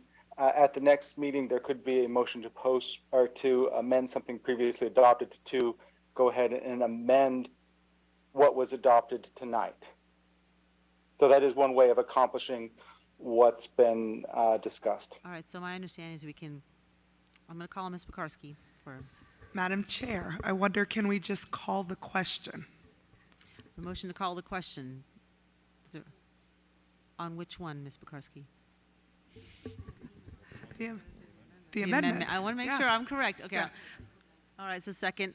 So we need a 2/3 vote, I believe, to call the question. So we have a motion, a second. I'll call the question. I'll take a vote to call the question. Please, all those in favor, please raise your hand.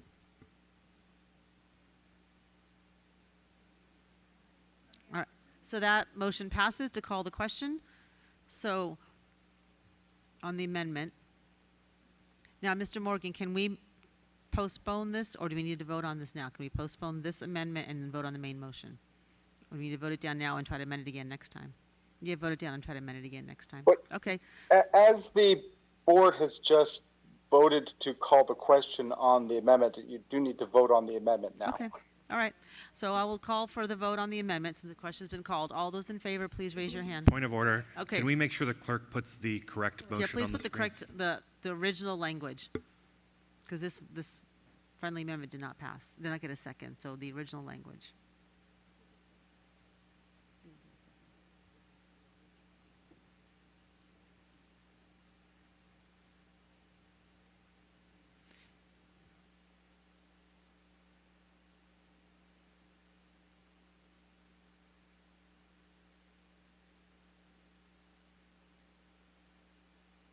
I'm going to take a...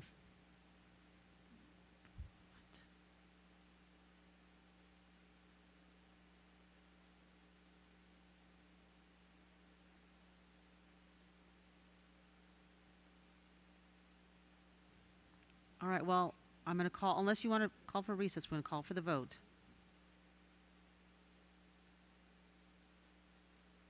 We're going to call for the vote. All those in favor of this amendment, please raise your hands.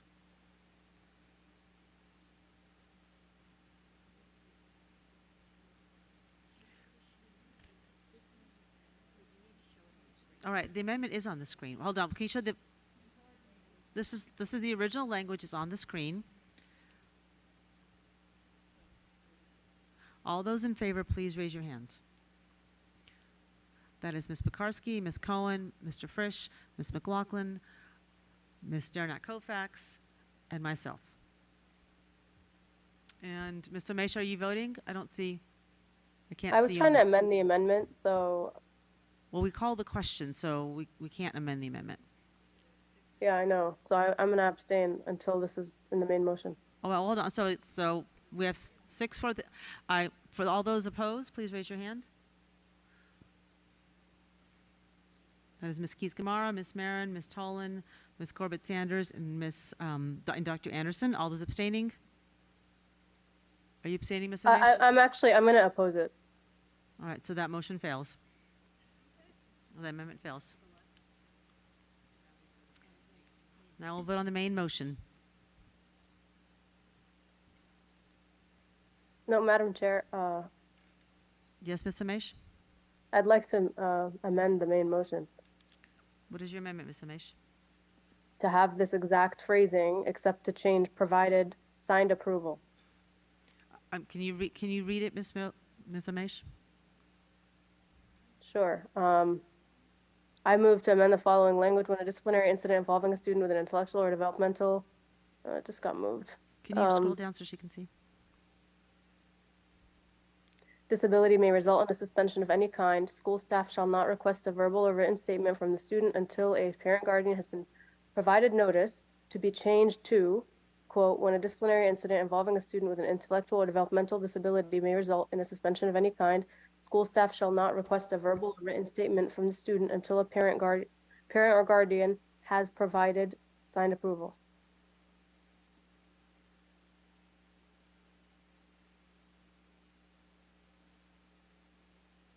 Is there a second?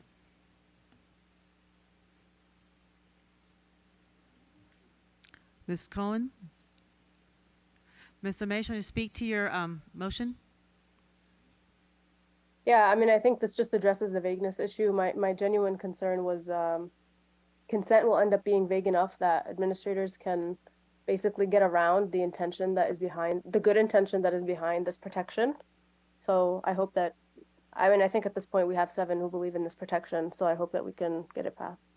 Ms. Cohen, you want to speak to your second? Ms. Corbett, I see quite a few lights on, so if you can turn your lights off for those who don't want to speak to this, that would be great. Thank you. Ms. Pekarsky, you want to speak? Okay. Ms. McLaughlin? Yes, go ahead, Ms. Pekarsky, then Ms. I'll be very brief because it is very late. I don't want to be a Debbie Downer. We have a ton of work. We've got to land it immediately. The reason why I supported this to begin with, I don't think people understand that these children have a very difficult time in situations where they do not follow along. They get overwhelmed and they will just admit and say anything. It is real, it happens, I know it because I've lived it and I've seen it. It's very important to have parents involved. It just is. Thank you. Seeing no other board members who wish to speak, I will also speak to that. I also have lived it. In moments of high stress, these students have been taught to please, have been taught about instructional compliance, and they will agree to say anything. And I know one of the board members said, well, there's only a few students saying the data, but if it happens to one student where they are signing a confession that is false, that is one student too many. And this is just to get protections, to make sure that the parents give consent so the students have the protection that they need to ensure what they're saying is accurate. It is not questioning, it is a signed statement. And if it happens to one student, it's one student. If it happens to one student where we are not ensuring that they have the correct protections and this happens, it happens to one student too many. So I'll be supporting this. Ms. Corbett Sanders, followed by Ms. I absolutely support the spirit of this amendment. I supported the original language until we were instructed by staff that there needed to be some clarification or changes. And it is very late, folks. I would suggest that what we do is adopt the SRNR as it is, adopt a follow-on motion that says we will address this concern in an amendment to the overall document by the next board meeting or at the next board meeting. If we were to do that, then what we would be able to do is allow staff to start the translation process, allow staff to start doing the work that needs to be done with the expectation that we will have changes to this one section. I don't think we do our best work when we are trying to achieve this at the table, and I am particularly concerned with the concept that there has to be provided signed approval, because when you add in the signed approval, then you also add in delays where people may want to ensure that they have a lawyer reviewing something, or that they feel like you can't have an approval without somebody reviewing everything for the signature. So I would just implore my colleagues that we adopt the SRNR with a follow-on motion saying that we will adopt an amendment to address this. Thank you. Ms. Keys-Gamarra? Yes, I just really want to clarify. I get what you're saying, Stella. I get the concern, but I think the issues that are impacted are bigger than what we've been able to discuss today. I actually want to hear, and I'm not asking you today, but I want to hear from our legal counsel, because to some extent this is implementing rules that I don't understand are typically in case law that impact schools. And in addition to that, I am hearing staff, and I appreciate the language that was being added with respect to exigent circumstances. I do think that's necessary. I just don't think we can get it all done tonight. So I don't want anyone to say that I'm opposed to what you're trying to achieve. I very much support it. I just don't think we've gotten to where we need to be able to do so effectively. Thank you. Dr. Anderson? Yes, thank you. I don't want to belabor this, but I just at least want to pose this question for us to go into this night and ponder the response. There seems to be a very different understanding from the conversation that I'm hearing here and what I believe Dr. Boyd is trying to communicate with us. The intent at this table from Ms. Cohen with the original amendment was that students could be questioned, but just could not produce a written statement without the parents' support, consent. Is that correct? No, so we can ask questions. No, not just written, verbal. Right, so thank you for that. So she's saying that a student could be asked questions regarding what's taking place, but not provide a verbal statement or a written statement. How do you read this, Dr. Boyd? Because I think what you shared with me was slightly different. So if a staff person asks a student a question and the student provides a response that is a verbal statement, if we look in our hearing packets, there will be an indication. Michelle said that she intentionally walked up and hit Nardis or did something. So any information can contribute to that administrator's assessment of the situation and impact a disciplinary decision. And again, I too want to really uplift and reiterate that I support the essence of this. I do think that we just probably have to just work to figure out how we don't have unintended consequences from a really good place that I know everyone is coming from. Thank you. I really wanted to have that clarification.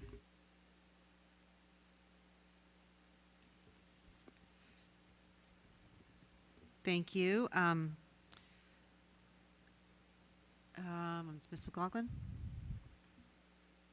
I really want to echo what people have said. I think the idea that we pass the main SR&R tonight, we can come back with language at the next board meeting to have proper language, because this is going to our families. This is going to our educators. We have to have it worded accurately. And so I think there's probably universal support for the intent, but we've got to get the language right. And I'm just really concerned that we have a lot of responsibility when we pass amendments, and we need to make sure we get it correct. Thank you. Ms. Pekarsky, did you want to speak again?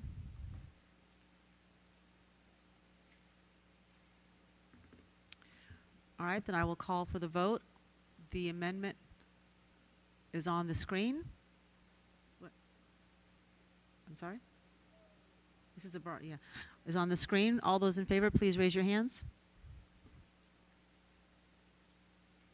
All right, that's Ms. Pekarsky, Ms. Cohen, Mr. Frisch, and myself. All those opposed?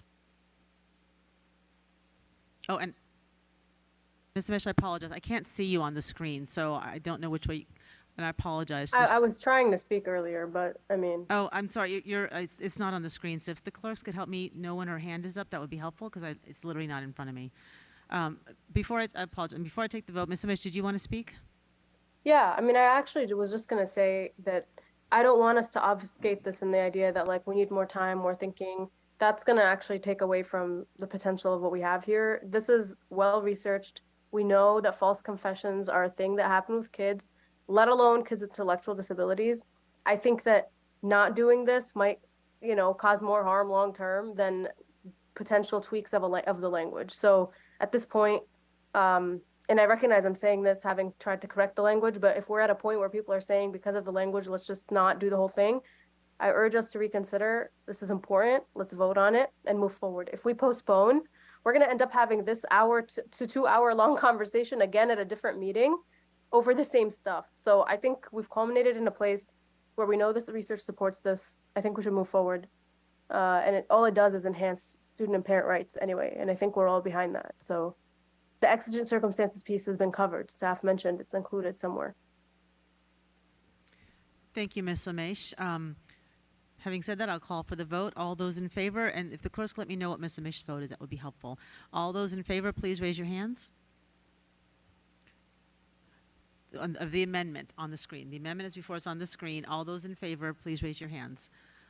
Ms. Pekarsky, Ms. Cohen, Mr. Frisch. What is Ms. Amish and myself? All those opposed? Ms. Keys-Gamarra, Ms. Marin, Ms. Tolan, Ms. Corbett-Sanders, Ms. Jerna Kofax, Ms. McLaughlin, and Dr. Anderson. That amendment fails. I will now call for the main motion. Is there anyone who wishes to speak to the main motion? We had the maker and the seconder. Do anyone else wish to speak? Ms. McLaughlin? Mine will be quick. Dr. Reed, I do hope that this is something we face year after year. The seriousness of students sexting one another, especially when most students in our school division are not yet 18. They are not yet adults.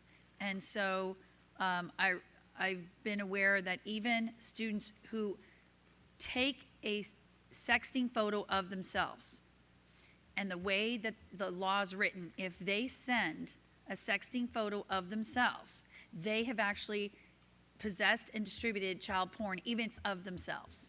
So I just really wanted to spotlight this here tonight, that as we go through yet another year of training our staff and our students and our families, this is something that didn't exist a generation ago. There's a lot of families that still don't understand that this is happening in our schools. And so I think this is something we've got to put a fine point on it, and maybe check with your high school principal association, but, and middle school association. And goodness, I hope we're not having this at the elementary school level, but,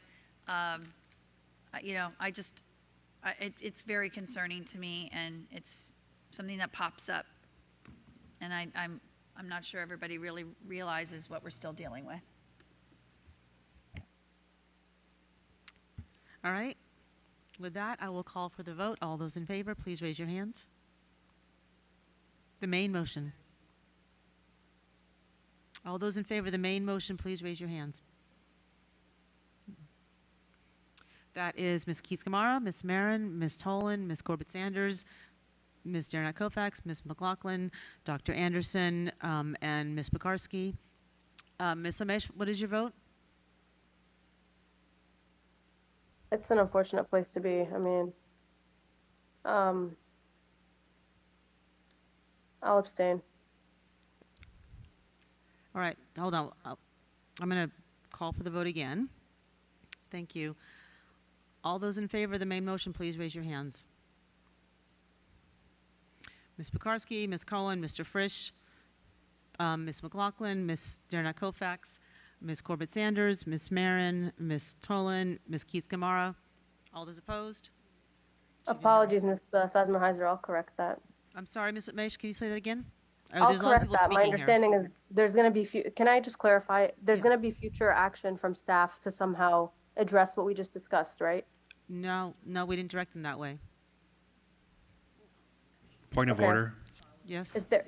Ms. Amish, this is the vote. We already had the conversation. So either, are you voting yes? Is there the possibility for a follow-on to be presented? Yes, but we have to vote on the main motion first.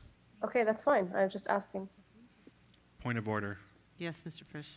Can somebody clarify whether a follow-on motion is required for somebody to bring a motion at the next meeting? Or does it take more time for us to consider a follow-on motion and we can just move on to the next thing and somebody can work with other people to get a motion together? We don't need a follow-on motion to bring a motion at the next meeting. All right.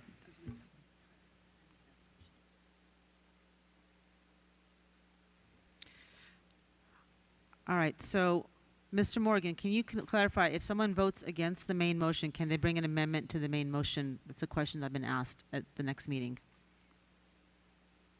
Yes, they can bring a motion at the next meeting. That's So even how if they they vote on vote this doesn't against, affect it. even if they vote against the main motion here, they can still bring an amendment at the next meeting. Yes, they can move to amend something previously adopted, whether they supported or opposed the motion passed at this meeting. Okay, thank you. All right, with that, I'm sorry, Madam Chair, what was Ms. Omesh's vote? I'm going to call for the vote again because she was asking some questions. So with that, and there's a point of order. So with that, I'm going to call for the vote.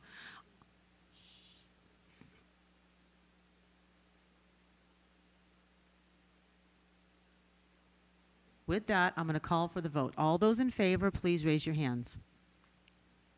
That is Ms. Dr. Anderson, Ms. McLaughlin, Ms. Derenak Kofax, Ms. Corbett-Sanders, Ms. Tolan, Ms. Marin, Ms. Keys-Gamarra. Ms. Omesh, I cannot see you on the screen. Can you please tell me what your vote is? My hand is up, yeah. Okay, and Ms. Omesh. All those opposed? Oh, Ms. Pekarsky, are you voting for it or not? Okay, Ms. Pekarsky. All those opposed? All those abstaining? Ms. Cohen, Mr. Frisch, and myself. That motion passes. I have a follow-on motion, please. Yes, Ms. Corbett-Sanders?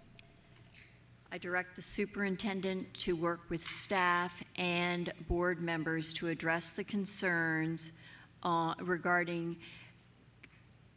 obtaining consent for students with intellectual or developmental disabilities that may result in a suspension of any kind, and propose an amendment to the SR&R at the next meeting. I'll second. Do you want to speak to your follow-on motion, Ms. Corbett-Sanders? I think we have talked about this concern quite a lot tonight. We also know that there is general approval and support by this board for achieving this amendment, but we know that there are concerns from staff about how to appropriately address it in the language. So what this does is it certainly puts a point in it to make sure that we address this concern at the next board meeting.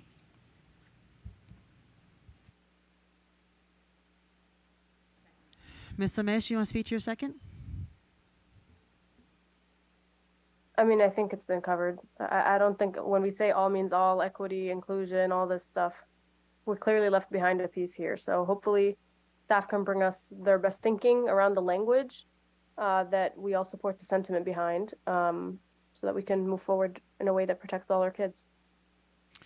All right, well, I see no other board members who wish to speak, so I have a question. I don't understand how we have a follow-on motion requiring consent when we just said we can't require consent. It doesn't make any sense to me. Then, because it said a follow-on motion to work with staff on consent. Address the concerns regarding consent in this document. It is not I just want to clarify, because what I heard was address the concerns about consent, and the consent was a piece that was a concern. So I just want to clarify what the intent of the follow motion. concerns regarding achieving or obtaining Well, consent. But that wasn't the language, so I'm trying to clarify. It was the language. It should have been written. I apologize, but I do think we need to have. I think it's important for the community to understand that this board fully supports the spirit of this amendment and that we need to have clarity as to how to achieve it. Point of order, Madam Chair. I seconded a motion that said to bring an amendment to the language regarding that. We did. This is not reflecting an amendment. Yes, So Ms.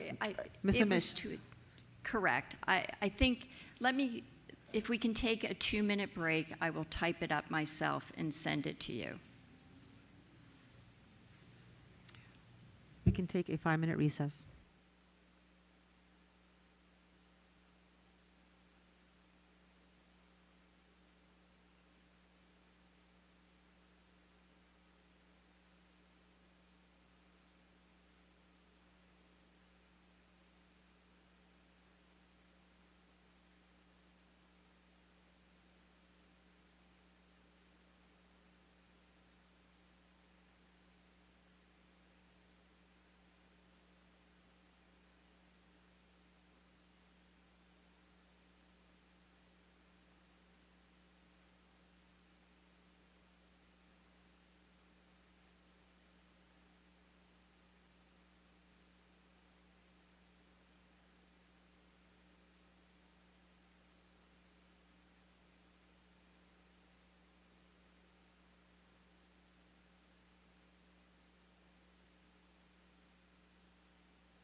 All right, we're going to come back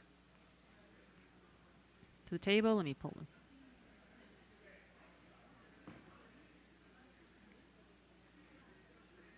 All right, do we have the follow-on motion language up on the screen? Board members, please take your seats. Shh. Board members, please take your seats.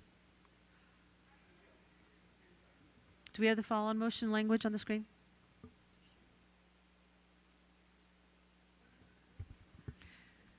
Ms. Corbett-Sanders, would you like to read your follow-on motion?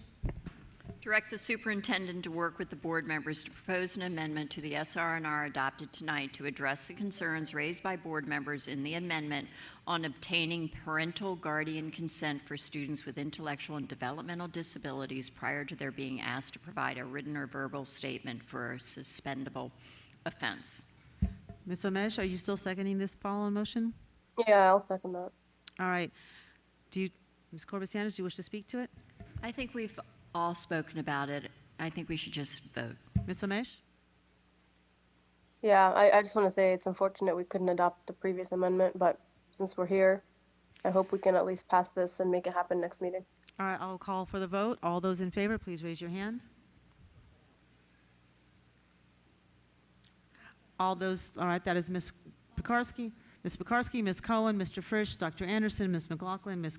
Derenak Kofax, Ms. Corbett-Sanders, Ms. Omesh, Ms. Tolan. Ms. Marin, are you voting? Ms. Marin, Ms. Keys-Gamarra, and myself. That follow-on motion passes.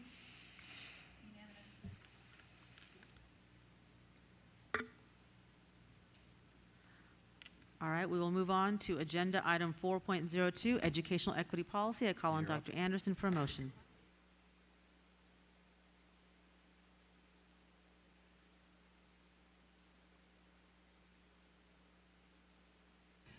Did she call him? Okay. I move to, no, this is not it. Sorry. I move that the school board adopt the educational equity policy. I will second this motion. Dr. Anderson, would you like to speak to your motion? Extensively. And for a very, very long time. No, seriously, I'm very pleased to present this motion for the board to act on this evening. As you have heard from the very wise Dr. Ivy earlier, this is a historic moment. This policy is the culmination of efforts that began several years ago, Michelle's freshman year, to be more accurate. It's a momentous occasion that after such a long journey, this board will put in writing the beliefs and values of this system. The work of equity began a while ago, but has been inconsistent throughout the division without the weight of it being codified in policy. The policy work began in earnest in a forum topic that was brought back in 2022. This was followed by 2x2 sessions with the board, work sessions, and the input of many community groups and members. Dr. Nardis King, our newly appointed Chief Equity Officer, dropped the interim there, and her team have had over 300 touch points with the community in the development of this policy. Dr. King and her team led an inclusive process which engaged constituents, associations, and community. The team conducted over 18 sessions with the following groups: Equity Leads, Middle School Principal Association, Minority Student Achievement Oversight Committee, Special Education Parent Teacher Association, SEPTA, Student Equity Ambassador Leaders, the SEALs, Title I Parent Advisory Committee, the Asian Educators Association, Family Liaisons, Fairfax Association of Black School Educators, Fairfax Association of Elementary Principals, the Fairfax County Council of PTAs, High School Principal Association, Hispanic Educators Association. It's really important to note that this policy was informed by the work of the Equity Policy Steering Committee. And I see some of the participants are with us in this room, and though we've lost a few, but some are still here. And those participants engaged in at least 6 sessions between January and February to also add to the content, the vocabulary. And those groups included FCPS employees, FCPS students, parents, community members. Organizations were represented from the Fairfax County Council of PTA, the Fairfax County Government, NAACP, the Fairfax County Parent Association, FCPS Pride, FAM, Houses of Worship, Interfaith Council, JCRC, Moms for Liberty, Mom Network, MSAOC, SEPTA, TPAC, Trauma Informed Community Network. So Dr. King, I do want to give you your flowers in ensuring that we had a wide breadth of input into this process. This policy also lists 7 areas of focus that are similar to the definitions are listed in alphabetical order to address facilities, family and community partnerships, student agency, school environments, funding, school funding, teaching and learning, and workforce.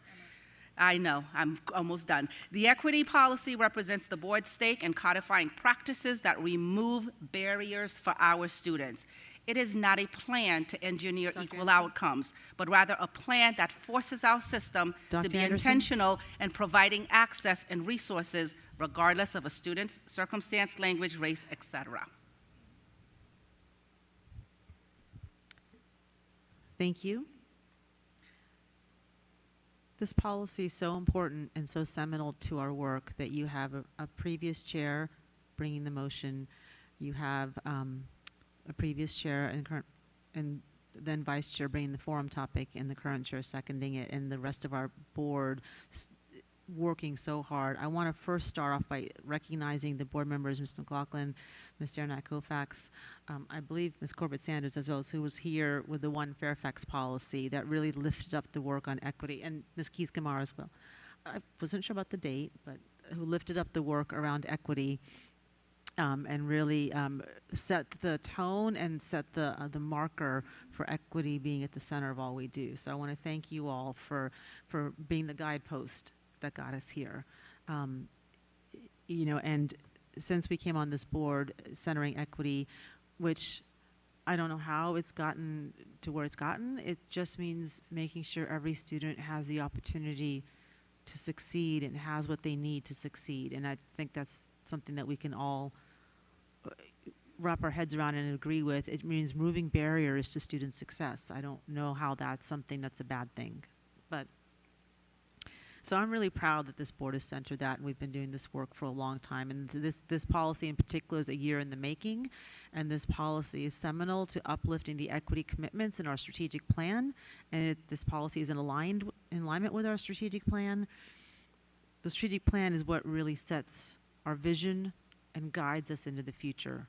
And we cannot implement that plan in a way that works for all children without the equity commitments behind it, because those equity commitments guide the implementation to say every child deserves what we are promising through the strategic plan, and every child deserves what they need so they can fulfill the opportunities promised through our strategic plan. And every child means every child. And the equity policy is seminal to uplifting those commitments. So I want to thank the team who worked really hard all year on this policy, and who took into account many voices in the community and many voices among staff in developing this policy. I think it's really important as we move forward with our equity policy that we do center all of our marginalized students. And we really lift up the needs of all of our marginalized students. And we look at the data, but we also lift up the fact that this policy is going to improve outcomes and opportunities for every student. Every student. And I'll give a couple examples of where I think it would have helped. My daughter, who is now working for an unnamed tech company on the West Coast, who is in 13 AP classes and went to an Ivy League school, we fought for 3 years to get her anxiety from PTSD recognized.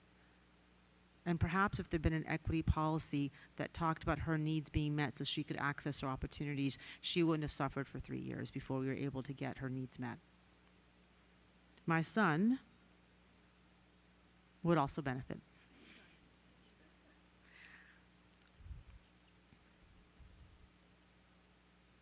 Well, I will take a point of privilege, since I let a few others speak, to say that my son would not be accessing one of the best music colleges in the world and perhaps the fights that we had in the 8 IEP meetings a year, we wouldn't have had if we had an equity policy that recognized his right to have all the opportunities and barriers removed.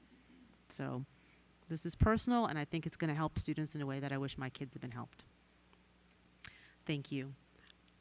I will call first on Ms. McLaughlin, then Mr. Frisch. Thank you.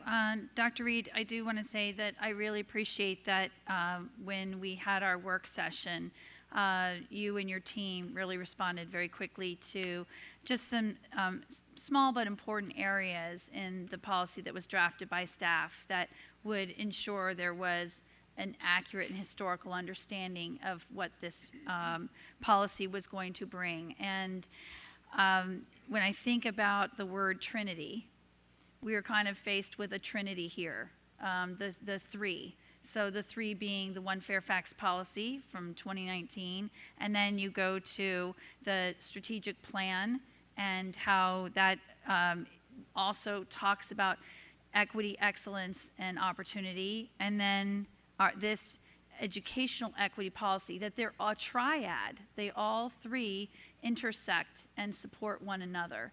So, you know, I think trying to help people understand that this is the extension as we ended up having in the language, so people really did recognize that we did this as a division in partnership with the Board of Supervisors in 2019 to have the One Fairfax policy drive and guide all policies. But we didn't have anything that went deeper and further from our shared commitment to equity. And so that's what this is to spell out, is how do we then create from the One Fairfax policy an educational equity policy. One thing I did notice, however, though, in the actual draft of the document, it just says this is a new policy and it says equity policy A. I think how this is written, educational equity policy, even this first sentence says to assert and clarify the educational equity beliefs. The next sentence says the equity policy. All right. Yep. Yeah, we just need to make that. It's not an amendment. Well, it's not an amendment. It's just without objection. Without objection, just strike the word educational in front of equity policy. So, yeah, on the agenda. You said correct it on the agenda.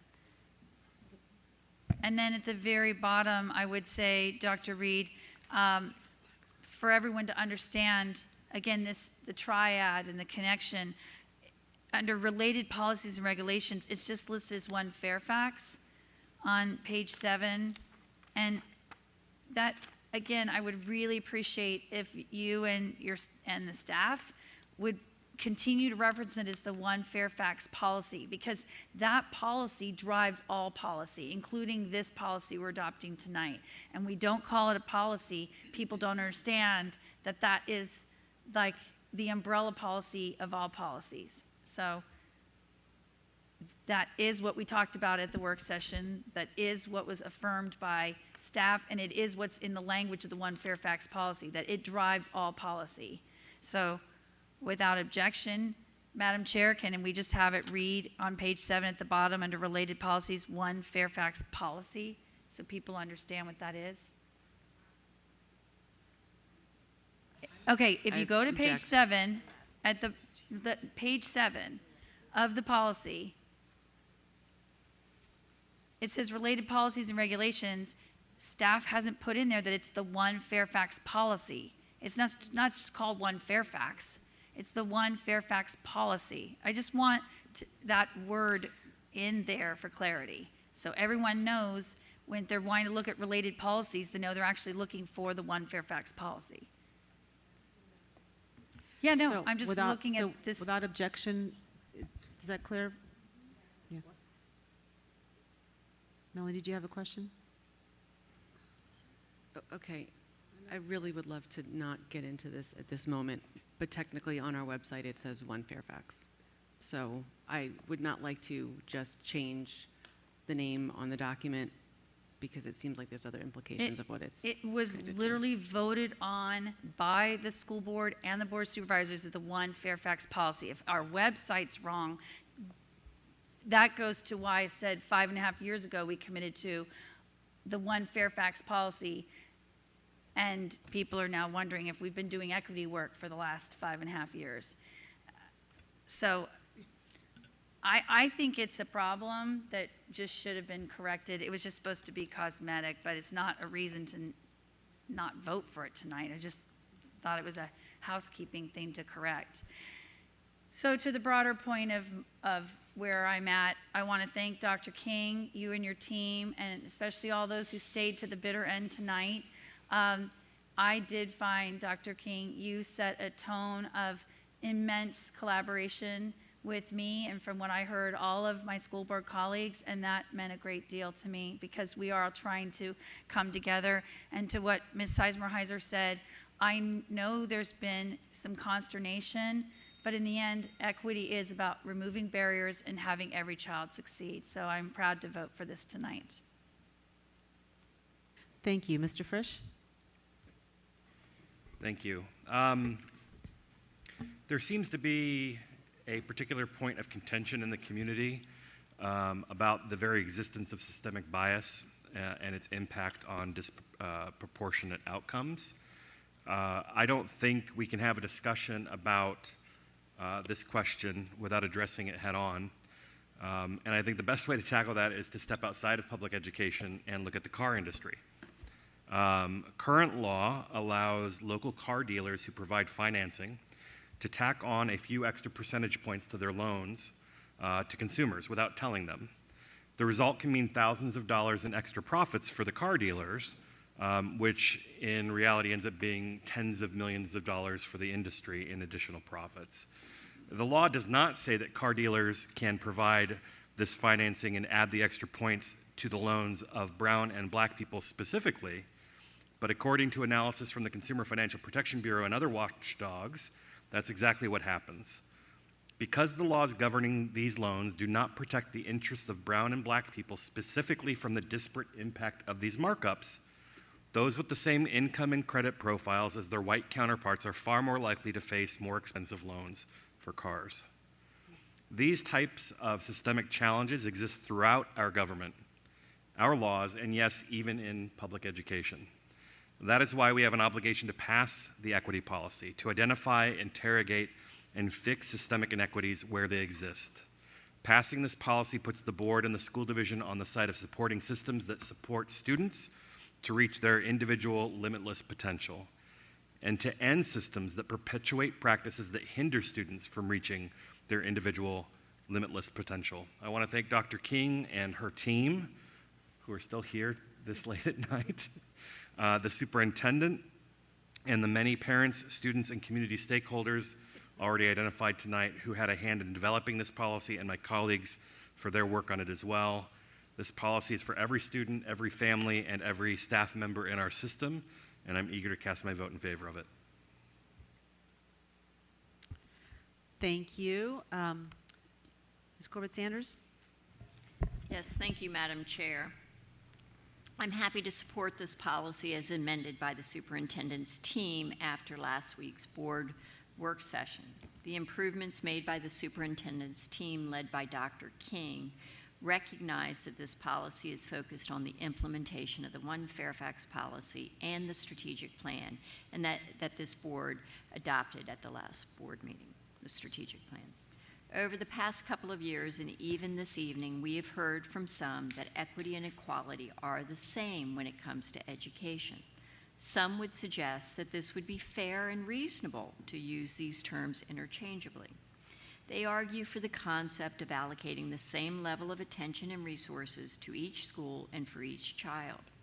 However, this approach presumes that every child begins school from the same starting place. Students attending the Fairfax County Public Schools, and frankly those attending schools across this nation, represent a range of socioeconomic, linguistic, physical, and neurodivergent abilities.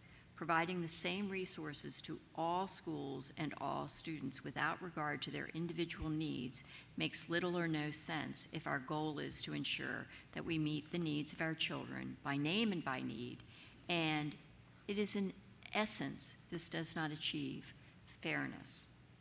By adopting this policy tonight, this board reaffirms its commitment to ensuring equity and excellence in education and recognizing that it can only be achieved when steps are taken to ensure every student has the level of support they specifically need to be successful in inclusive classrooms, have access to opportunities, and we remove barriers so that all can fully participate in our school community. So I am happy to support this tonight. Thank you, Ms. And Marin. thanks again, Dr. King. Ms. Marin? Yes, tonight or this morning, the board is doing what it was elected to do, which is to set policy. And the policy is the vision and represents the values of this school division.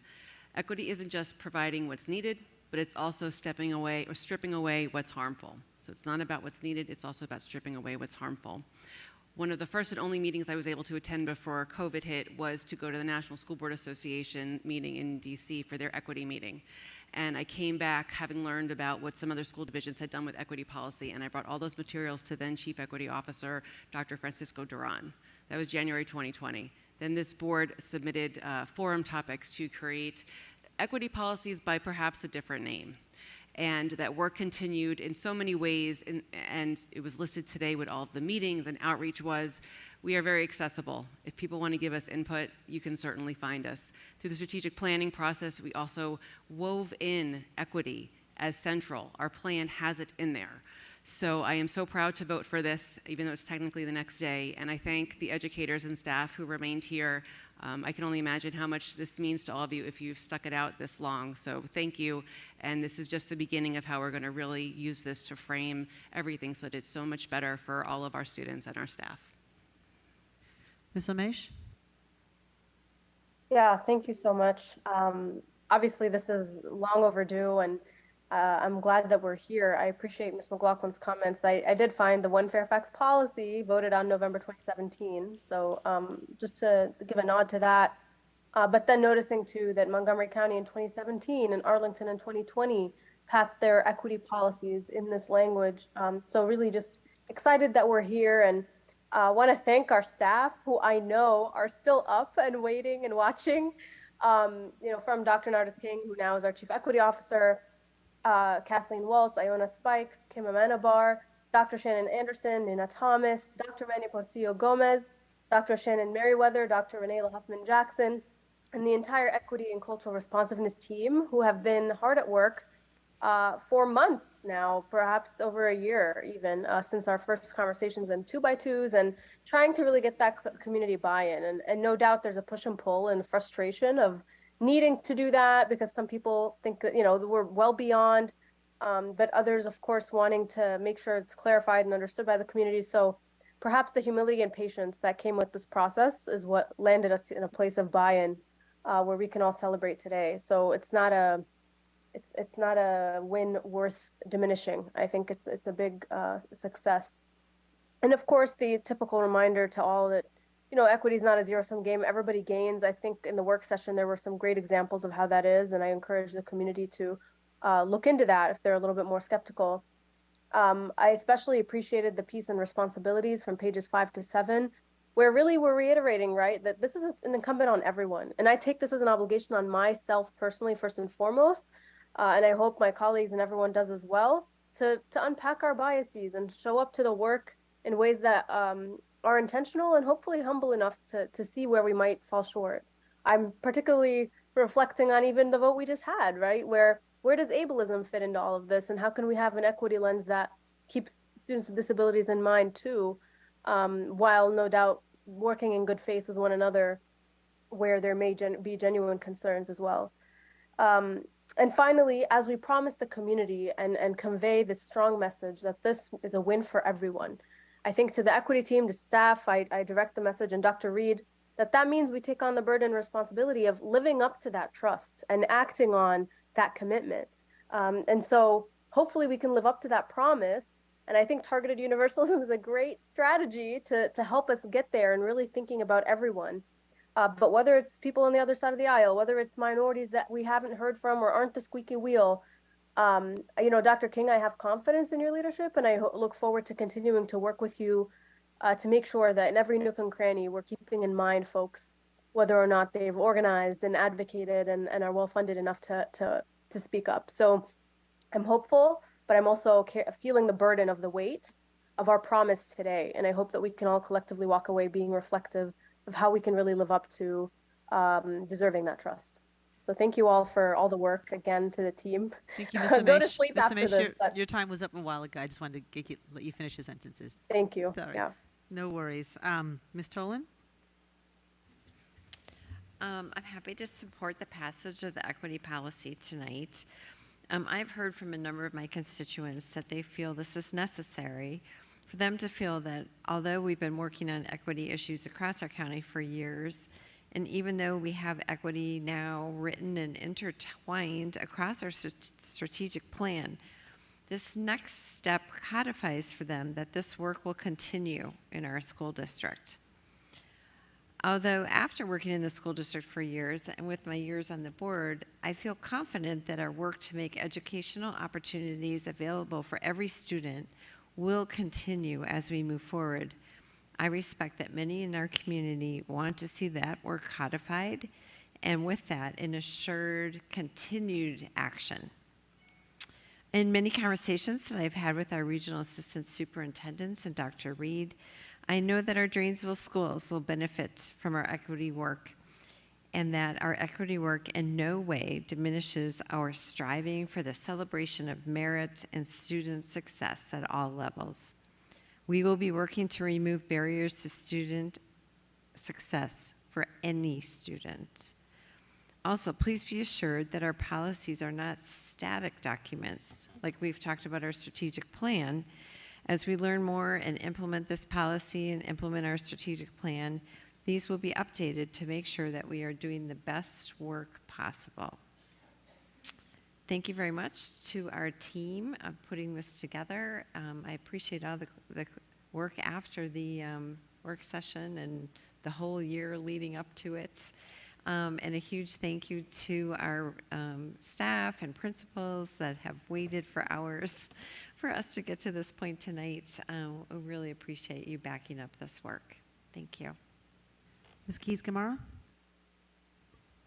Thank you. I echo all the sentiments that my colleagues have expressed, but I also want to acknowledge some of the comments we heard tonight.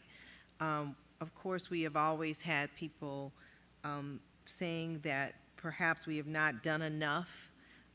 This work has been continuing since I got on the board in 2017 when we started working on One Fairfax.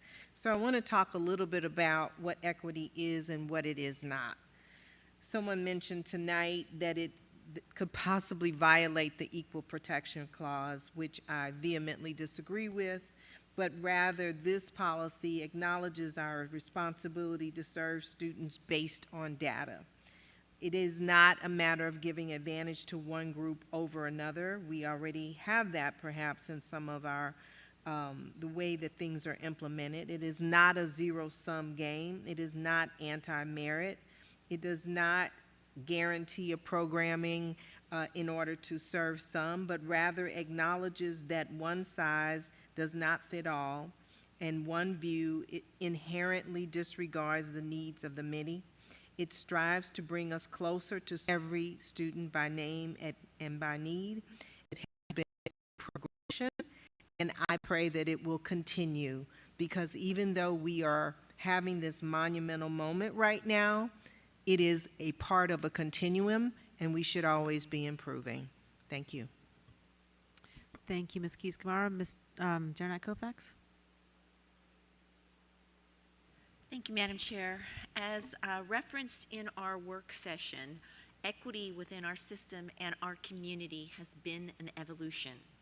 First with the One Fairfax policy, next with the adoption of our strategic plan, and tonight further codifying our beliefs with this policy. We are moving forward with progress. As we have discussed in our work session, and so many of my colleagues have referenced, Equity recognizes that we do not all start from the same place, that we must acknowledge this and make adjustment to the imbalances that do exist. That equity does not require us to lower standards, but it calls upon us to remove any barriers that might prevent one from achieving the highest standards possible. Equity does not ask us to disregard one's unique talents, gifts, or accomplishments. Rather, it calls on our educators and our community members to work intentionally on identifying those talents within our students and working with them to help achieve their highest potential. Dr. King, as I referenced in our work session, you and I talked about equity in our very first meeting when I first got on the school board, when you were the principal at Mount Vernon High School, and I was in my first months on the school board. What a wonderful full circle moment it is for you tonight as you take your permanent role as our Chief Equity Officer as we move forward with this policy. Congratulations, Nardis, to you and all your team back there. Thank you all for your very hard work to get us here tonight. I look forward to passing this tonight. Thank you. Ms. McLaughlin, did you want to go back? Yes, Chairman Heiser. I just, again, wanted to find out maybe our parliamentarian can make clear, because I've sent the information to the board members, and it has been acknowledged that in November of 2017, this school board did pass the One Fairfax policy, and we need that to be correct before we pass it tonight. So without objection, is it all right if we correct the phrase One Fairfax to One Fairfax policy in the equity policy? Without objection? Okay. All right. So we'll make that technical change. Thank you. All right. And I see staff nodding their heads over there as well. So with that, I see no other lights up, so I will call for the vote. The motion before us is on the screen. All those in favor, please raise your hands. It's Ms. Keys-Gamarra, Ms. Marin, Ms. Tolan, Ms. Derenak-Kofax, Ms. Corbett-Sanders, Ms. McLaughlin, Dr. Anderson, Mr. Frisch, Ms. Cohen, Ms. Pekarsky, myself. That passes unanimously.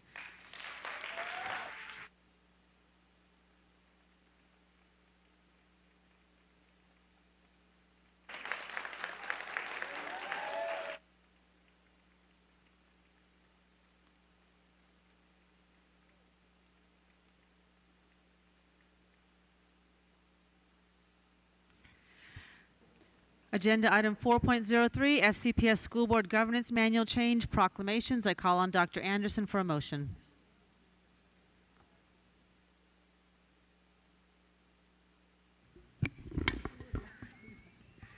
I move to amend Section D of the School Board's Governance Manual to reflect the changes noted in red as shown on board docs and on the screen. And they're not yet on the screen. Okay. Maybe make it a little bit smaller so the whole thing shows up, please. What is happening? Oh, it's only 12:30. All right. Is it on the screen in front of us? Yep. Slightly smaller. There you go. Because it shows up in two places. This is showing it on the screen. It's also on board docs. Is there a second? Ms. Amish? Yeah, I'll second. All right, Dr. Anderson, you want to speak to your motion?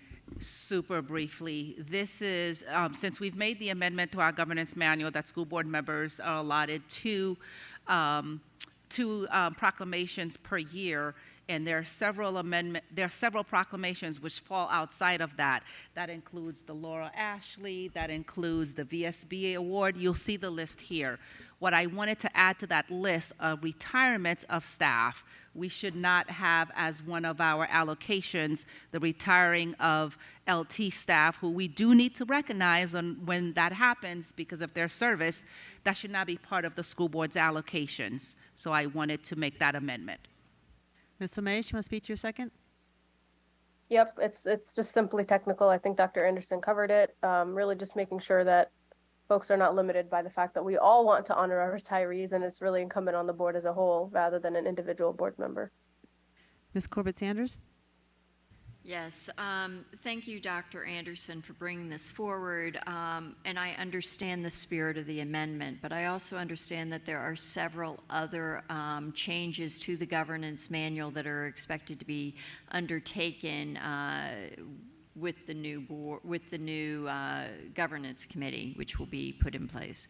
So I would suggest that rather than adopting this tonight, since we just did all of these proclamations this evening recognizing retirements, that we postpone this adoption until such time that we have, we look at the entirety of the proclamations policy.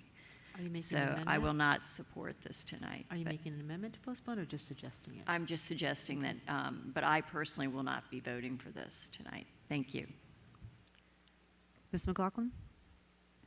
Yeah, I appreciate what Ms. Corbett Sanders said, but I actually, given what we've endured tonight, I think we need to stop creating unnecessary work. This is a no-brainer. I actually can't believe that we will always want to make sure we can honor retiring staff, that, you know, some of these other things here are just, we're overcomplicating it. It's here in front of us. Just vote it in. If you don't support moving it to there, then I really can't even understand the rationale. So I wish we would just vote it in, move on, and, you know, it just takes care of the problem sooner rather than later. This is such a no harm change.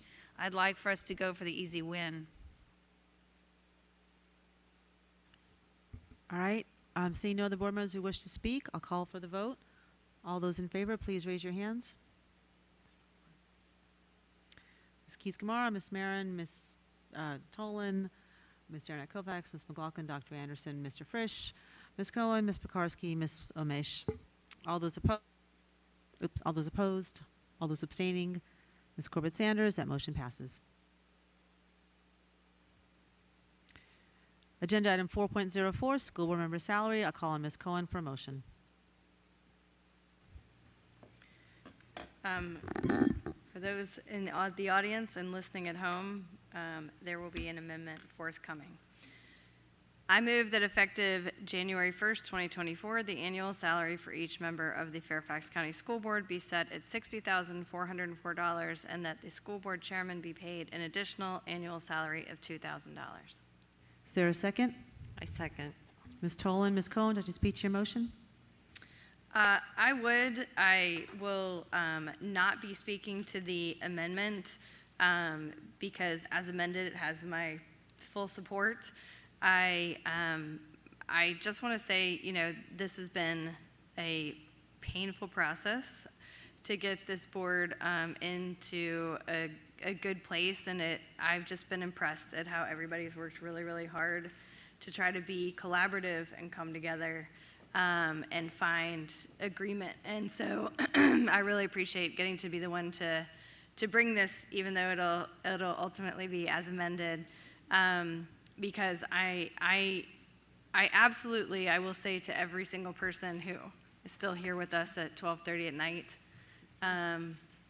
all of our family members at home, every band concert and strings and chorus and every weekend event. I know so many of us have missed our kids' senior lasts because we've been sitting here, and it is all part of the job, and I'd happily sign up to do it again these last 3.5 years.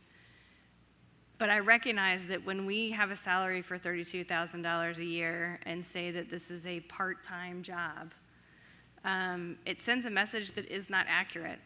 The expectation from our constituents is that we will be accessible to them at all times, which, as we said when we talk about our LT, that is the expectation, that when those calls come at 11:30 at night, when unfortunately we have the loss of a student or a staff member during the night, that everybody is available 24/7 to be responding in a way that I think people who are running a $3.5 billion organization ought to be running. I would argue that it makes sense for the salaries to be commensurate with our teacher starting salaries. I recognize that's not where the board ultimately fell. I do just want to emphasize to people that this is not us raising our own salaries. 8 of us will not be here for sure next year or not running. And so this is a recognition to those who will come after us that this is a full-time job. You should be expecting to walk on into a full-time job with a full-time commitment. And, you know, I want this job to be accessible to all folks. When we say that we want diversity of our staff, I hope that we also mean diversity that is socioeconomic on the board. And I will say that in these last 3.5 years, I've been grateful to be able to be a public servant. I also spent this morning at the kitchen table with my husband trying to figure out how we're going to pay for the first semester of college for our oldest that is due in a month. And I recognize that the sacrifice that we make, I'd happily do it again, but I think it is very reasonable for this to be a full-time salary. Thank you, Ms. Cohen. Ms. Tolan, just to speak to your second. I'm basically seconding this in order to hear the substitute motion and fully support the comments of my colleague, Ms. Cohen.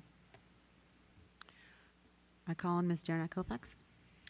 Thank you, Madam Chair. I move to amend action item number 4.05, school board member salaries, effective January 21st, 2024. The annual salary for each member of the Fairfax County School Board should be set at $48,000, and the chair should be paid an additional salary of $2,000. Is there a second? Ms. Jarnack Kofax, would you speak to your amendment? Yes. By Virginia Code, school boards are only permitted to make salary changes prior to July 1 in the year in which there is a school board election.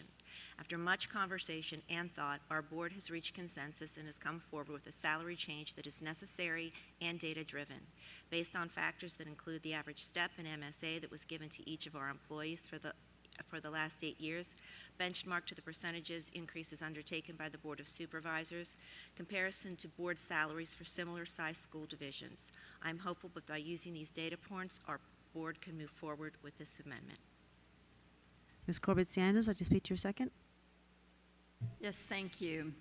Although the code does not require the school board to follow the same process as the Board of Supervisors prior to enacting salary changes, you'll see a follow-on motion tonight which will address some of that. But I believe that this motion tonight does address the challenges that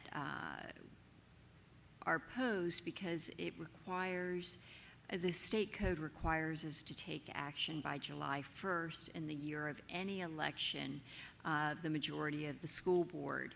And so this motion tonight, if we were not to enact it, would mean that we would go 12 years without adjusting the school board salary.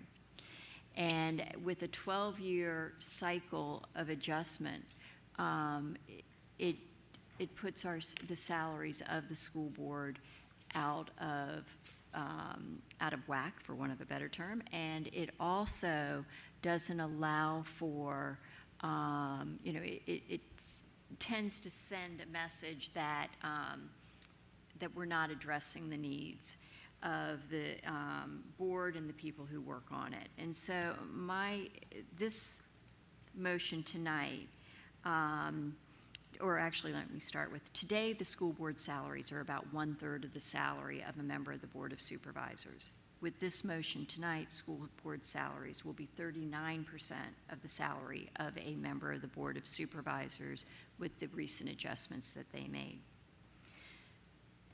This motion is comparable to the salary that board members are compensated at for large school systems elsewhere in the country.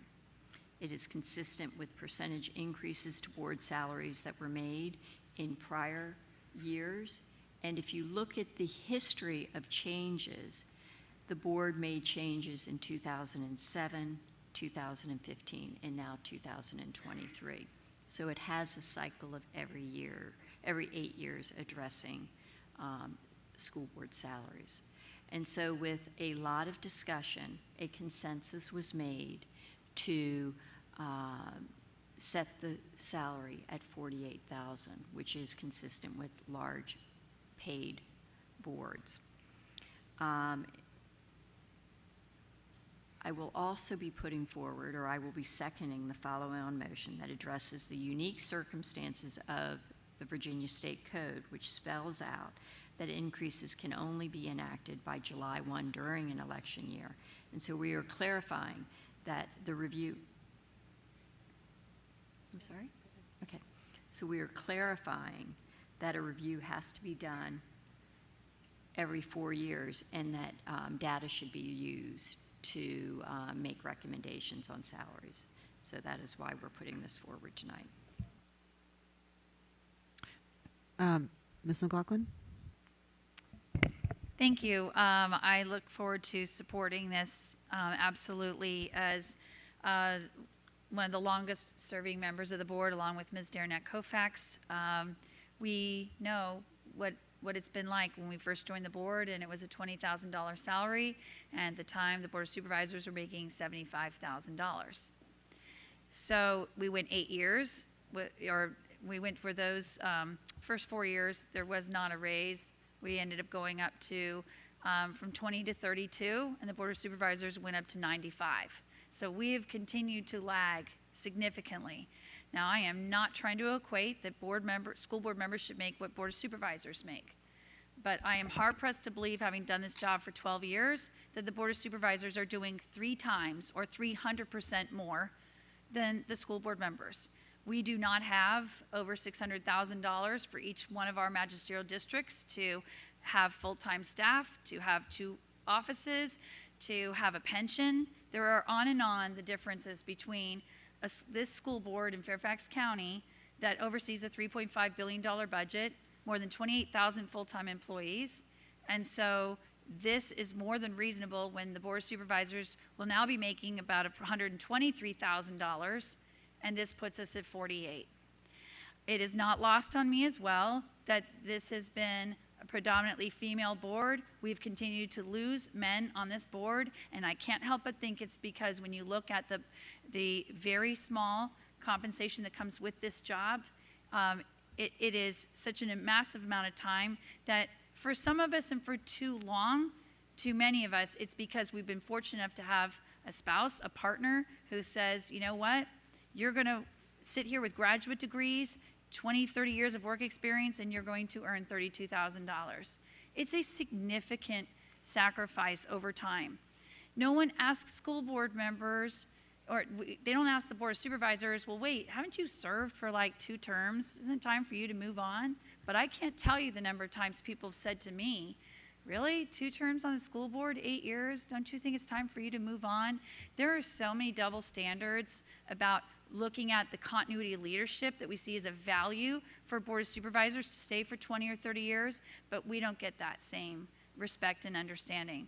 And that's for not tonight after midnight, but I say this because I want to thank every one of the board members here tonight. We didn't take this lightly, and 8 of us are rolling off the board. So 8 of us don't stand to benefit here at all.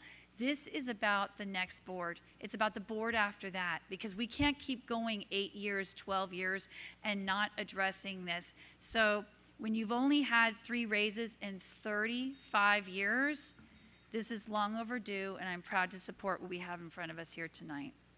Thank you, Ms. McLaughlin. Ms. Omesh? Yeah, thank you. And I know it's late and everyone wants to go to sleep, but I mean, I, for one, am a little disappointed that we're here without more discussion. I haven't heard from anyone except for, I guess Ricky had asked me a while ago if I'd be open to the conversation, and I said I needed a lot more information to get behind something like this. But I guess I want to learn a little bit more about what people are saying were similar divisions that we pegged this to. And then I'm struggling to get behind the step piece too, because I can understand the MSA, like that's inflation and whatnot, but with the steps, board members are running for re-election. Nobody's staying here for like an extended amount of time such that the step would even make sense because you have people at different points, but then we're changing the salary for everyone. So, I mean, I don't know if there are any staff left in the room, but, or anyone who wants to speak to the similar divisions piece, because I remember a while back when we had explored this before, I thought that we had found that we were on the upper end of similar divisions anyway, in terms of pay. Don't get me wrong, I appreciated the comments on comparing to board of supervisors. Continues to puzzle me. We manage more than half of the budget, but we get paid, far less, and we don't have an office full of full-time staff working for us. And the work is so important. But I'm also seeing this in the context of education in general is hurting, and everybody in education is underpaid. And I mean, especially post-COVID and a recession, people are hurting financially. I don't know. I'm struggling with this one from a moral perspective, but I understand. I also see why this is needed. Don't like all the merits to it are there. So I don't know. I mean, can someone provide some more information around the specifics of what was alleged? Alleged, Ms. Ramesh, can you clarify what specifics you're looking for? I mean, I think I just outlined the comments on this being comparable to similar divisions, the 40, or the number that's. I'll ask the maker of the motion to answer your questions. Ms. Deanna Kofax? Ms. Ramesh, we had looked at several divisions. I can give you several, but the two that are very comparable, Orange County Public Schools, they have approximately 190,000 students. Their salary is right in line with what we're proposing, a little bit higher at 48.4. Palm Beach County also has 188,000 students with 48.4. And then that is the high range nationally. The highest range is LA Unified with over 400,000 students, and they pay their people in tiers.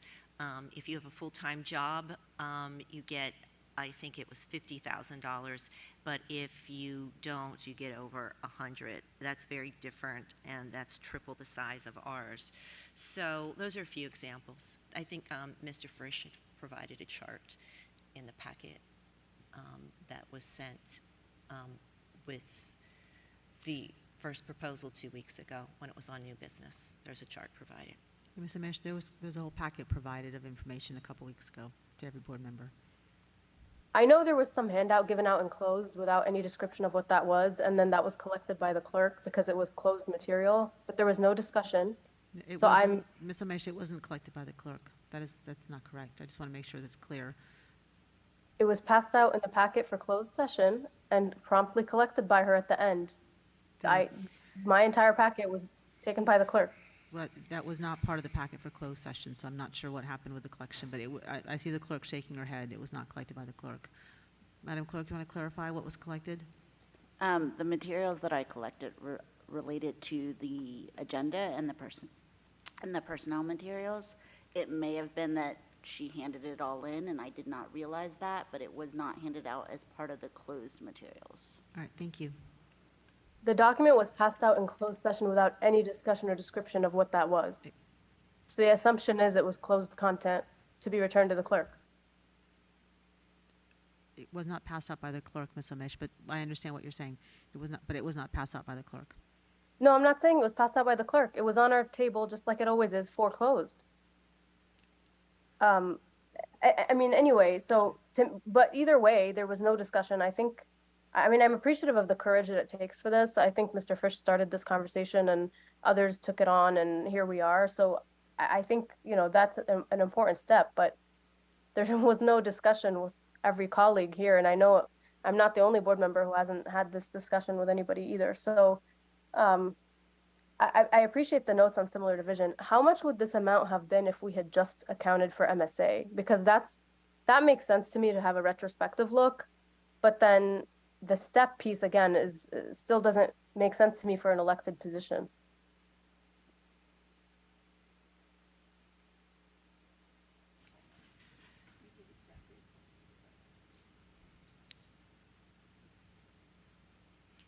Ms. Amish, I'm not sure we have the numbers of just MSA. This was benchmarked against other comparable divisions, as well as keeping into account what the Board of Supervisors used as well. Calculated theirs was both longevity and MSA, so it was not, we didn't break down those numbers. It was more benchmarked against comparable divisions. You're saying the Board of Supervisors has a step increase? Yes, yes, they did longevity and step, longevity and COLA. They did longevity. Ms. McLaughlin, did you want to respond to that? Yes, Ms. Amish, it's my understanding that the Board of Supervisors took the longevity and COLA that their employees had over 8 years, and they applied it to their existing salary of 95, and that's how they got to the 123. So when I know that I emailed our CFO, Lee Burden, and asked her to do the same thing, but just from our side of what our employees got as the average raise over the last 8 years. And that brought it up to a little over $42,000. Then additional board members did the research of looking at similar sized school districts, and that went as high as 48. So that's where board members started having conversations with each other of how do you try and apply the best you can in benchmarking not just the raises over the last 8 years, but what is the market analysis for the work that gets done. We do that with employees both on our side of the envelope and the county government. It's done fairly frequently, especially for the market analysis for individual positions, for even police and public safety. Okay. Who did we not give an MSA to this in the past, I don't know, 5 years, say, or even just this year? Do we know in our division?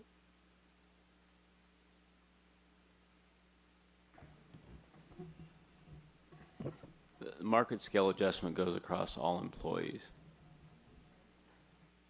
Is there, in the past 5 years, have we withheld that? I'd have to check with my budget staff for specifics, but again, it goes across to all eligible employees, and so we can get the list of those employees who are eligible for a market scale adjustment. Who's not eligible, Marty? Ms. McLaughlin, do you want to address Ms. Amish's questions? No, this is a staff question. I'm not Who sure. are who's not Dr. Reed, eligible would you like for to an respond MSA? to Ms. Amish? What? Would you like to respond to Ms. Amish? Ms. Lamesh, I apologize. Would you repeat the question? Who in our division is not eligible for an MSA increase? Who is not eligible? I think everyone is eligible this year. That's the plan. All staff, I believe. Yes, all staff this year are eligible. No. I just speak heard to Mark prior saying years. Miss Burden is on. If Miss Burden, because we used her data to help us, so she is the maker of the data, if you will. Go ahead, Lee. Yeah, the MSA is applied to salary schedules when it's included in the adopted budget. So everyone that is a FTE or an hourly contracted employee like bus drivers and food services would all be eligible for an MSA because their salaries are on a salary schedule. Okay, are there full-time employees who are not on a salary schedule or effectively full-time? Ms. Amish, your time is up. Okay, I guess I'll take a go back.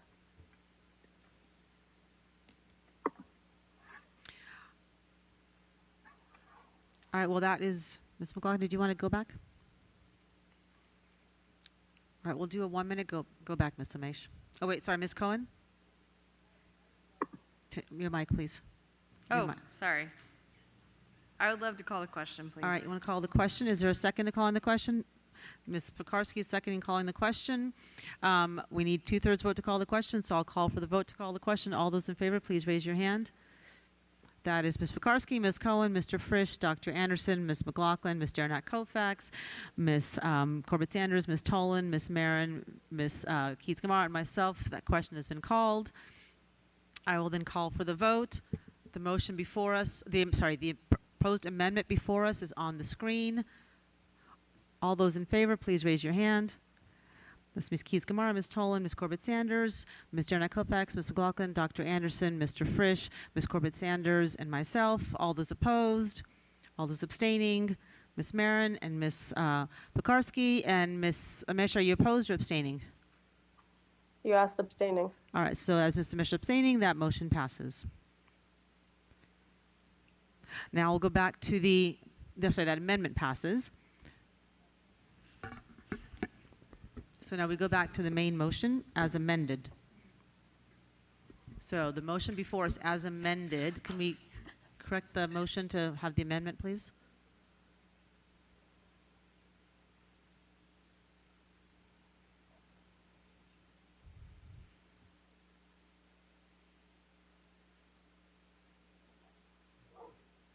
The motion before us as amended is on the screen. We just voted for the amendment, now we're voting for the main motion. All those, as amended, it's the same. It's the same. We just have to vote for the main motion. All those in favor, please raise your hand. Ms. Keith Gamara, Ms. Tolan, Ms. Corbett Sanders, Ms. Derenak Kofax, Ms. McLaughlin, Dr. Anderson, Mr. Frisch, Ms. Cohen, and myself. All those opposed, all those abstaining. That is Ms. Marin, Ms. Pekarsky, Ms. Amish. Are you not abstaining this time?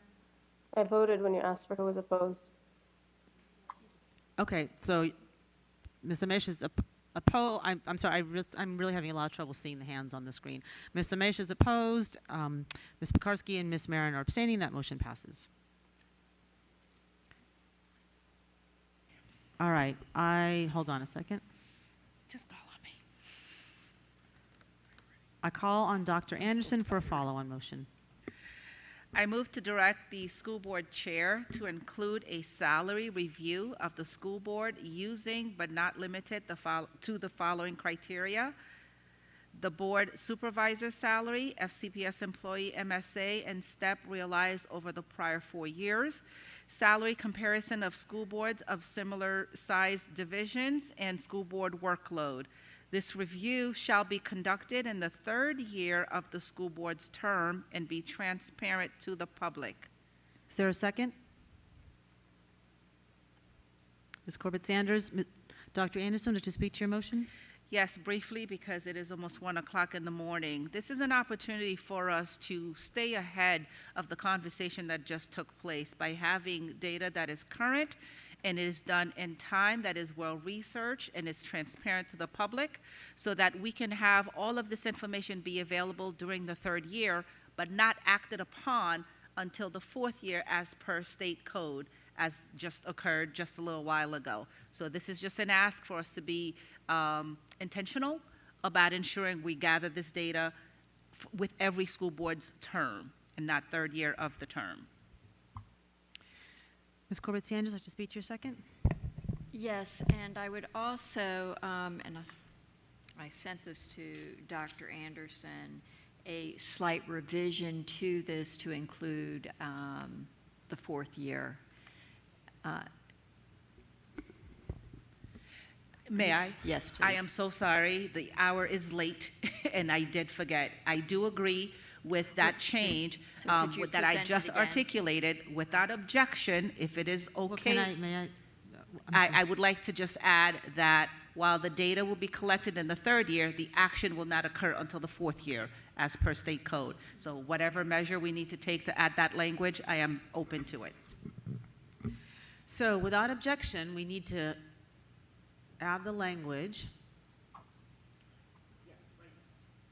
Without objection, we're going to amend the follow-on motion to add the language that's on the screen. I will read it. This review shall be conducted in the 3rd year of the school board's term and be transparent to the public, but the action will not be taken until not to the 4th year, until the 4th year. Per state code. Until the 4th year per state code. Thank you, Ms. Corbett Sanders. My apologies. So without objection, this is now the follow-on motion on the screen. Did you want to continue? I think we've talked about it. It's just important to systematize this approach. Thank you. Ms. McLaughlin? Just briefly, I do think that based on Ms. Omesh's line of questioning, we really need to position both the board and the public and our employees to have a really deep understanding of how any raises to the school board salaries in the future will happen and what they're based on. Prior boards know that when we did the first raise, I specifically recommended that we have a working group of independent citizens who could benchmark the work of the school board against the board of supervisors and other school boards of our size and complexity. That wasn't done when in the 2016-2015 raise, and then when we talked about doing it again this time, we didn't, and we found ourselves pretty much compressed for time. So there was an amazing amount of data and research that board members gathered, that staff provided to us, but I really look forward to this follow-on motion helping our community, our employees, everyone understand that we are trying to simply benchmark the work, the time commitment, the skills required, and the compensation that is attached to these type of public offices. And Ms. Omesh, as always, I certainly welcome having deeper conversations with you. I know timing-wise, I would have liked a longer runway from when we published this as new business to when we voted, but because of the timing and with state code, we had to do the vote tonight. So I look forward to setting up future boards for having the longer runway, for having this dialogue with one another and with the public. So I will be supporting this. Thank you. Ms. Cohen? Oh, I'm sorry, was your light left on? All right. Ms. Janet Kofax? I too support this, and I appreciate that we can put into process and codify this process for future boards. Thank you. With that, I will then call for the vote. The motion before, the follow-on motion before us is on the screen. All those in favor, please raise your hands. Ms. Keys-Gamarra, Ms. Marin, Ms. Tolan, Ms. Janet Kofax, I need to read them out loud. Ms. Corbett Sanders, Ms. McLaughlin, Dr. Anderson, Mr. Frisch, Ms. Cohen, Ms. Pekarsky, and I don't see Ms. Omesh's hands up, so all those opposed, please raise your hand. All those abstaining, Ms. Omesh, that follow-on motion passes. Sorry. If you could please turn your lights off while because my screen's, Agenda item 5, consent agenda. Our adopted rules of parliamentary procedure, Robert's rules, provide for a consent agenda listing several items for approval of the board by a single motion. Many items listed have gone through board review, and documentation has been provided to all board members and the public in advance. Items may be removed from the consent agenda at the request of any board member prior to the meeting. The consent agenda items are on the screen. Is there any objection to approving the consent agenda? Hearing and seeing no objection, the consent agenda is approved. Agenda item 6, new business. The following are new business agenda items. There will not be a vote on these items this evening, but action is scheduled at a future meeting. The new business items are on the screen.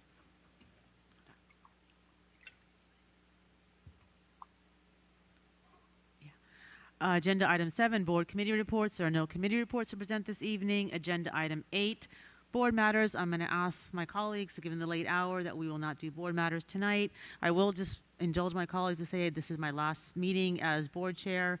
So it is, well, my last full meeting, but it is pretty apropos for what it's been like being a board chair. So with that, this meeting is adjourned.